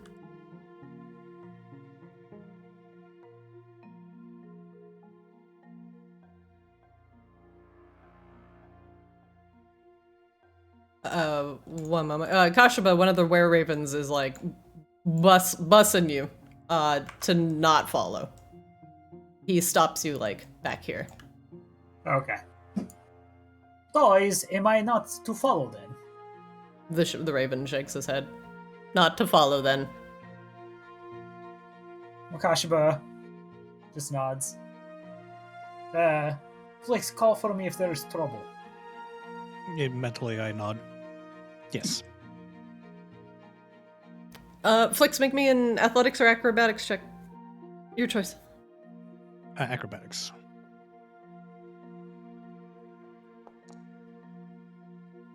$25. Okay. Flix, she tries to grapple you. Oh. Ty goes to defender, I think. Let's see, it would go to you. You also have bless. Oh, you do have bless, right, so you would win. So I definitely win. Was it like sexy grapple? It was a sexy grapple.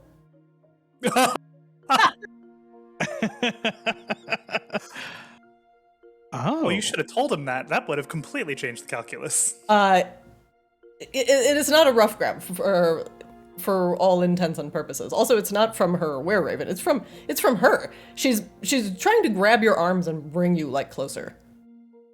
He drifts just out of reach and he says, before we get to pleasure, I'm afraid there's business that's very important. Oh, you're actually here to talk business. I am, I'm afraid. I produce She, the message. like, flicks at your arms a little bit. And she sighs. In the process of Not even a recovering- little. She whines.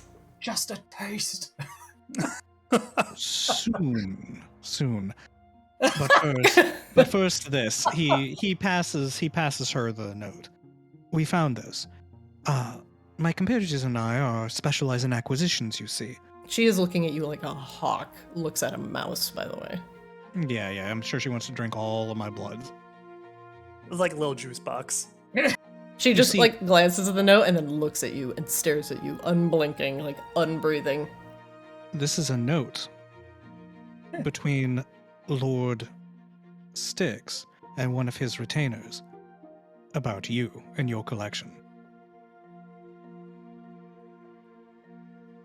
Her gaze remains on you for an uncomfortably long time. And then, just as you think that she might be casting a charm spell, she flicks her eyes down to the paper below. She traces a single finger over the seal. And she looks back up at you. What's your game? Well, you are renowned in places far outside of Polaris as a collector, with someone who has an extensive collection and someone who has an interest in acquiring more. I don't know you, and I don't know your name. I don't know how you knew my name, Styx's name. But you, my little Fae, have gotten embroiled into something very interesting. Now, I have a habit of doing that. before you continue blathering on, I hold no love for Baron Sebastian Styx, although I do hold a great hunger. She again looks at you, but that will have to wait. I appreciate this and your knowledge. She taps. She like rolls up the scroll and taps your nose with it. Boop. I appreciate it. Now, as for the pleasure part of this arrangement, I thought perhaps we could meet at your estate at a later time. She laughs. She tries to grapple you again. I'm on guard for it this time. Oh shit! Do I even need to roll? I don't think You I do. You do. Ones are not autofail on skill checks. Oh wow, that was actually really close. Yikes! She paws at you again, trying to draw you closer, but as you escape, she does not pursue further. Stop playing games. People only come to Maginox for one thing. You're here for the experience, the thrill. You don't want anything to do with sticks or politics, do you? Oh, no, I assure you, my thrills are in acquiring antiquities, high adventure, that sort of thing. Have you ever heard of Rhymefang the Dragon? No. She is continuing to stare at you uncomfortably. Well, I say, creating a little bit of space. The piece that you acquired today came from his hoard. My friends and I were the ones who liberated it. Mm-hmm. He was still alive when it happened. Mm-hmm. He gives her a pointed look. Was still alive. Oh, so you're dangerous. I like that. Oh, you gotta stop, Flix. What I'm saying is that we could perhaps be useful allies to one another. She laughs, genuinely like breaking the mirth here, or breaking the tension with her mirth. Me? Allies with you? Oh, darling, come, you're just here to have your thirst slaked, right? The unending need to be loved, desired. I can give that to you. Do you want to see art? I have rather the opposite problem. I in do have terms of so much adoration. art in my home. It seems. I would love to see it. She looks, but you'd have to abandon your friends. What a pity. You mean you want me to come alone? She nods. This wasn't a package deal. I understand. But for my part, it is. We do operate as a team, you see. Who is this we? And how could they be useful to me? Come, prostrate yourselves in front of me. The Were-Raven steps aside. Wait, so Akashva could hear this? Uh-huh. So she points at the ground. Come, beastman, grovel. Akashva, like, makes a look at Flix. Flix is like, I didn't know she was going to be such a bitch. Mentally. Akashva walks up, Just a little, and if you say please, I'll protect you from sticks. I was Akashva... rather... Oh, go ahead, Flix. No, actually, this is your RP. You handle it. Akashba just slowly falls to one knee and says nothing. That is enough. She looks at Flix. And your other friend. The white-haired elf from the Twilight Court. I am aware of this court. Vaguely. As I am aware of an ant crawling near my boot. Where is she? Why? She's on the lookout for sticks. Catherine waves her hand. What is it truly you desire from Styx? His meager elimination. We don't desire anything from Styx in particular. Like I said, our interest is in acquisitions. And we became aware of his plot. Your collection is famous. I have We something thought it you would be want, useful. then. Indeed. Knowledge. And you have something I want. Well, that's rather what I hoped this was. A taster. She Useful looks at her watch. She Metaphorically. beckons you forward. Come willingly. Don't make me force you. Well, like I said, I think that any fun and game should happen at a later date. Come! She casts charm on you. All right, well, it'd probably work. Make me a wisdom saving throw. I will fail this, probably. You are blessed. Yeah, but I only have a +1, and I roll badly on wisdom saving throws every time. You rolled pretty good. Plus, Come on, plus. come on, boss. You have to roll. 17. Oh my god! Okay, you actually hit it. Yeah. You literally hit it. You feel the charm slam into your brain, an overwhelming compulsion, and then you kind of snap back into reality. The vague feeling of Beatrice, like a vague memory, is with you, and it dissipates. As I said, a later date.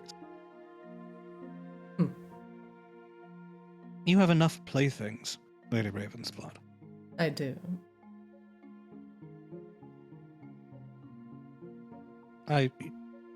Please trust that we are more substantial than mere playthings. You are as substantial as my attention decides. She motions you to follow her. Just stands up and just fucking looks livid on his face. I communicate telepathically. All right, so what is it exactly we're trying to do here? She's listening. I don't know how much longer I can hold her attention, though. Can we go back to her place and look at her collection? Is that on the table? I can try to work around to that.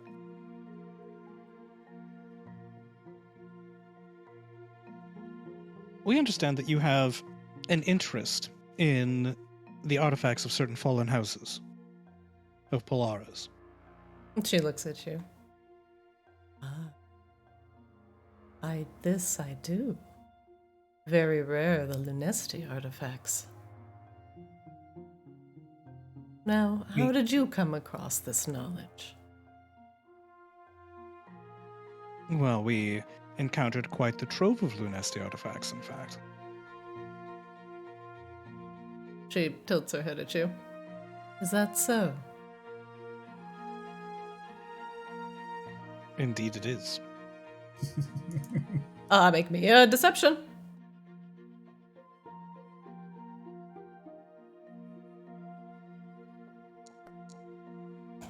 Bless.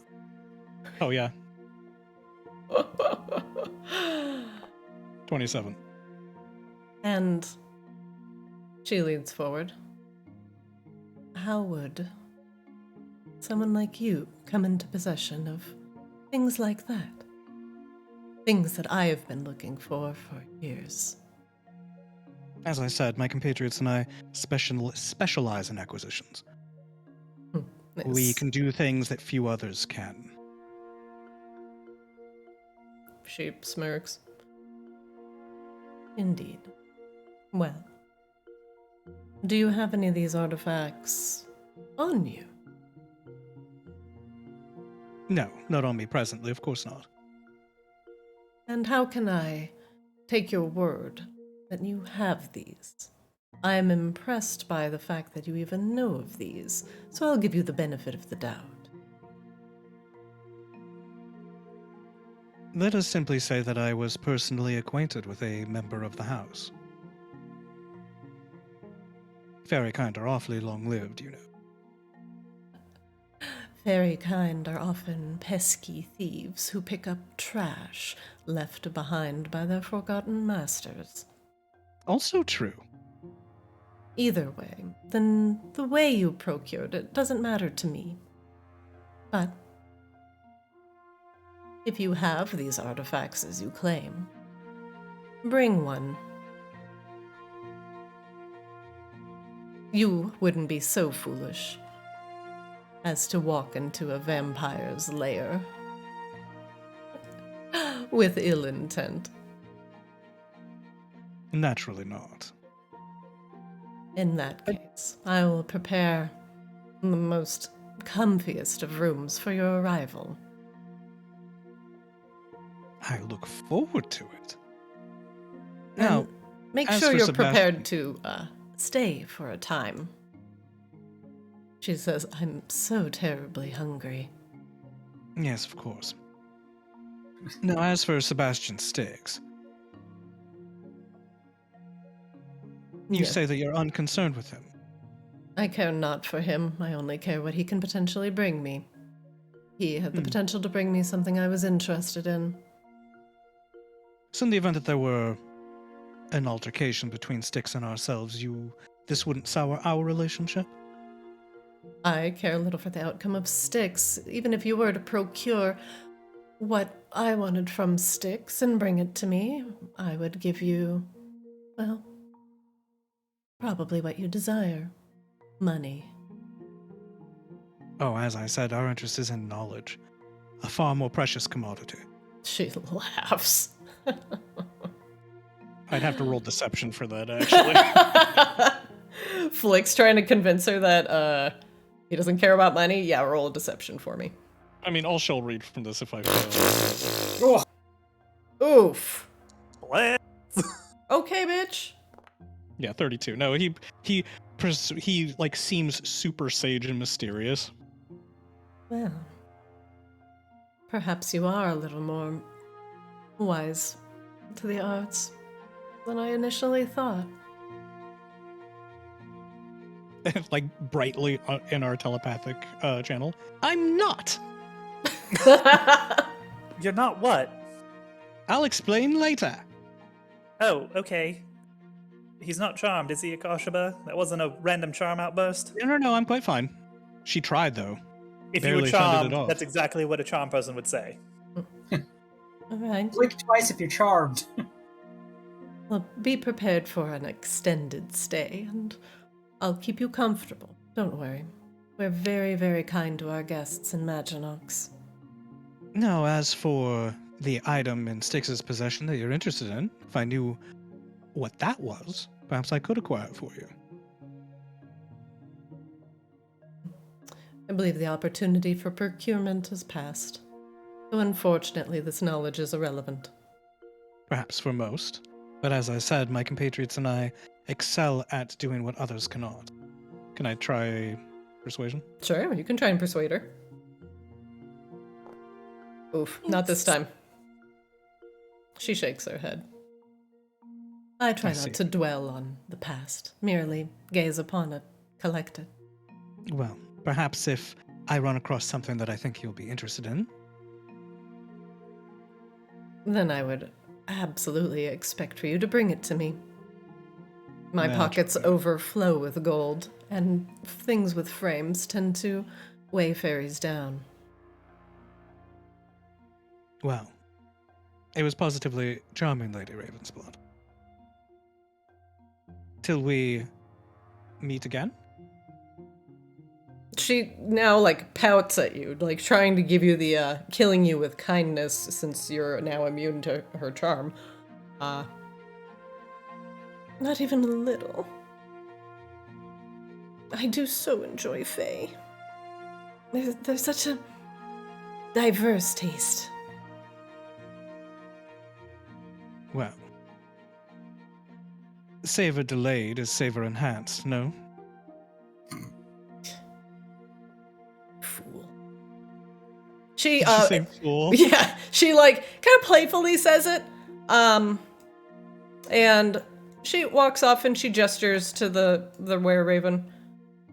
Bring him. And she begins to walk off. The were-raven looks at you, Flix, and says, bring him. Ah, right. Out of character, did she not understand that we would be, meeting? So we're going to her manor now. Yes. The raven is ready to lead you to her manor. All right, perfect. Well, it looks like we have our inn. She expects us to stay, and she expects to eat me. So this should go swimmingly. Oh, Yes, That's- apparently I'm extra special delicious to her. I mean, I'm Oh. extra special delicious to everyone, but she's taking it rather literally. It seems like she went into this thinking that it was all like a ruse because everybody in Maginox does this. It's like, oh yeah, I have something really serious to talk to you about. Just eat me, baby. And then she's very shocked that it was not that outcome and that you actually had business and mildly annoyed. Because all she wanted was McDonald's. All she wanted was some fairy late night McNuggets. takeout. She wanted some takeout, and now you denied her. And you denied her well enough that she's not going to kill you. So good job. That's cool. I enjoyed that. Getting Like fucking every weird. time I'm like, oh boy, I really hope he doesn't fail one of these. I mean, that's cool. We would just get sandwiched by vampire lords. It would be fine. Fine. All right, yeah, I follow. All right, we've got an inn. And if Styx shows up and gets hostile, she's unlikely to interfere, for whatever that's worth. Well, he's not shown up yet. Meanwhile, down at the bottom of the Shit. meanwhile, down at the bottom of the place. Shit, what? Shit. All right, do you AFK, I need to hit the restroom. All right. Because in through the door.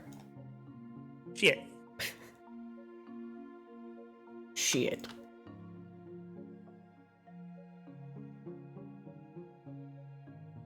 Go ahead and grab a drink. Take a quick AFK. We got an hour left. So make it quick and get back. Because somebody is walking through the door. Santa. It's Hide your kids, Santa! hide your wife. Baron Styx is in Hide your town. husband too. Oh god, just hide everybody. Because they're drinking everybody out here.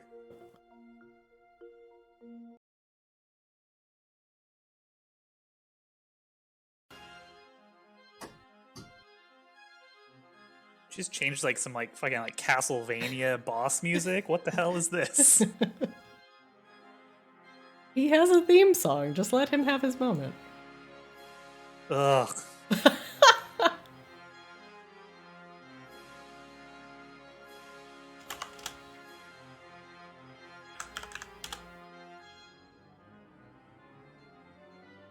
Like fucking Kefka like walking up like wah, wah, wah, wah.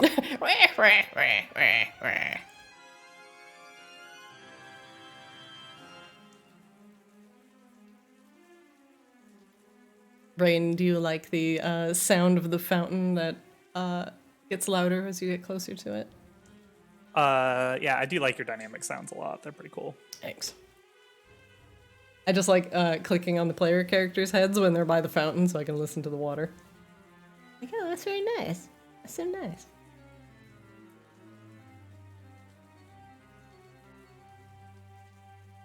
The use of like the little sprite too totally makes them even more Kefka-esque. Like the guys behind him should just be in a little fucking like Magitech armor. That's true. Meanwhile, whenever Flix gets back.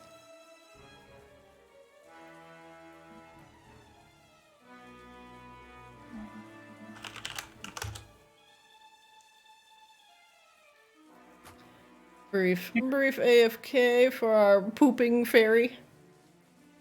Okay. I'm gonna take 2 minutes and take the dog out real quick. I'll be right back. Feel free to start without me. Sounds good. Yeah, let's go outside. I just returned. Oh no! Kashima went to take out the dog real quick. Oh, that's So it'll be a super great. duper quick. Dog's gotta pee.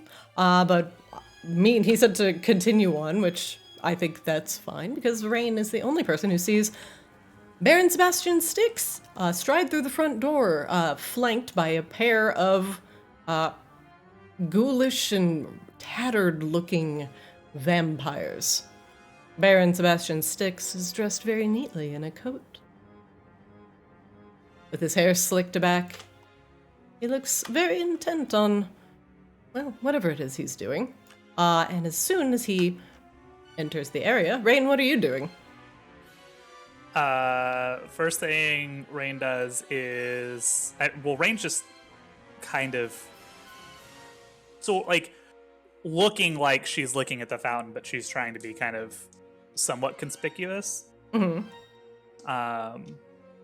And the first thing you guys hear is, Styx has arrived. Flix, where about are you guys? Well, I'm at the north. We are at the north end of the garden currently, being led clockwise south. All right, That's so you're correct, going right? back the way you Christina? came, or back the way that you guys came. 1 second. Let me get back up to. They are going to lead you clockwise down. Yep, that is correct. They're gonna. No, that's counterclockwise. Yeah, This is clockwise. Okay, They're so you're leading you going- clockwise. Oh, they are clear. Yes, back the way we came. Okay, Jesus, clock faces, harder than I thought. Hey, I know my I clock mean, faces. who uses clocks anymore? It's fair. Then in that case, like Rain kind of steps over to the side of the fountain.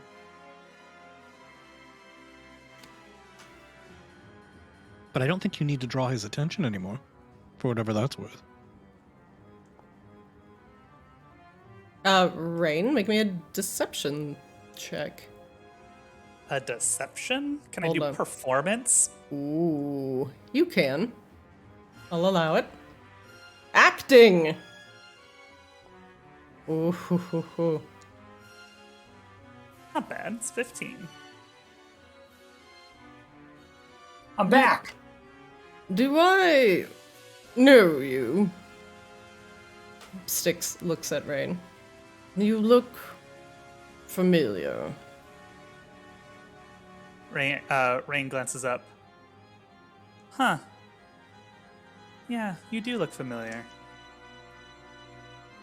And he looked at me. And I Like, looked she'll at just stare him. him full in the face. And I looked at him. And we rolled initiative. Oh God. Really? Yeah. Okay. What? My banger! Where'd it go? But my bangers! Give it back. Bless is doing me some work right now. God, I hope job, Bless Bless. is doing you a solid, because you're probably we gonna also need roll initiative, correct? it. 1 second. You have no idea this combat has started unless Rain tells you. You are telepathically connected. As far as Rain's concerned, like, it hasn't turned into combat yet, so Got it. So we will roll initiative when we become alert.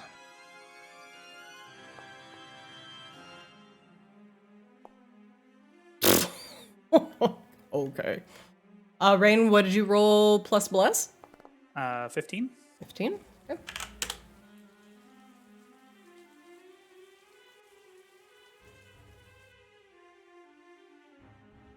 Rain, it looks like he is about to sick his vampires on you. He lifts his finger, his brow furrowing, points accusingly, his mouth opening into a snarl. But you're faster. You go first. As his hand goes down to the weapon at his side. Oh, Styx is ready to start some shit. Rain says in your heads. Wonderful. Be right there. Are we supposed to go to Mom's house? I She'll will. understand. Okay, now that you all are aware, and Rain has told you what's up, I'm going to add you to the initiative.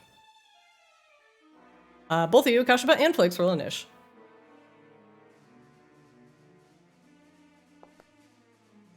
Okay, Kashaba with an 18. 18.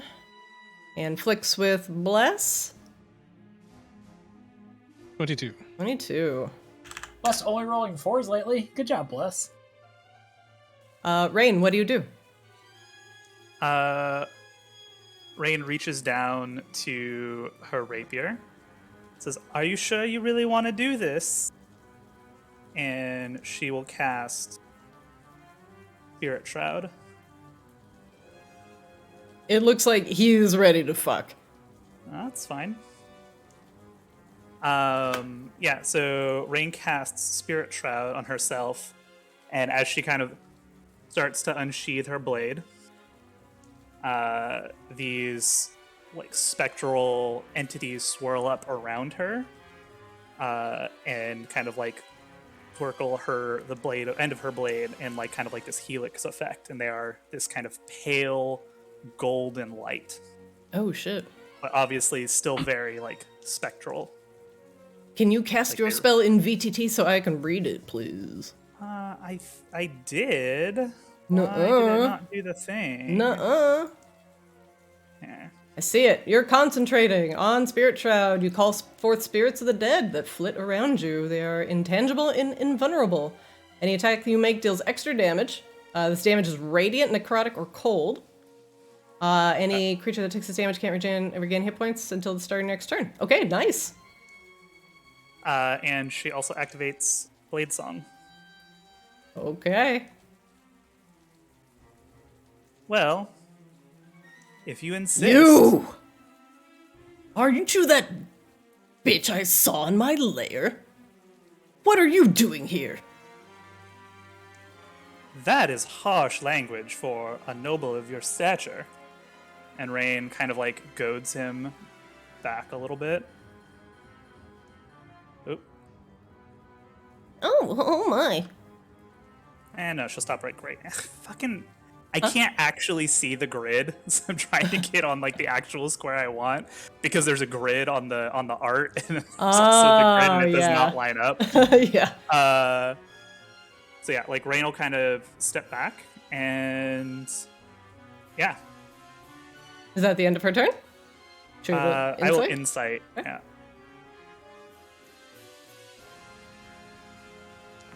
Yeah. Plus blitz. Ooh, that is not enough to incite Baron Sticks. Okay. You guys also hear he's got two cronies with him. Like vampire cronies? Vaguely.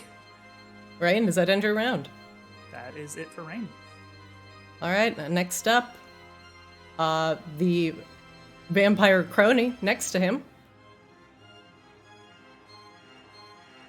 Let's see.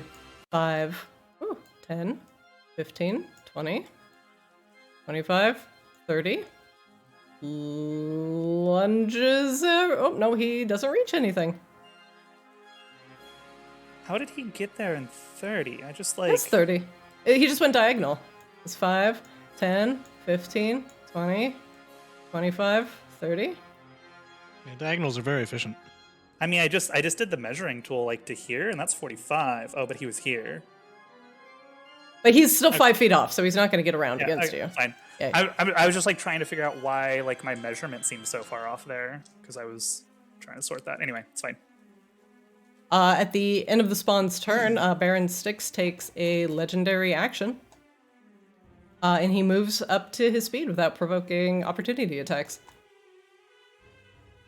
He goes 30 feet. 5, 10, 15, 20, 25, 30. The next vampire spawn. Let's see. 5, 10, 15, 20, 25, 30. All chasing after Rain. Next up, Baron Styx.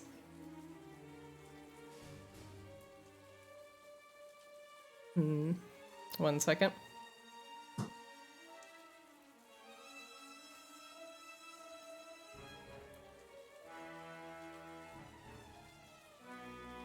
Good thing that you're already immune to vampire charm flicks. Come here, girl. Make this easy on yourself, and at least let me feed on you before I kill you. Rain, are you Rain is- immune to charm? Rain is immune to charm. He has no idea. And he beckons you closer, and you can choose to ignore that. Okay. Seeing that it has no effect, he draws his weapon, takes a step closer, and takes a swing at Rain. Oh, is charm not his action? It's just one action. He gets multiple. He gets multiple actions. Shit. Rain, is this disadvantage? Yeah, it's disadvantage. Wait, so he 12. gets 2 actions on his turn? Wait, is this charm? Hold on, let me double check. It says 1 action One can there be a on the bite. PTT. Shit, sorry about that. He doesn't actually not attack you. Oh, I see what you're saying. Oh, it could have been part of his multi-attack. I see. Yeah, I was just checking his multi-attack, but I don't have the charm listed under there. This is one of which can be a bite attack, so he can't do charm and attack. He notices the charm kind of bounce off you and says, "What?" Rain just kind of like flourishes her rapier a little bit and gives him a wink. Top of the round. Round 2, Flicks. Whoop, whoop, whoop, whoop, whoop. It's Flicks, you're up. Yep. Flix is going to. How high is the ceiling here? 20 feet. 20 feet. Okay. Flix is going to shoot up 20 feet. Okay. And then he's going to travel 10 feet and cast darkness on himself. On a dagger in his possession, the pommel of a dagger in his possession. All right, I'm going to give you an aura. We're going to show it to everybody. It's going to be dark blue. Boop. And how big is your darkness aura around you, Flix? It is 15 feet, so I will not blind Akashaba. Boop. You most certainly will, sir. It's only 15 feet, and I'm 20 feet up. Oh, you are 20 feet up. Okay, you're good. I'm going to lower this opacity because it's obnoxious. Or does dark vision not work here? Dark vision does not work against magical darkness True unless you specifically have Devil's Sight. Fair. Yep, that is true. All right, Flix, you are enveloped in a shadowy ball of darkness as you hover in the air. Fortunately, I still can't see a target, so I can use an action, however, I can use my rogue action to move another 30 feet, which I'm going to do. I'm going to dash.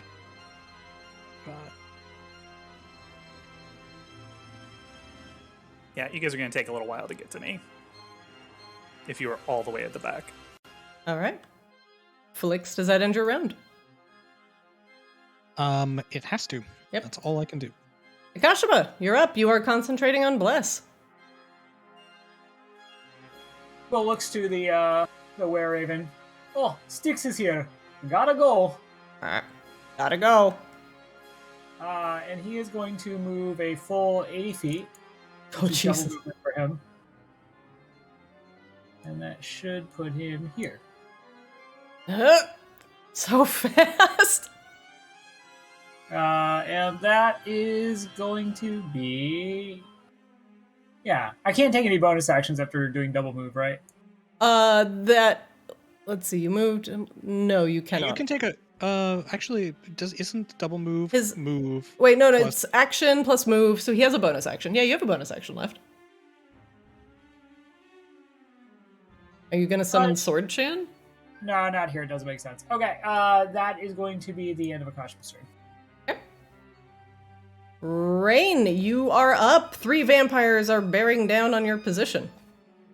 You are concentrating on your spectral spell that you mentioned previously. Yep. Rain is going to attack Styx.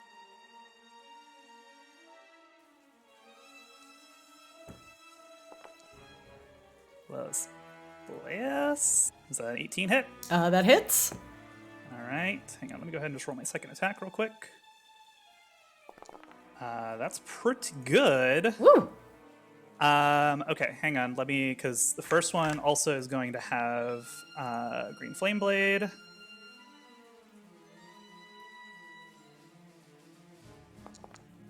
And then also, let me just double check the Spirit Shroud. I think it's just 1d8.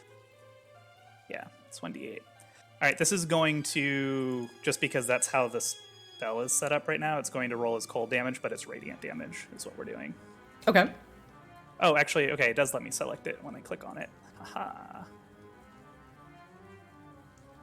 So there's a lot of things to roll with this. So I'm just going to get it all rolled out and I'll add it all up for you. Okay. Oh, that's obnoxious. Okay. Yeah. So, It's okay. It's all right. You can just roll the On- damage component without recasting the spell. that's what I was trying to do. You probably can make a custom move for it too. But it's fine. Yeah, It's fine for Okay, now. it's fine. I'm all right. So the first attack does 13 piercing damage plus 6 fire damage for 19 plus 7 radiant damage, so 26 damage total to Okay. Baron 6. And then the second, and then also with that attack, this vampire spawn here takes 8 fire damage. Okay. And the second attack does 13 plus 1 radiant damage, so 14 total to Baron Styx. So that was An additional? Yeah, so it's a total of 40 damage to Styx in one round, and then 8 to this guy. Okay. So minus 14. Okay, and I marked the 8 for him. All right. Rain, you notice as you hit the Baron with radiant damage that he hisses against the assault of the light. And you will disable his innate regeneration. Because if he takes damage, or excuse me, radiant damage, he does not get to regenerate at the start of his next turn. She'll go ahead. Nope. I was gonna say she's gonna try and make her insight check, but that's not gonna do it. And she will.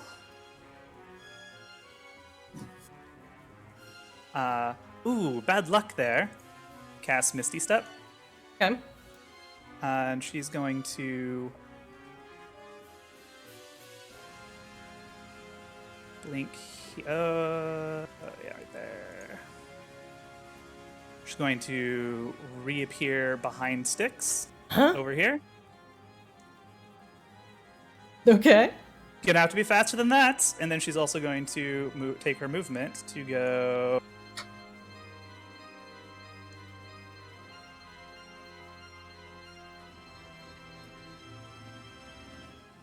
Don't want to go here. No, I'm gonna stay right here. Yep. So not quite her full movement, so she can still see Styx. All right. Rain, does that end your round? That ends Rain's turn. And she does kind of like another little flourish. She's trying to specifically goad him. Rain, at the end of your turn, Styx takes a legendary action and moves his move. 5, 10, 15, 20, 25, 30, 35. Wait. Why are your bricks so big? Hold on. I on. know. Let me just. I was like, okay, this is 5. This It's is so 10, hard to figure out. 15, moves on 20, this map. 25, 30. It really is. It's throwing me off, too. Next up, the vampire spawn. Turns. Well, and starts pursuing Rain, because that's where she went. 5, 10, 15, 20, 25. Hello? Oh, that's a wall. Let's try that again. Bonks into the It just the literally bonks into the fountain. Okay.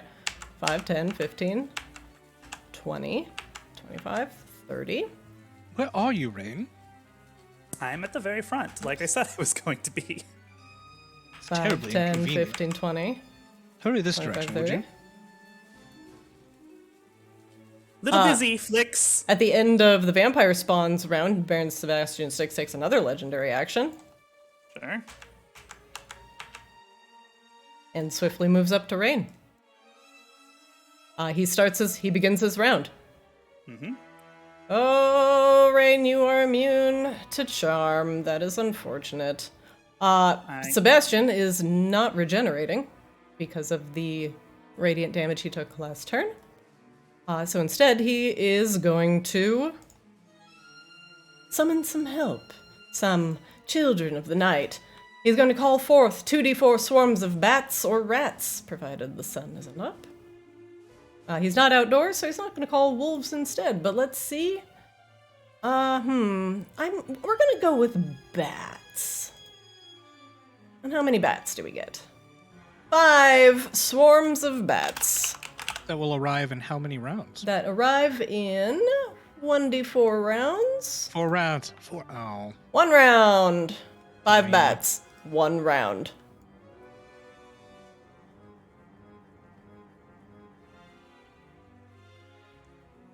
One moment.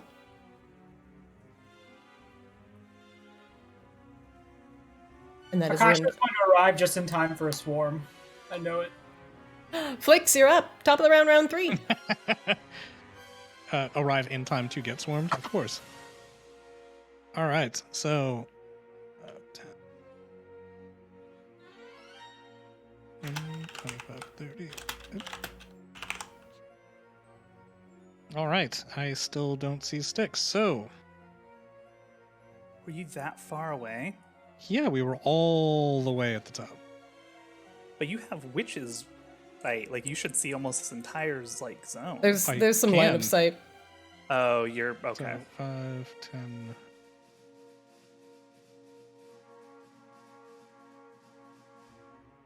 What the hell? How do I still not see you guys? Like, I can see almost all the way to the entrance now. A long map. I mean, I'm in front of the fountain. Oh, you're like down here somewhere? Yep. Oh, yeah, you needed to run north. It's gonna take us forever to get to you. I have it under control right now. Just get here. It'll be Okay. fine. Yep. Okay, I'm gonna take another move since I still can't see anything.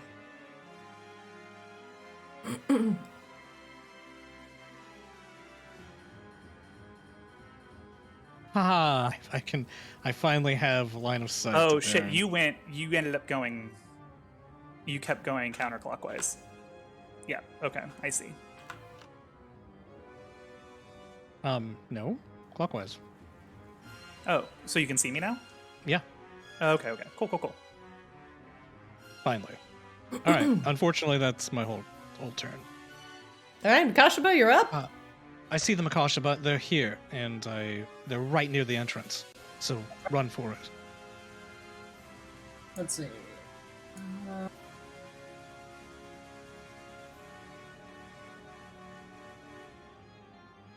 Great.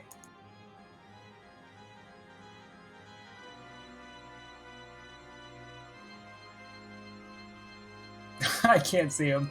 Okay. Yeah, Akashba runs through the darkness and is like just panting and out of breath and can run no more. That's gonna be a bit of a turn. At the end of Akashaba's turn, Sebastian Styx takes a legendary action. And he will strike at Rain with his weapon.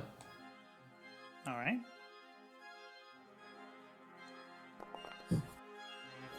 Does not hit. Does not hit. Rain, you're up. You are concentrating on your spirit spell. Yep. Rain will take another round of attacks.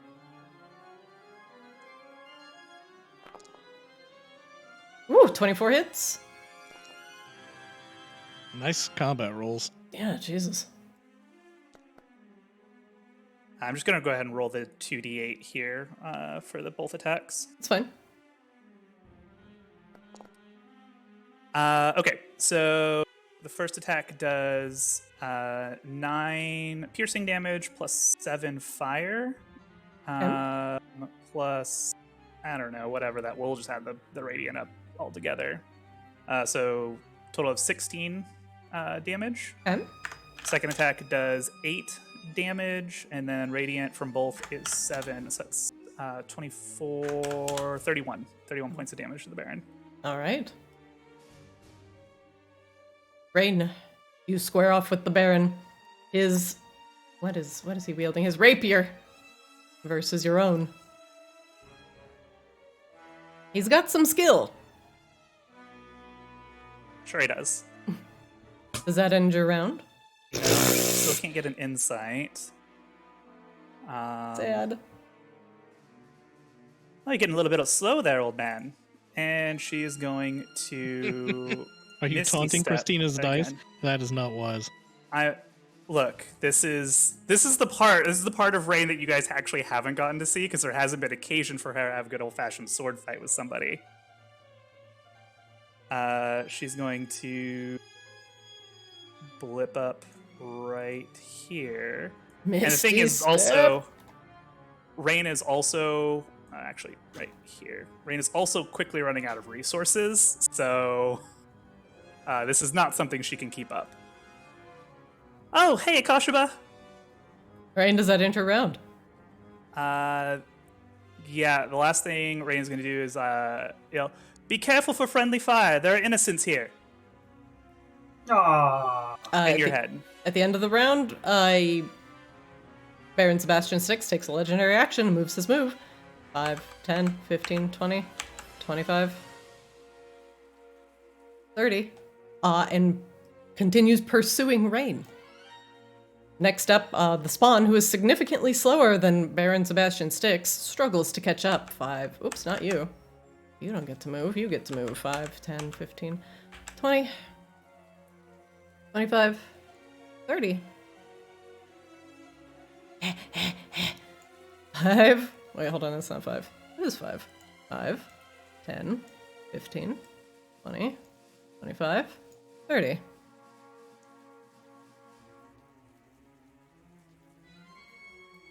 Boop. Baron moves up to Rain. Rain, did he take radiant damage last turn? Yeah. Okay, he does not regenerate. And technically speaking, even if it wasn't radiant damage, the spell also still stops healing, so.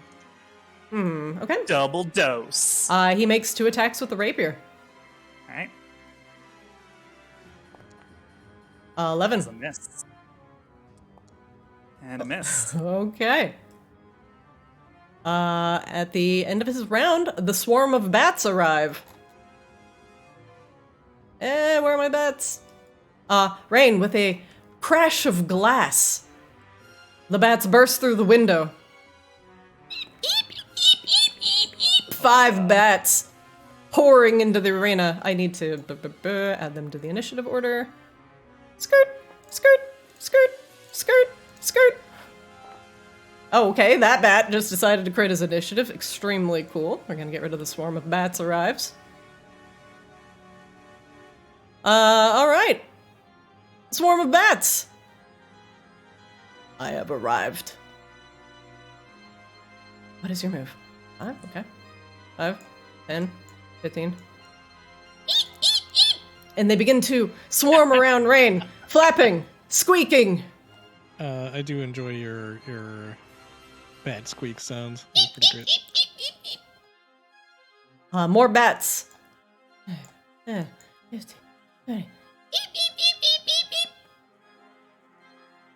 Bites. So many bites. They're swarming. 17? That's a miss. Fuck you. Swarm of bats. Oh my god, they all get to go right now? They rolled. This guy rolled a 22.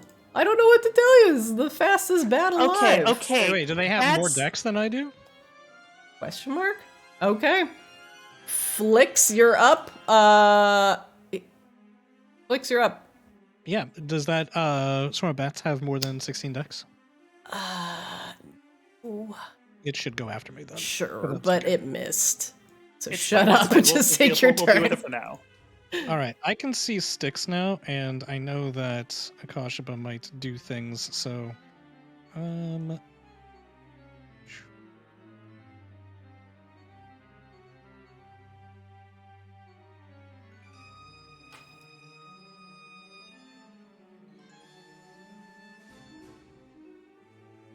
I'm gonna snipe at Baron Styx.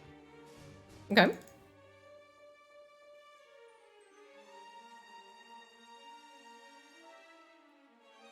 Does Baron Styx have Devil's Sight? If he does, then I do not have advantage. Let me check his vision. 1 second. Stark vision. He can see you. Oh, he can see me. He can see you. Through magical darkness? He has 120-foot dark vision. No, but that doesn't see through. Oh, magical darkness. then no, you're just a blob. So he does Okay. not, he cannot see you within the swirling darkness. Okay, perfect, because that determines whether I have advantage or not. Or All right, Rain, could you duck your head to the left slightly? Thank you, you're a dear. so many bats. Miss. Hit. Wait. The first one's gonna be a miss even with bless, right? Roll bless. You miss. 14. Okay. All right. But that first attack does 26, and the one after that does 16. So total of 42. All right. Baron Sebastian staggers a little bit as the crossbow bolts hit home, and he turns to look at Flix. Ooh. Or at least he turns and sees like there's a blob of The blob of darkness. All right, and I'm going to try to determine how many hit points he has left. Insufficient. Yeah, very insufficient. All right, next up, swarm of bats. Let's go. No, that's the one that already went. And Oh, failed. sorry, he Rain. went and failed. Yeah, fuck that guy. Yeah, fuck that guy. Akashba, you're up. You are concentrating on bless.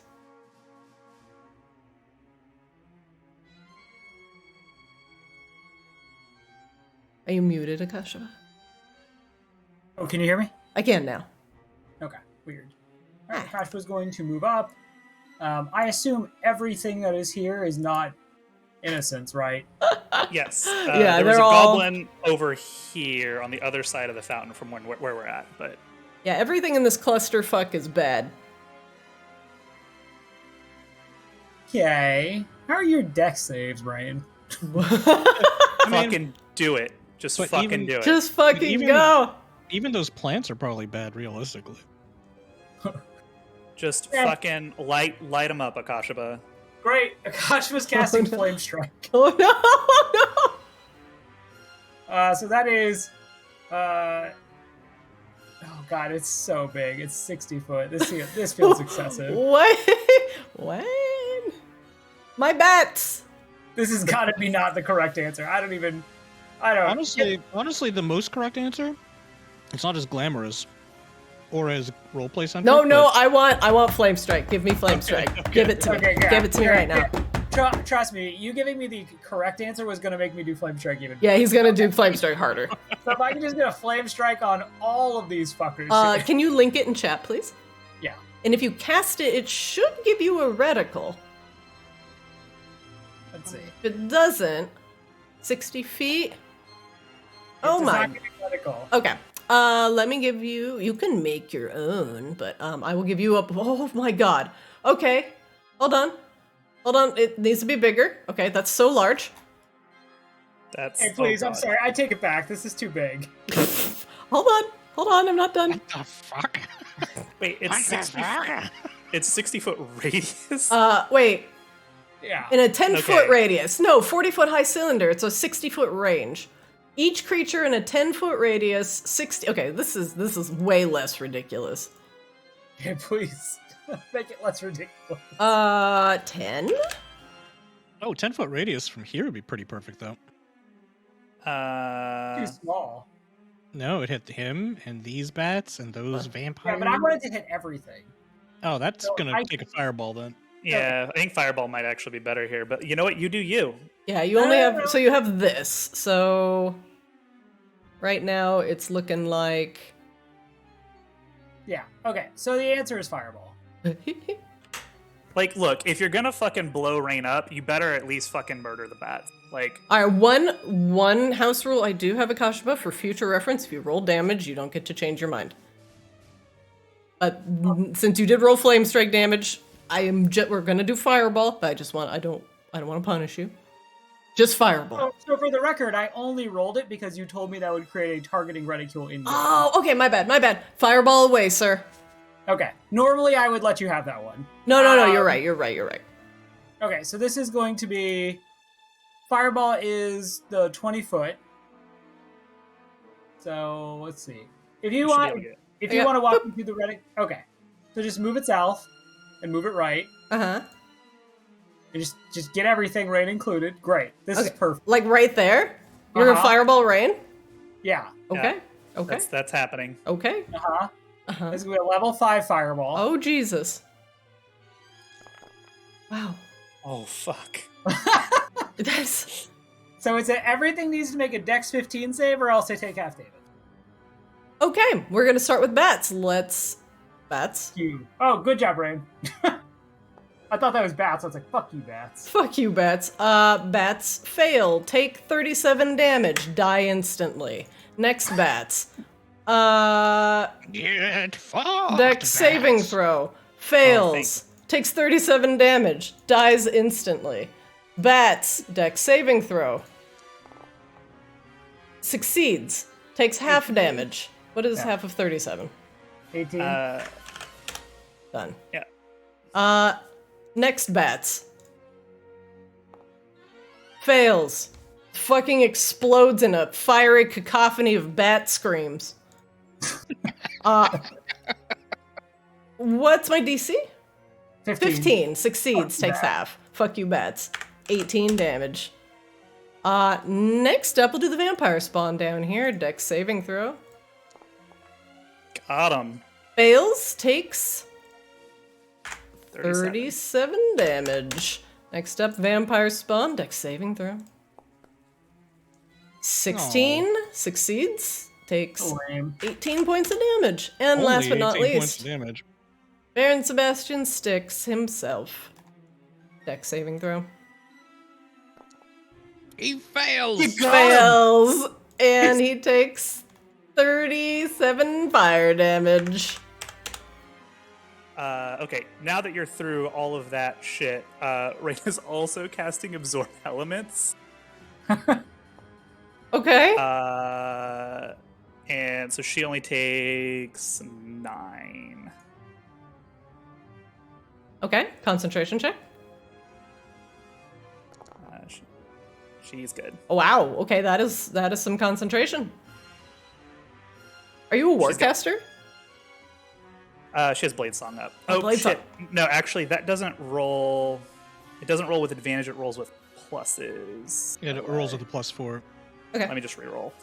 it. Bless. Yeah, don't forget bless. I don't think you can fail. I'm not sure if you can fail. Yeah, I don't. That's You're fine. you're good. I just had to beat a 10, so. All right, Rain, after absorbing elements and succeeding on your fireball saving throw, you take very little damage. Ikashiba, grats on fireball. You obliterate multiple bats and do damage to all the vampires that you see. They screech, and Baron's fine coat goes up in flames. Now that is That a was a hell of a fireball fireball. round. That was the most damage that any of us have done in a single round. So Insight congratulations. check. Insight check. I Before we know. forget. It's coming. Okay. Oh god, we're so bad at the insights. Worth noting that, so Akashima runs up, sees all this, and just, holds his mace aloft to the sky, and then, gestures it forward, a fireball fucking spews out, and as he does, he yells in Styx's direction, "Prostrate yourself before me, vampire!" Oh! Ikashiba, does that end your round? Yeah. You could just tell the rage was there. At the end I of thought you your were gonna scream, "Hello!" Ikashiba, at the end of your round, he's going to take a legendary action and skirt by Rain. He does not provoke opportunity attacks. Oh, he's so mad. Oh, he just got fucking exploded by her fireball. He can't hit Rain. Things too. Screw this. Skirt. He's gonna make 2 attacks. Ikashiba. Yep. Here it comes. 26. Warding flare. Warding flare these nuts. Oh, It's even bigger. Okay. Okay. Okay. Did At I? least it's not a crit, right? That's cool. That is true. You take 8 piercing damage. Oh. You were concentrating on bless. Check. Bless. Bless is down. bless, No, plus, I- Bless. He's Ted? fine. It's Yeah. fine. Holy shit, Akashiba. Yeah. He attacks you again. Okay. 20. 20 hits.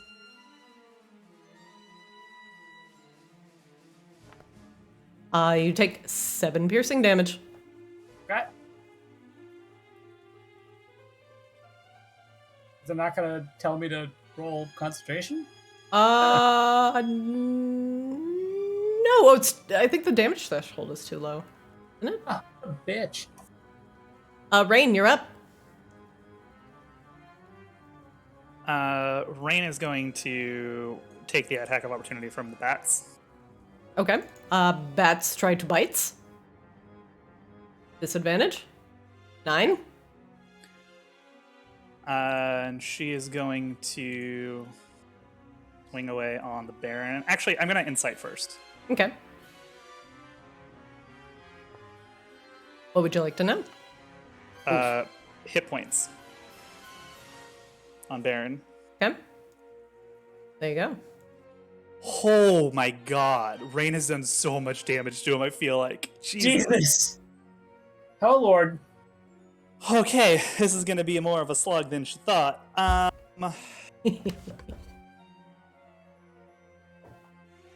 Rain thought she was doing pretty good there. TBH, you guys.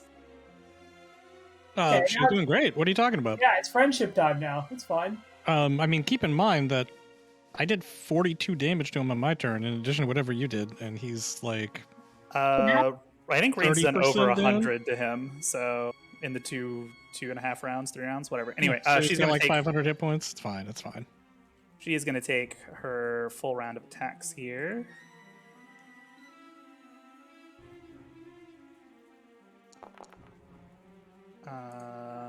The 17 hit or 20 hit. 20 hits. All right. Go ahead and just roll the other one real quick.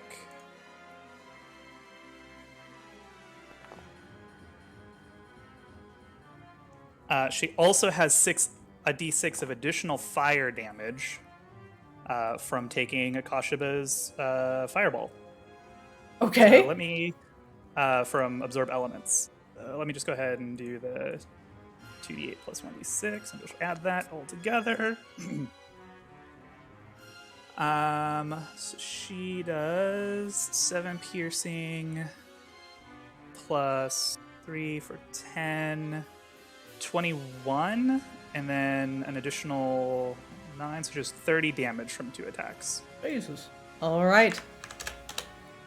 As you wail into sticks, now flanking with Akashiba, you do a significant amount of damage to him. But he holds up. These vampires are tough. Yeah. Can you do it?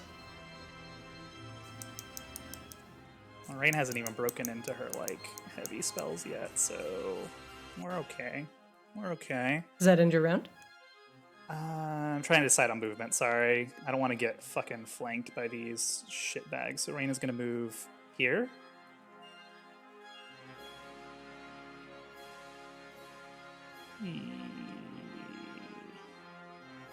Anyway, since I don't have work in the morning, I don't care if we run late. So let's do this fight. Pog. Nice. Perfect. Okay. Rain is Delightful. going to step back here side by side with Akashiba. And that will end Rain's turn. Okay. The end of your round, Baron takes a legendary action and swings at Akashiba. Oh, come on. Don't be shitty, Barry. He's gonna be shitty. 28. Jeez. Warding flare. Please just roll bad. Yeah, there 13. we go. Hey! It mattered. Next up, the vampire spawn down here has not been able to catch a bitch yet. 5, 10, 15, 20, 25, 30? Question Yeah, mark? come on. Boo. 1 second. This one has not taken damage this round and regenerates 10 hit points. Excuse me, radiant damage to this round. There we go. Has taken a significant amount of fire damage. And he is going to attack. Rain is odd. Rain. He's going to attack Rain. I feel like Rain has extra weight because she's just been taunting these fuckers for 3 rounds. Akashiba also lit everything on fire. Yeah, that's So, fair. compelling counter statement. Hold the L on that one. 8. That's a miss. And 8. Wow. Hog. At the end of the round, Styx takes another legendary action to swing at Akashiba. Oh, You know he do be doing that. 23. Warding flare? You only have one reaction. Oh, I thought it was per attack round. I didn't know. Per round now. It's per year round. Okay, yeah, ow. He hits you for 10 piercing damage. He's doing it. He's going the distance. All right, next up, swarm of bats. Hold on. Huh? Oh no! Yes. Bless! Oh! Got Somehow you re-bless. Okay, you are actually concentrating.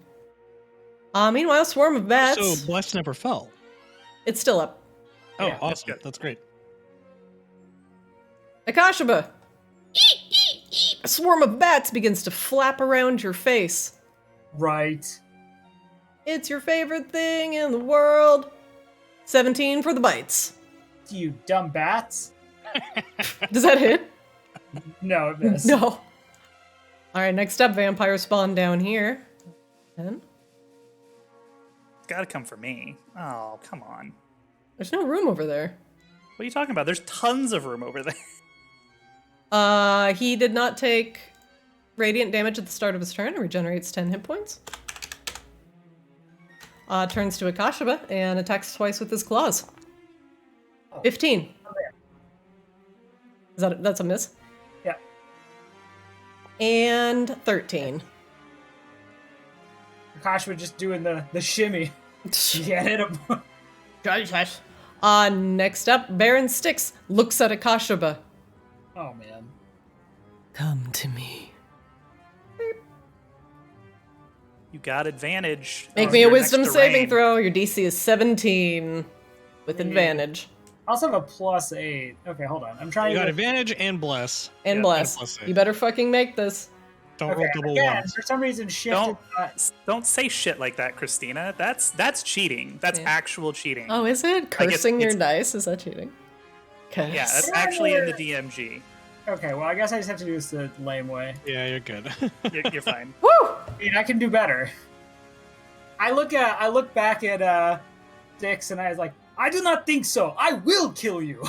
All right, next up, swarm of bats.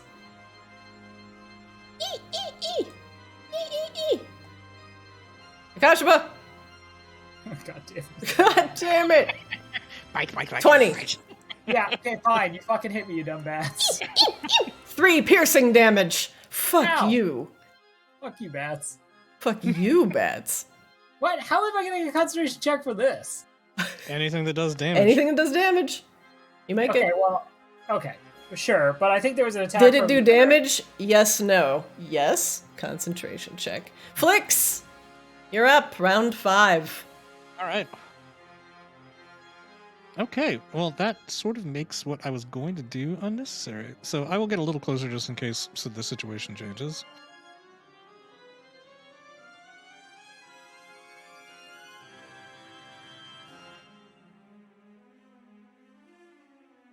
You look like a lovely flower in the garden, Flicks. You With are your a blue big, aura. beautiful flower And of my aura darkness. and everything. I'm glorious.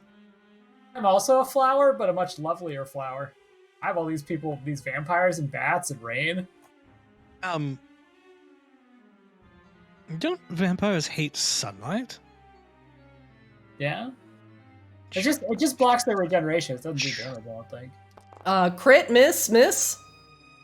Oh my god. Damn, those are some Wow, those misses. rolls. I can't even write that off to Oof. to sharpshooter. Those were just 2s. The Ooh, crit makes sorry. up for it though. Those are yikes. That crit is huge. That is Yeah. a saucy crit. Yep. Yeah, that's a solid 39 damage. So the crit by itself made up my average damage around. So 39. More crossbow bolts hit home. Thump, thump. Just coming out of the darkness. He can't see you. insight. E4. Yep. 13. What would you like to know?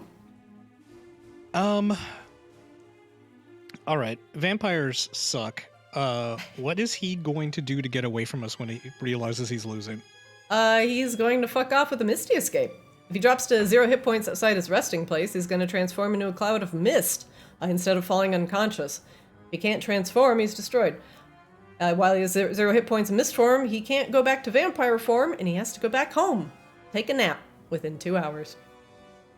Once he takes a nap, he'll go back to vampire form. But he'll be paralyzed until he regains at least 1 hit point. So he takes an hour nap, and he's alive again. When he's almost dead, Akashiba, we need to immerse him in sunlight. To prevent him from escaping. Can you do that? Little busy here, Flicks. And he's not almost dead yet, Akashiba. Okay, Obviously, we're all busy, Akashiba. Like, I'm sorry, are you just fucking surrounded by vampires and bats and vampire spawns? No, you're fucking sitting in your goddamn ball of darkness. Don't fucking tell me how to live my life. Literally surrounded. I'm gonna cast sunlight as soon as they stop surrounding me. We do have to clear these things off of Kashiba, though. Well, then, why don't you use the Shroud of Spirits or whatever it is that you've done before? That'll damage all of them. Flicks his head into your round. Yes. Alright, 6 takes a legendary action to swing at Akashiba. Oh, stay alive. You fucking fireball wielding bugbear? 19. It ties, so that means he hits. Yes. Okay. No, wait. No, you miss on ties, right? No. Or do you hit on the- ties? The AC is the DC. That's so right. it's- God, I'm just fucking brain farting. Alright, damage. I'm not happy about it. 7 piercing. I thought you had to exceed armor class. No. No, it's meter beat. It's a meter beat. Yeah. It's the same with spell DCs. Kashiba, make your concentration check. You succeed. Kashiba, you're up. You're concentrating on bless. Let's bless. Okay, well, I need things to fuck off. How are we gonna do this?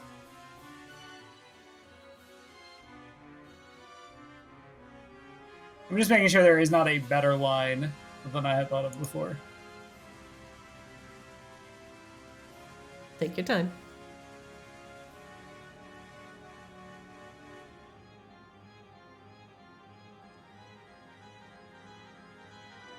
Ah, this is not what I want to do. Okay, going to cast Radiance of the Dawn. Oh! Oh, Holy shit. Oh, Billy! That's a good one. Okay, I 27. bet it finishes off those swarms of bats for fucking sure. I hope so. It's a con of 15. Con 15. We'll start with bats. Con 15. Fails. Takes 27. Obliterates. Psst, in a fizzle of radiant damage. Con 15 on next bats. Succeeds. Is this a all or nothing, or is it? It's a half. It's half. Okay. 13. 13. Fucking explodes. Nice. Vampire spawn down here. Con 15. Nice. Fails. Takes full. This is radiant, correct? Yeah. Okay. He's not going to regenerate at the start of his turn. We'll go with vampire spawn number 2. Hey, Tabby, what's up? Nice. Wow, fails super hard. Takes the full 27. And also Kasha can't came to regenerate. Fucking play. And Baron Sebastian sticks with the con saving throw. Oh, roll a 1, you son of a... 19 succeeds, takes half. That's fair. As a bonus action, Akashba is going to drink a greater healing potion, Blorp. and You regain 15 hit points. Yeah, However, 15. all the vampires currently still in play cannot regenerate this round. Okay. And I'm gonna roll an insight check on. Ooh! 2 things. So HP on this one, and can I get HP on this one? Or does it have to be on this one? You know you can do different targets. With a crit? Yeah, hell yeah. Cool. Hell yeah, brother. Hit points on that one, and hit Oh my points god. on that one. There you go. Alright. I don't really feel like just taking a bunch of attacks of opportunity, and I can't use mobile, so that is going to be the end of my turn. So Akashba starts this surrounded by things, and again just holds up his mace like the fucking Anduin Battle for Azeroth cutscene. And just looks up at the light, and it's wet-eyed as like the fucking light just emerges from him. Ah, yes, Akashima, you were born for this. Oh, Jesus! No, You I get like your that. thing back though, because you just had your turn, so you can fucking Yeah, make him reroll. And Kashiba, you lift your mace to the skies, uttering a word of light as the radiance of dawn cascades down upon the vampires. And Sebastian Styx seizes his opportunity, this guy. lunging forward with his rapier of life-stealing, triggering his Warding magical flare. ability. Warning flare. You got a warding flare? Yeah, this is Of my course last one. he's I have good to- at warding flare. Let's go! Yeah. Let's go! Please don't roll another. Let's go! Ooh, no Okay, crit. fine. 24! Sure. No crit, you son of a bitch. The crit was way worse. The Way, crit way, way, is way, way way worse. Take All right. 8 points of piercing damage. A very well-placed warding flare, sir. Well, that was the last Holy one. shit balls, he would have healed so much life. Concentration check on Bless. You succeed. Yeah. Rain, you're up.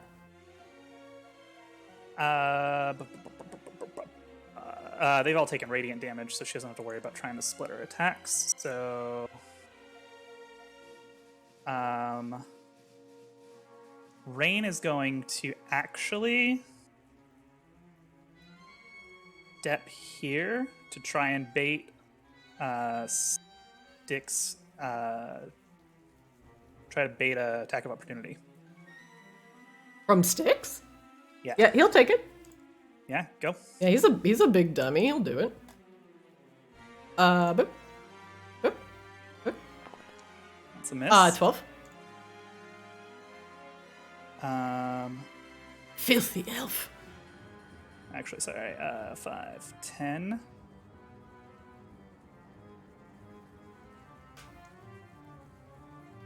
She'll actually do it here too, just to bait that guy's attack of opportunity. Okay. Rain has so much fucking movement, I may as well try and use her movement tactically. He is baited. He's baiting.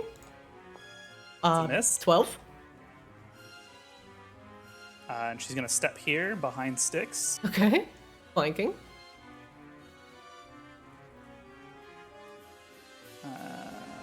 Ba-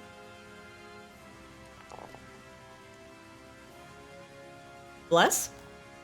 Let me see, what was that? Roll my bless. Yeah, let me roll bless on that first one. 17. 17 hits. All right.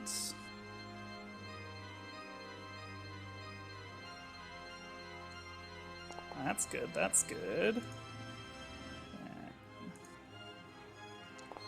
Okay. So Rain does 2 sticks. She does 8, 19 piercing, plus 7 fire, so 26, plus 10 radiant, so 36 to sticks. Okay. He cannot regenerate. Oh, his bar didn't move hardly at all. And then this guy takes 11 fire damage from the green flame blade.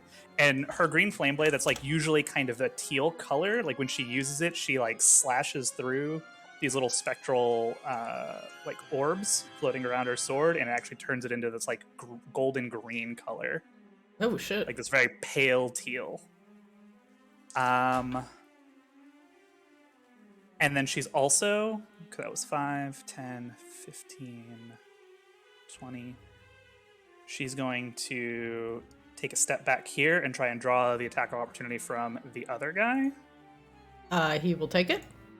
Oh, I don't think any of this is going to actually help you, Akashima. I was trying to pull all their attacks. They're going to opportunity, get but all their turns before Akashima gets another turn. Misses. Shit. Well, then never mind. That doesn't help, actually. Oh, okay. Hate it, though.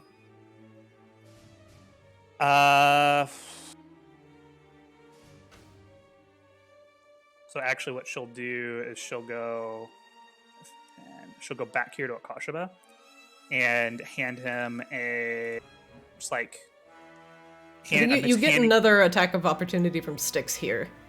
Does he get multiple attacks? Oh, he won't. No, just one round. Sorry. Okay. I mean, if he does, that's fine. But No, he does so not. just with Rain's bonus action, she'll hand Akashima a potion of superior healing, Okay, thank you. and that will be Rain's. Well, no, she'll insight. I don't know if there's anything really to insight, but I guess we can insight some of the vampire spawns. 11. What would you like to know? Do they do anything on death? No. You have not seen this, though. So they have not used it. But they Okay. can climb up walls. All right. That is Rain's turn. Sorry, I tried, Akash, but I tried to do something tactical to bail you out. Fine. They can knock me down. I've done enough to feel good about this fight. Kashaba, Baron attacks you with a legendary action. Does he at least not, like, have some interest in Rain? Come on. He misses. Fucking guy. He misses. He misses. Very well. Vampire spawn. Oh, eeny, meeny, miny, mo. Akashaba threw a giant fireball. Rain. This vampire spawn did he take radiant damage this turn? He did. They all He did. They Yeah. all did. Okay. He's gonna claw at you. Disadvantage. 12. Miss. He's gonna do it again. Uh, 21. Let me just double check. Rain will use her reaction to cast shield. Okay. And that brings your AC to 27. 26. Jesus. All right. He misses. Yeah, 21 is her magic number. Igashaba. Hey, stop fighting over here, please. The boys Yeah, are stop wrestling. fighting. Stop fighting. Stop. Kashaba, 24. Yeah. The vampire claws at you for 6 points of slashing damage Ow. and tears at you again. Oh wait, Kashaba, concentration. Okay, you're fine. 17 on the next attack. Nope. And he misses. The end of his turn, Baron Sebastian Styx takes a legendary action to attack again. Yeah, because he's a fucking asshole. He really is. 13. This is just sad. He needs to get his life together. Well, that's incredibly rude, because now it's his turn. Aw, buddy. The... Don't be shitty, Barry. Don't be shitty. All right, Akashaba, Uh-huh. 14. Oof. He misses. 24. Okay, he hits. You take 11 points of piercing damage. Ow. Concentration check. You succeed. Top of the round, round 6. Flicks, you're up. Ball of darkness. I don't know if anything has ever been more resilient than this bless. This bless is hanging on It won't be for stopped. dear life. It won't be stopped. Kashaba, do you need help getting out of there? Yes, Like, fucking get Akashaba out of there. Bleeding and just... Just bleeding from the anus, like. Akashima no. literally looks back at you like, Adrian! Okay, when you are plunged into darkness, run due north. Oh god. Jesus. Rain, you're about to be blinded. Oh no. Is this... Is this Okay. hell? That's hell you're walking into, kid. Oh, okay. All right. That And then I'm causes just a going to whole descend bunch 10 of stuff. feet, and now everyone is blinded. Okay. God damn it. But they can't make attacks of opportunity while they're blinded. Oh, Wait, why is that exhaustion 6? No, that should be exhaustion. Please 6. no. All right, God, I'm no, gonna no, target no this death, one. please. It's the Couldn't you first have one. flown over us and like just gotten them in it so I can still actually keep him from regenerating? Oh, yes, I can still do that. Okay, hold on, Christina. What? Now they're blinded, and you aren't. That's so much better. Thank you. Thank you. Thank you. But keep in mind that it will be very easy for them to pursue, however. My intention was to prevent that. This is still good. It's just, the lack of attacks of opportunity is really helpful. All right. We're going to try to finish off that fellow on the left there. A 16 will hit. I will not use my sneak attack on it, though, so it's only 19 damage. All right. You successfully kill the spawn. It shrieks and dies, collapsing into a pile of dust. The spawn on the left is dead. I think I'm going to work on the other one. You sound like a hobbyist, like you're building a little toy boat. I think I might build this I'm just gonna work today. on this one for I a mean, bit. murder is one of my hobbies. This one will eat the sneak attack damage, however. 18 hits for 29 points of damage. Yep. And then one more attack.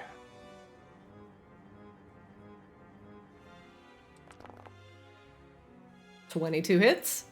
For 20 damage. And that also reduces this other vampire spawn to dust. Both spawns are now deceased.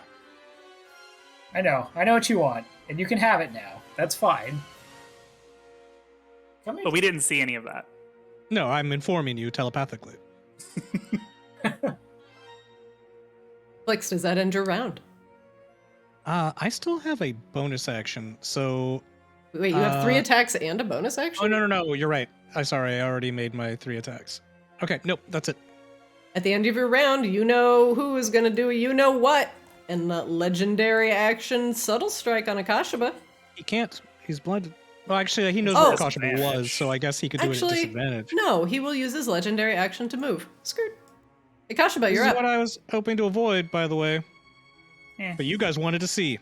This is fine. This is actually fine. Like, you made him use his action to move and not attack me. Right, That's now good. Akashima actually gets to take an action. Okay. This is So perfect. It's casting daylight. Oh, Jesus. 60-foot radius sphere of Yeah, light. enjoy all the fucking casualties we're getting here. I don't know who else is here at 60 feet. Sucks to suck.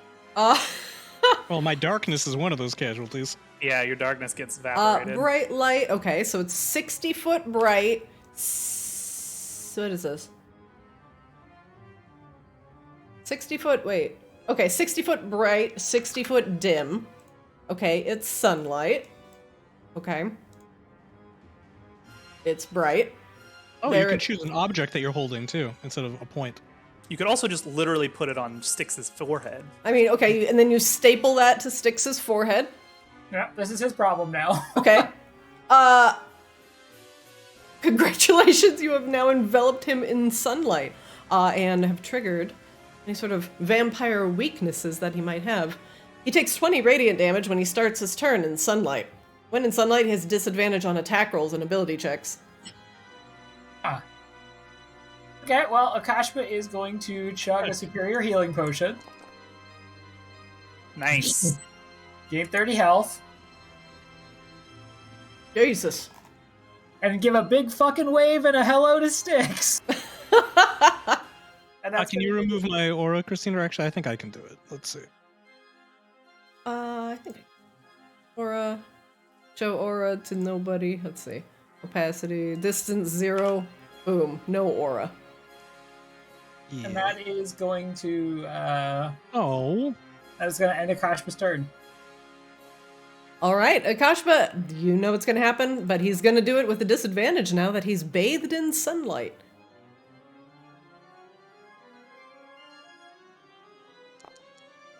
Ben! Nice.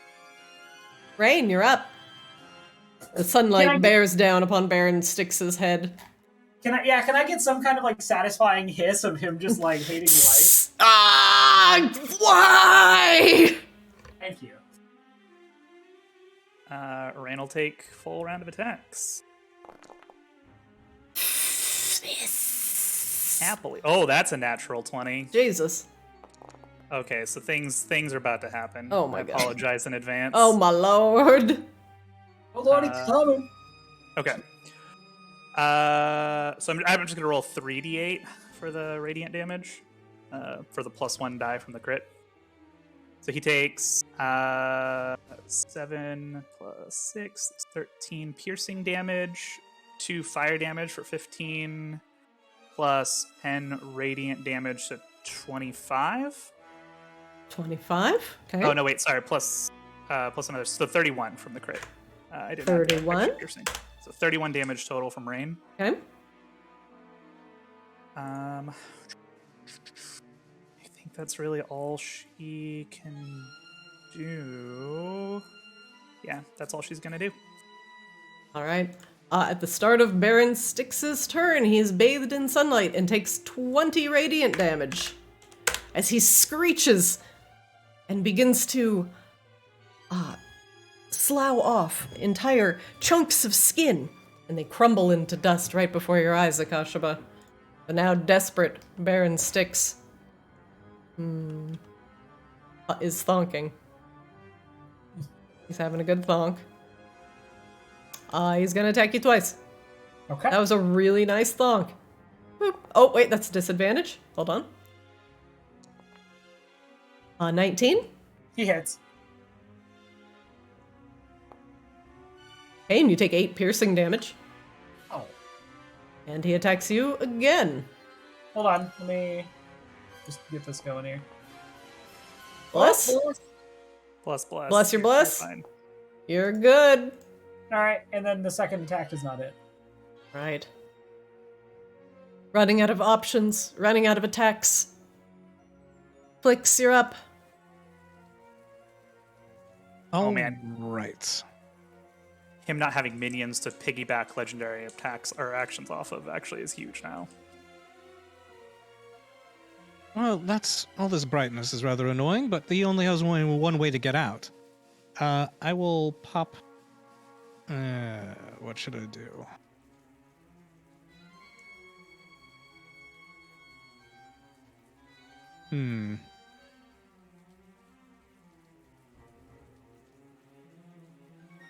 Well, I will use Hexblade's Curse on him.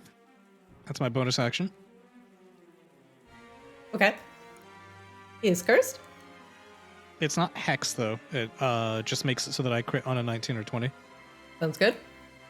And I do 4 damage to him for each attack that hits. Oh, Lord. All right, and we're just going to do normal attacks.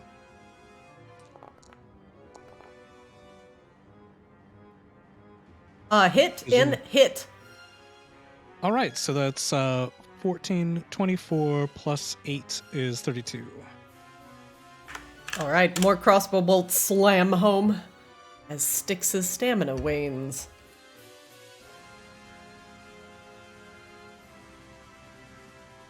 Flix, does that end your round? Or are you doing other shenanigans? Let's see if I'm gonna go here in case he decides that, and I'm gonna ascend back to the ceiling in case he decides to run this direction.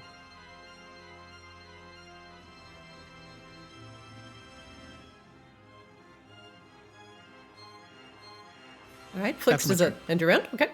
At the end of your round, Baron Sebastian Styx is going to take a legendary action, and he is going to move. And he's going to move his speed without provoking opportunity attacks. And he's going to go 5, 10, 15, 20, 25, 30. Akashaba, you're up. The sunlight is centered on Styx, by the way. It was cast on an object on his person, so... Okay, Akash was going to cast Guiding Bolt.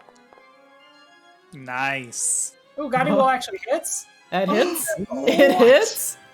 That's going to be 76. Oh, please let this be the killing blow. Please let this be the killing blow. Akashaba, your guiding bolt slams into his back, but unfortunately is not enough to bring him down.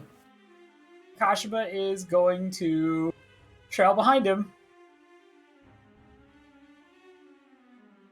I'm coming for you, Varen! And that's going to be the end of his turn. I can't! I won't! Close.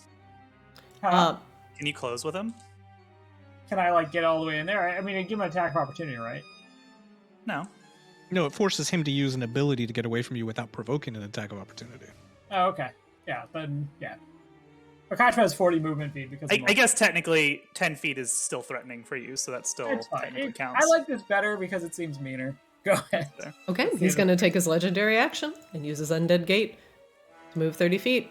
5, 10, 15, 20, 25, 30. Although the sunlight is centered on him, I am going to move that. He's going to hit civvies. He's going to hit civvies. And don't forget that he takes 20 damage from that sunlight at the start of his turn. These are just like legendary. It's his legendary action, it's not his turn. Burp, burp, burp. Reminding you. The goblin squints. Oh, ow! I'm sorry. Owie. Rain, you're up. Baron Sebastian Styx, desperate, his clothes glowing, is now trying to escape the Nightbloom Garden. Rain is going to go. No! No!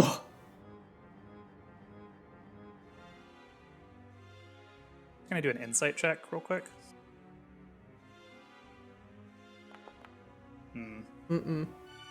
Bless? Bless won't hit. Can't say anything, so.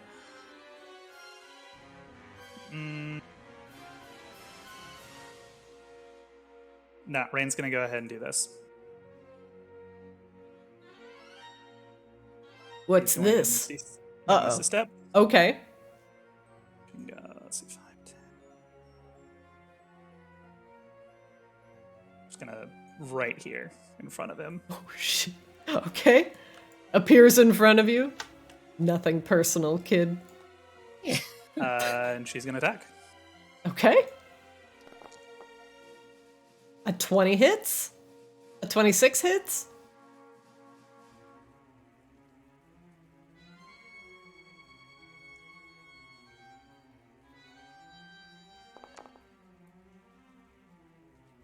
God, here come so many dice. I know. I'm sorry.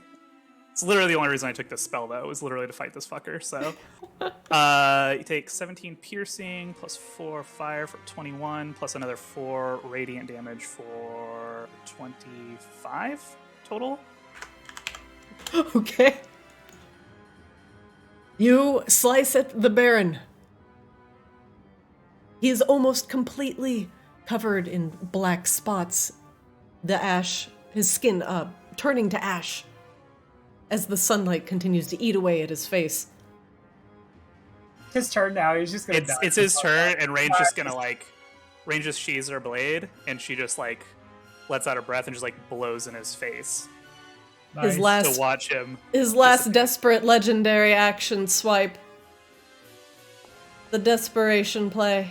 19. It does not hit. I actually kind of wanted that one to hit a little bit. And he takes Just 20 to punish damage Rain. at the start of his turn. And his form, instead of turning into mist, the sunlight burning away the water, evaporating in the air. And not even dust remains of Baron Sebastian Styx. Oh. Drew and I were in the lab this week. We were we had some beakers and shit. We were like, all right, how are we killing this fucker? Well. Oh, well, that was fun, wasn't it? Rain that's too immediately much starts water. sifting through whatever dust he laid behind. Akashibo waves a hand and the sunlight dissipates. 24 to sift through whatever ashes he left. Oh, we we rather set the renowned night gardens on fire. We should probably leave. Akashiba, as you turn off your sunlight spell, you notice that all the plants that you have touched with your sunlight spell have withered and died, curled up on themselves, unable to take the assault of sunlight. In fact, there's also a massive fireball scar, somewhere in this area. Yeah, okay, but the Baron also had bats fly through the windows, so shit was And already broken glass is everywhere Yeah. from the bats flying in the window. Gosh, I was just gonna put on some sunglasses at night and just do the 2013 deal with it internet meme. The goblin gardener in the corner, clutching her little snippers to her chest. Oh my, oh dear. Shiba's going to yell over and Goblin. He didn't have an admission ticket. I didn't see nothing. To be fair, he did attack me first. I mean, I don't know if that holds in the City of Undead, but yeah, Sure. technically speaking, he's a dick. It's good enough for Rain. I mean, we Yeah. probably specifically broke a bunch of laws. Yeah, we gotta get out of We here. definitely did. Rain is absolutely I going killed through a guy the with a shit, though. trident. Pretty good. Rain, you gain his rapier, a rapier of life stealing.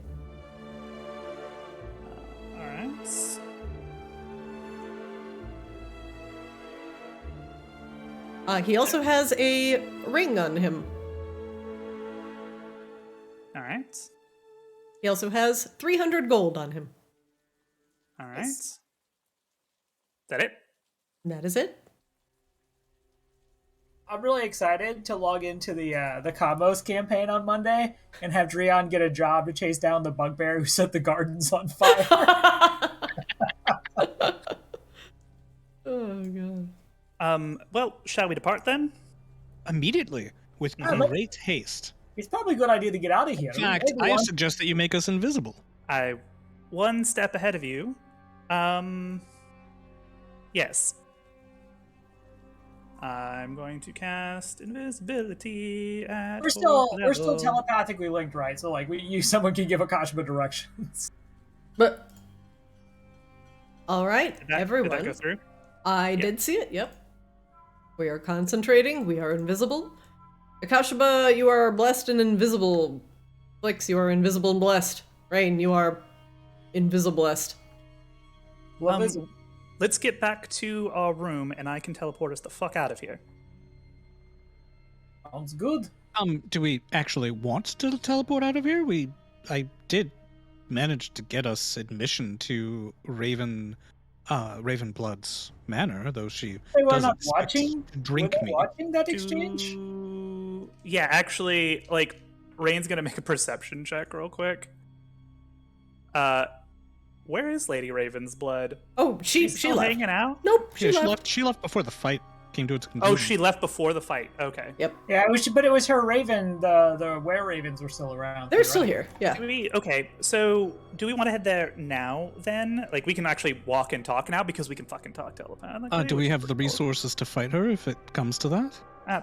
I mean, actually, Rain's doing pretty all right with a short rest, but Well, I mean, I'm ready to rumble, as it were. But how about you, Akashima? You got anything left in the tank? There's plenty. Like Akashima's whole You got kit is anything fuck left in the bucket? vampires. Yeah, just Akashima's whole kit is literally just fuck vampires.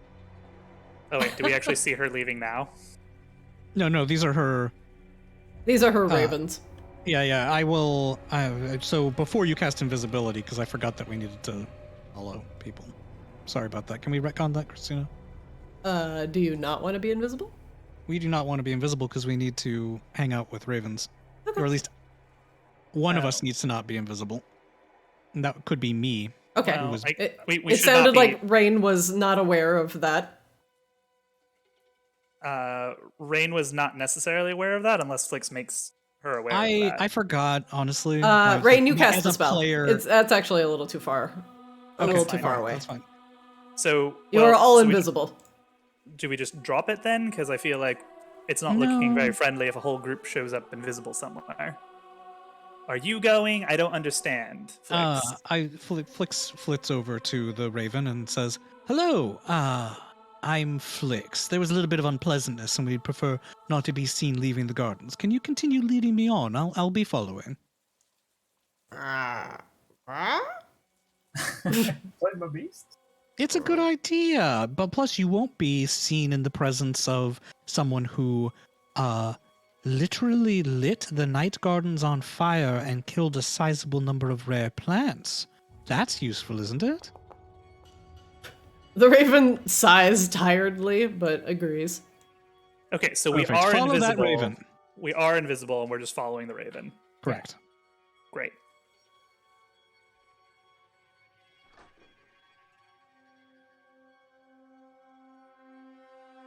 All right. And the ravens lead you away from the Night Bloom Garden and towards Lady Catherine Ravensblood's manor. Wow, that is actually kind of hard to say. It's the possessive. It's the possessive at the end. It's well, especially if you're like double possessive, like Ravensbloods, and then you're like, Yeah. blah, blah, blah, blah, blah, blah, blah. Yeah, it's the double possessive. It's absolutely that. All right. Well, this was a very complicated DoorDash order, but this is where we will end today's session. Oh boy, you guys, I am fucking exhausted. But it's like a good you worked hard exhausted, like you went to the gym exhausted. Like, I feel great finally fucking up a vampire. I am shocked that Rain This is all survived you've like ever wanted. 3 fucking rounds. Like, I mean, startled the Rain's shit out of really me. hard to hit. Like between Yeah, but I like, thought he Cloak of was gonna hit displacement alone. really plus- I wanted to crit with Plus that everything sword so bad. Oh, getting to warding flare that crit away. That was like chef's kiss. That's going on the Arctis best moments. Oh Dude, yeah, there were I just had, so like, many good Akasha There moments really in that were. fight. for all the lack of good Akashima moments I feel like there's been in like the last like 4 or 5 fights. Like, this was just one where like, oh hey look, there's a swarm, they're weak to fire and radiant damage. Great. Guiding bolt actually hit for like the first time. I know it was beautiful. It was totally an Akashiba's gonna kick a vampire ass moment. You're like, why do we roll the cleric of the light? Well, this is why we roll the cleric. To be fair, again, Akasha and I did like fucking workshop this shit for the last like Yeah. week and change. Yeah, I think we were like- actually more or less ready for this last time we played. We've been workshopping a little bit. Yeah, we're like, Oh. it's like literally get the DM. It's like, yo, what spells do you bring? What spells you bringing in this fight? Yeah, Yeah, you got 'cause this it was covered. after- All right, we good. Yeah. It was after the long rest, so it was like, yo, what did you bring? Did you bring daylight? Okay, great. You got magic circle? Keep going. What? You got protection from good and evil? No, I didn't bring that, but I think we got enough. Sunlight is obviously a great pick there. Like, Yeah, I didn't Sunlight's realize ridiculous. that, like, so if I had realized that sunlight just like fucked them so hard earlier, I thought it was like literally just like blocked the mist thing. So now that I know that sunlight actually just really actually destroys them, like disadvantage, 20 radiant damage a turn, like, oh, this city is gonna be great. Yes.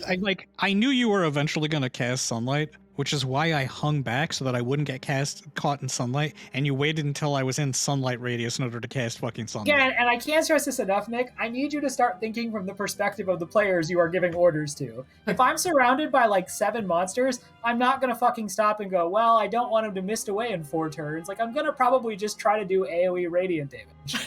No, I said when he's almost dead. When he's almost dead. He wasn't almost I dead. I know, you kind of kept going on that, and you were getting like, oh, we need to cast it, And I'm like, we'll cast it when we cast we it. got it. Maybe It was we got good. the- It was good To be timing. fair, the weakness there though is also like if Akasha goes down, we lose daylight. Also, there's a lot of ways to counter daylight. Like, so You got like it's interrupt, fine. like just It was like, a DPS smashing race at that Akashima time. to death. I just Yeah, it was perfectly executed. But you did light up the entire greenhouse, and now all of China knows you're here again. Well, they don't know that we're here. They just know that somebody cast a light spell in Maginox, and that's a very bad thing. Akashima Or a just like daylight climbs spell? up. Yeah. Yes, That a same daylight sunlight in spell. Maginox Actually, is like a no, that's probably, super like, fucking super illegal. illegal. It's super Yeah. fucking illegal. I'd So- be in shock. Yeah, So, I'm gonna. yeah. I hope somebody. We need to commission someone to draw the comic of Akashima climbing up the Great Wall and like casting daylight, and then like Aaron Sticks being like, "Now all of Maginox knows you're here." Which and then Akashima is going, true. "Good." They saw that shit all the way back in Borealis. Like the beacons are lit. They're like, Akashima calls for aid. holy, like as you're driving to Vegas, you can see it from like 20 miles away. You're like, oh, there's Akashima casting sunlight from the Oh, fucking Jesus. greenhouse. You know, in fairness, Akashima, the whole time we've been here, has been pretty clear about what he came to Maginox to do. You know, no secrets here. No one's gonna be like, "Who done it?" Everyone knows who done it. That was good. Thank you. I needed that. I really needed to just have that episode. There will be consequences, but boy, will I relish them. Yeah. Oh yeah. When we're all like getting like our blood drained and like murdered, I'm be like, worth it. Yeah, Well, Rain I is, mean, Rain the is cool not thing is that- super clear that like going to Lady Ravensblood's manor at this point is a good You idea. know,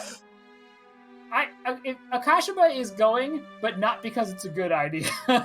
No, like Rain is just like high right now. She's like, that was fucking awesome. Akashima just Rain just like fucking 1v1ing the Baron and just like making a complete idiot out of him. Excuse me, 3v1ing. Thank you. He Sorry, even that's summoned fair. the bats. Yeah, so like what is my it, like bets. 10v1? I don't even know. I lost count. You made them look so stupid they just stopped attacking you. They just couldn't deal with being humiliated anymore. So they were like, we're gonna go after this guy we can hit. To be clear, Akashaba did more damage to Rain in that fight than Baron Styx did. What? Oh my god, that's Believe true. it. I believe Yeah, it. I don't- Rain didn't take any damage from any because they only tried to physically hit her. They didn't Well, try anything also- else. Rain's immune to charm. Akashaba succeeded on resisting charm. Flix could not be seen, so could not be charmed. So you took out like a major thing in his arsenal. Yeah, That there's was a why- reason why I spent that whole fight in a ball of darkness, because That was I've also got a why- +1 to my will saving throws. I don't want to chance that shit. Yikes. Yikes. Yeah, Flix was the only reason that I thought about taking protection from good and evil. And actually, if Sai had Flix been here getting for this charmed fight, would be awful. oh yeah. But like if Sai had been here, Rain probably wouldn't have I would have taken protection from good and evil, so Flix couldn't get charmed, rather than take the spirit shot. But because we didn't have Sai, we needed more reliable opportunities to deal persistent radiant damage. That makes Honestly, sense. that might be a good idea. That might be something worth slapping in the old ring, is a protection from good and evil for future vampire fights, so I can just put it on myself and Yeah. not get charmed and then suddenly and violently snowstorm people to death. Rain does Sai have- would have added like another 250 hit points in another attack, so that would have been spicy. Sai also has the fucking radiant short sword right now, the crystal Yeah. short sword. So that's just persistent radiant damage just on tap. So, Yep. but So we it's didn't have like- that. We had so many highlights this game that it's easy to overlook just how much work Bless did. Bless. Bless Bless does always good work. MVP though. You can't keep paying attention to Bless. Your Dude, other child is also- drowning. Also, let's talk about Rain's damage dice. Coming alive, finally. How Yeah. fucking many fucking episodes Yes. has it been? Oh my Yeah, god. this You was actually did definitely a Rain Akashaba MVPs kind of fight, which I'm totally at peace with. Look, we got, most of the time, it's not ever the case. So, I'm glad that we got, one episode where it was, the Rain and Akashaba show for the most part. That Yeah, it was feels fucking good. great. And I'm happy to relinquish it back to Flix again and stand back and not deal with that. Because that was, honestly, when all of them just started swarming me, I was like, oh, I'm gonna die. I really thought the turn where I cast Radiance of the Dawn was that was almost another fireball turn, and I was just gonna put it right on top of Rain and I. But I was like, oh god. And then the fucking high roll on that, the 27 damage. Yeah, you took out a few of them the instantly. high roll on that Radiance of the failed. Dawn. I was You muted high at rolled the on time, but I was fireball like, too. Yep. fucking yes. 37 damage on a fucking fireball was Yeah, I insane. know, it was It was a beautiful. level 5 fireball, so Oh, okay, but it still rolled. The number Yeah. still was green, so it still rolled pretty high. right. Scoreboard, very good. But this is I've talked about this a lot. I oftentimes feel like Akashaba's level 4 and level 5 spells don't do what I think a level 4 or 5 spell should do, and this one actually just did what I felt a level 5 spell should do. It was used in the correct time. It did the amount of damage that I, as a player, felt like this is a worthwhile investment of my one level 5 spell slot. It felt good. Yeah, Nice. no, it felt amazing. That and all those dumb idiots failing their saving throws, because let's face it, Christina, your saving throw rolls are usually uncannily good. Yeah. So all those bastards evaporating into greasy ash was just so all these delicious. little bats just I'm like, oh, thank God. Akashaba got such good revenge on fucking swarms tonight. Holy he shit. really did. He finally came into his own versus swarms, and it was like, I acknowledge this. I By blow the it up way, with a fireball. fucking Catherine Ravensblood being prostrate yourself before me, and Akashba grudgingly going to one knee, and then getting to drop the fucking fireball and shout at Baron Styx, prostrate yourself before me. Dude, I fucking love that line. That was great. Oh my Yeah, god. I Akashba don't was think, so fucking salty.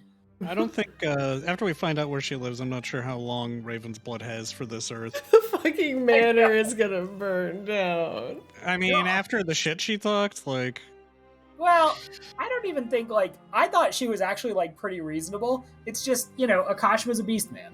Akash was a beast man in this city where beast men are subhumans. So like her behavior towards him, while very racist, is also within like the Maginox norm. So like Akashima actually considered that whether he was going to play along or not, and he was like, okay, that's just how the city rolls. I'm not going to fuck over Flix. But he was so fucking mad that when Styx came, he was just like, my god, I just need to hit a vampire. My god, I'm just for ready what to it's fucking worth. dump. Like, Flix is furious at her for doing that, but we want things from her, so... Yeah. And Flix, like, you know, while we're talking about things that went really well, like, you fucking knocked the social encounter out of the park, so, like, hats off to you, because that's not something I think, like, Rain or I could have done. Oh, yeah. Like, everyone did their job tonight, and it just, like, beautiful. That was a very satisfying session, all told. Yeah, Yeah. I appreciate you guys like formulating the plan to like come here to the garden and like everything like goes ass up because I know you guys like try and like plan a little bit ahead of time, but then some things just don't work out and you double book yourself. I mean, it was perfect. Who double booked this meeting room? As soon as I heard her say, let's meet somewhere, I was like, it's going to be the Midnight Garden. It's going to be Yeah, as soon as that letter came up, what I heard in my head was Medivh cheats. Listen, no woman gives out her address on the first date. That's just science. That's just I think science. vampires are like that. I mean, Vampires seem like they're all about, like... I mean, Like sure, your blood she could be like, yeah, just come to my domicile, and you know. But she I thought knows it was like Flix a nice is like, restaurant, I can murder. or like a nightclub. What's wrong You know, with the like garden? the nightclub, like the nightclub from Blade, where it's just all fucking Or- blood in the sprinklers. And No, I you thought get a beautiful garden. maybe she just takes Flix to a nice Denny's or something. I don't know. Little IHOP. Yeah, she's going to turn me into a Grand Slam firework. Fucking moons over Miami. Miami, that's what I was thinking. All I can hear is the fucking Xticles Grand Slam. I mean, this whole time, she's like, why are you talking to me if it was not to fuck? Like, Yeah, but I mean, it's that, like, is she gonna, like, I didn't insight No, that. Is she gonna, like, kill me, or does she just want to drink my blood and be all no, she sensual? just wants a sippy cup. Oh, She wants a alright. juice box. She wants She- her Flix okay. juice box. I mean, she If was it- like, if you're it's gonna interesting be- enough to have flavor, potentially. Okay, if it's gonna be like that, then maybe we don't have to murder her. Maybe, but she's still pretty We terrible. still and need And to she's steal she's her she's thing. had her grabby hands, and you know, when you like stepped away, she was like, all right, but then she did grabby hands again. So she's insistent. and she's not big inappropriate. on consent, which I'm not super into, and she was racist. She's probably gonna have to die. I mean, there's a caste system in Maginox. The There's vampires one are at the important- top. One important Yeah, thing. that chasm is we cast daylight and they die. Is that the caste system? Yeah, that's the only I cast system that systematically Fox knows cast about. sunlight. Yeah, The he's only- prepared to put it to work. The only important thing to remember, Rain has to preserve her 5th level spell so we can get the fuck out of here after we become like fucking Persona non grata in an entire country. Yes. public Oh, enemy God. number 1. Rain, Yeah. the next episode is literally going to be called "We Can Never Go Back to Arizona." Oh god, it's true. We really need to not be caught being awful vampire serial I mean- killers though, because like this is At this I think- point, yeah, I think that I ship's think next episode is definitely if we can steal the thing and then get far enough away that Rain could like fucking teleport us out. That should be where we start. That's plan A. Yeah. we also need to investigate volcanic nonsense here. We can't completely burn all our bridges. excited. We don't. excited That's for, not here. Yeah, excited for us to get back, all like bloody and roughed up. And Eris is like, "So, did you get any artifacts?" We're just like, "About that." Not quite. We got I mean, all You I know got how was you the started a saber. thieves guild to go steal your artifacts? It turns out you accidentally started an assassin's guild to murder everybody who you ever crossed. Oops, Yeah. Noodle. oops. Just Eris fucking like head in hands with like the empty wine glass. Was diplomacy ever an option? Because it's like, Oh my god. Again, I do want to Poor reiterate: Ares. Rain did not start the fight. Rain didn't even though she beat him on initiative, Rain still didn't start the fight. She just prepared for the fight. That goblin was over there. That goblin is my witness. She saw the whole thing go down. She did. She saw the whole thing. Baron shot first. Baron shot first. She saw the whole thing. That she's not going to talk about anything. She's like, I don't see nothing. In the get. I mean, but do you say I saw everything and I'm gonna tell everyone to the people you saw just murder a vampire lord? Fuck no. I was really hoping the Baron would get far enough away while running that he would just drag it into like a crowd of vampires or like skeletons and shit. He's just like, ah! like what's she gonna do? She's got plant cutters. You guys have like mace +2. Like, now to be fair, technically self-defense, but we did break a lot of other laws. I mean, a lot of laws were broken today. Yeah, we also destroyed like a You also got chunk your of, ass like, dragged out of the auction house. Well, I mean, escorted politely out. Please, let's not overstate the case. I remember 2 hours ago when that was a big deal. Flix is on the other side of the door. Meow. Meow. Meow. Yeah, you started saying meow, and Stukov looked up and was just meow. Making the noise. Okay, I do actually have to go to bed. Okay, all right. Thank you for staying up. We wanted to meow at your cat some more. Yeah. Oh, this was fun. No, this was. So, are we? I guess we can talk about this later. So, this will be the last game before Christmas. This episode was my Christmas present. I'm glad you enjoyed it. Hooray! Merry Crimbus. Merry Christmas. Night, everyone. All right. Good night, guys. Good night, guys.